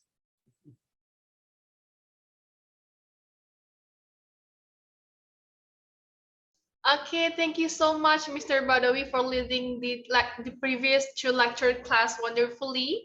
And also, we would like to express our thank you and greatest gratitude to our second and third speaker, to Mr. Risman Adnan and Mr. Aresto Sujono, for the comprehensive materials and also exciting experiences that you have shared with us. Okay, for the next agenda, there will be an explanation about the cases that you guys do had to analyze during this program, and also the explanation about Google Classroom that will be delivered by Mr. Tantowi. For Mr. Tantowi, the time and screen is yours. Okay, hi everyone. Good afternoon. Okay, I will explain about your Google Classroom and some of the material cases and assignments that you need to address as a group and individually. So as we already sent to your Zoom link, this is our Google Classroom, and I also invite some others as students here. Thank you for confirming this Google Classroom. Please take a look at your Google Mail if you are not yet enrolled to this Google Classroom.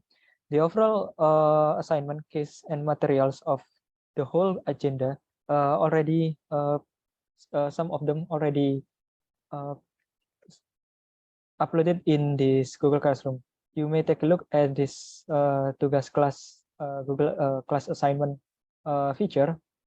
Start from the first one. We have case presentation submission, which is should be submitted before the presentation before 25 of September. But for the business case itself, you may access it for now. This is your Google, sorry, this is your case about committee implementation of digital project and innovation. So, Mr. Badawi, is it you or me that should explain a little bit about this case? Okay, may you is okay. Okay. Yeah. Okay. So this is your case. The committee itself is microfinance in Indonesia. They want to transform their business to be more digital. So the framework, or sorry, the frame of this case would be implementing digital microfinance and some maybe business process improvement for their business. You may already you have the access of this case, and then you have 22 days at least for discussing this case that should be aligned with our agenda in operation and supply chain, in marketing, in finance, as well as the human resource as well. But the questions of this case and the expected outline of the presentation itself will be delivered later in some days. Have you already downloaded the case, everyone? Give me some thumbs up if you already access it. Okay, thank you. And then for each section, you may take a look here. So we have submission for each session, meaning we will give you the group assignment, and then please submit after the session, and then you will have at least 6 days to complete the assignment itself. For the next menu, you may access it in group. So let's say you are from group 1, please look at your menu discussion. Why we give you this discussion menu?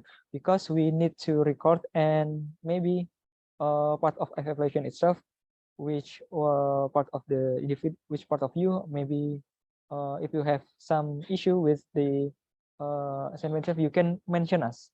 So we can clarify some things, and also you can record by yourself in terms of performance. Anything else? Maybe okay. This one, speaker presentation materials. This menu will be updated frequently before each session. Okay, So I thank you so much for your suggestion earlier in this Zoom chats that probably some of you access before the session. Yes, we will try to deliver it before the session, so you can access it and try to learn it before the speaker deliver the material as well. Any questions so far for your Google Classroom?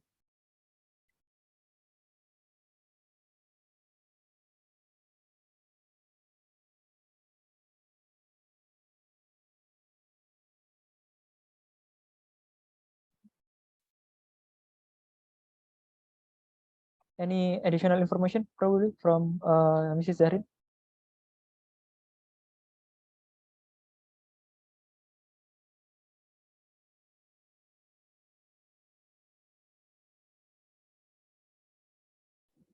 All right. Thank you, Mr. Tantawi. Oh, wait. Okay. Before I add some additional points, yeah. Please go ahead, Shahida. Yeah, Mary Shahida.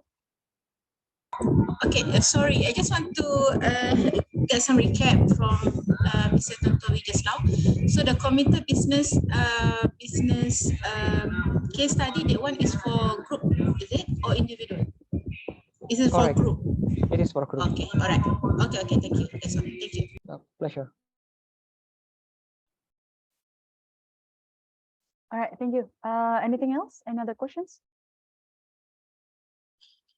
All right, if no one else has any questions yet, then I will share a little bit of the program schedule to just remind you all again. We actually have shared this file to you all in the WhatsApp group. And as you guys can see here, this is the details of today's activity for the first day, and we have the details for the whole, the whole sessions. Sorry, for day 2, day 3, all the way up to day 5. And as you guys can see here, the total durations for the whole program of these 5 days is actually 26 hours. And this is going to be conducted synchronously. That means that we'll have the sessions on Zoom just like today. But then we'll have another 14 hours in the format of asynchronous. And having said that, that means that we'll have to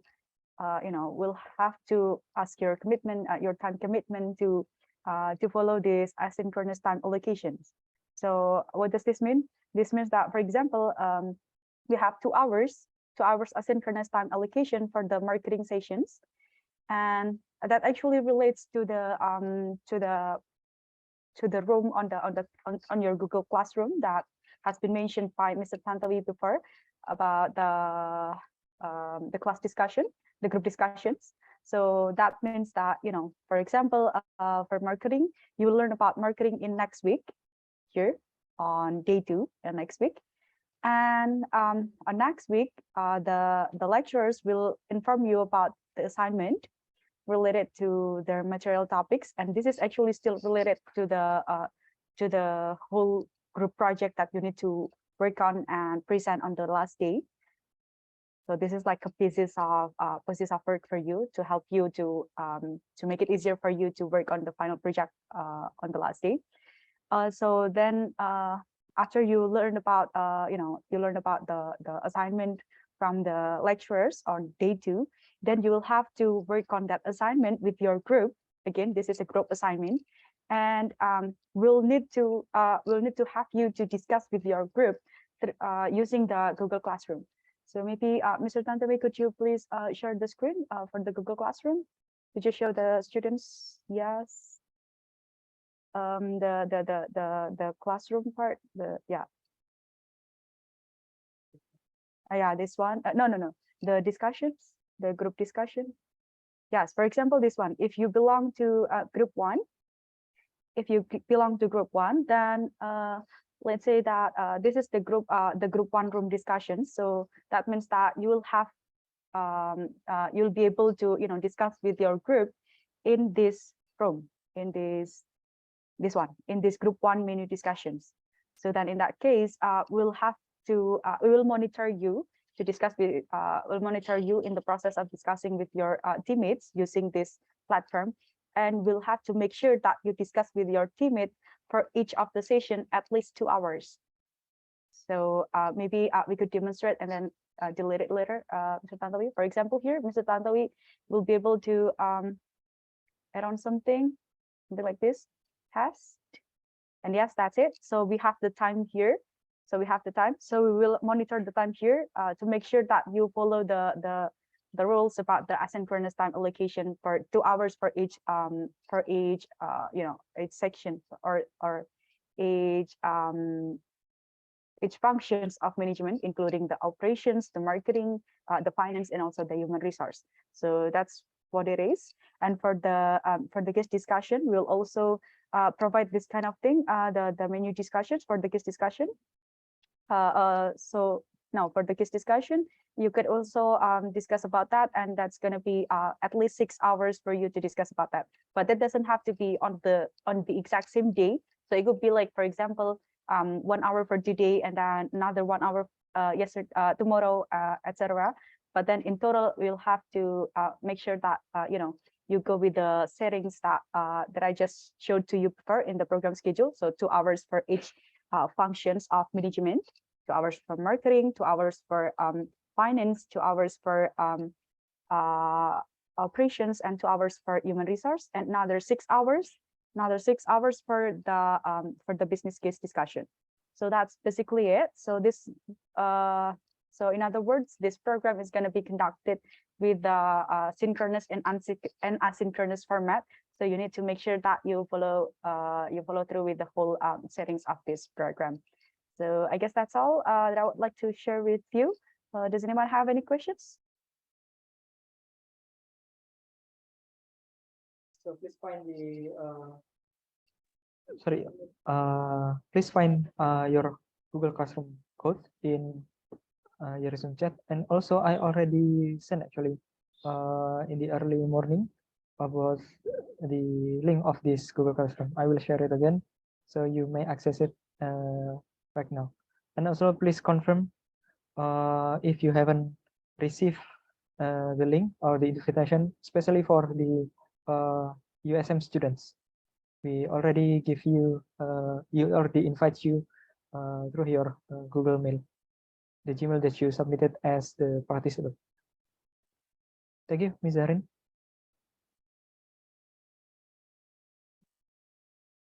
Okay, thank you so much, Mr. Tantowi and Mrs. Zarin, for the clear explanation regarding the cases and also Google Classroom. Okay, to remind all of you guys, please do not forget to fill in the attendance form at the Zoom chat below. Okay. Right now, this attendance form is for the attendance session, so please do not forget to fill in the form. And also, guys, to let you know, in order to get your transcript and a certificate, you need to join the program with minimum attendance 75%. It means that your maximum of absency is only for 1 day. So make sure you guys be present in every day of the program. And also, as you may have already known, for today, you need to fill in 2 attendance forms, which was at the beginning of the session and at the end of the session. But starting from the next meeting ahead, there will be 3 attendance forms that you need to fill, which will be divided into at the beginning of the session, the end of the session, and the middle of the session. But the time of the attendance form at the middle of the session will not be told to you guys. So make sure you pay attention well to the class and make sure you fill in the attendance form at the middle of the session. Okay, guys, it saddens me to say this, but we are here at the end of the Wisdom event for day 1. Thank you so much, everyone, for attending our first day of Wisdom event. I hope that you guys will be more energetic and also be more active at the next meeting ahead and for our next lecture class. And thank you so much for attending today's event, and we wish you all the best for the next meeting and for the next program that are about to come. And see you again at the next meeting, and have a great day, everyone. Good luck. Thank you, everyone. See you next week. Thank you. Thank you. See you. Bye-bye, everyone.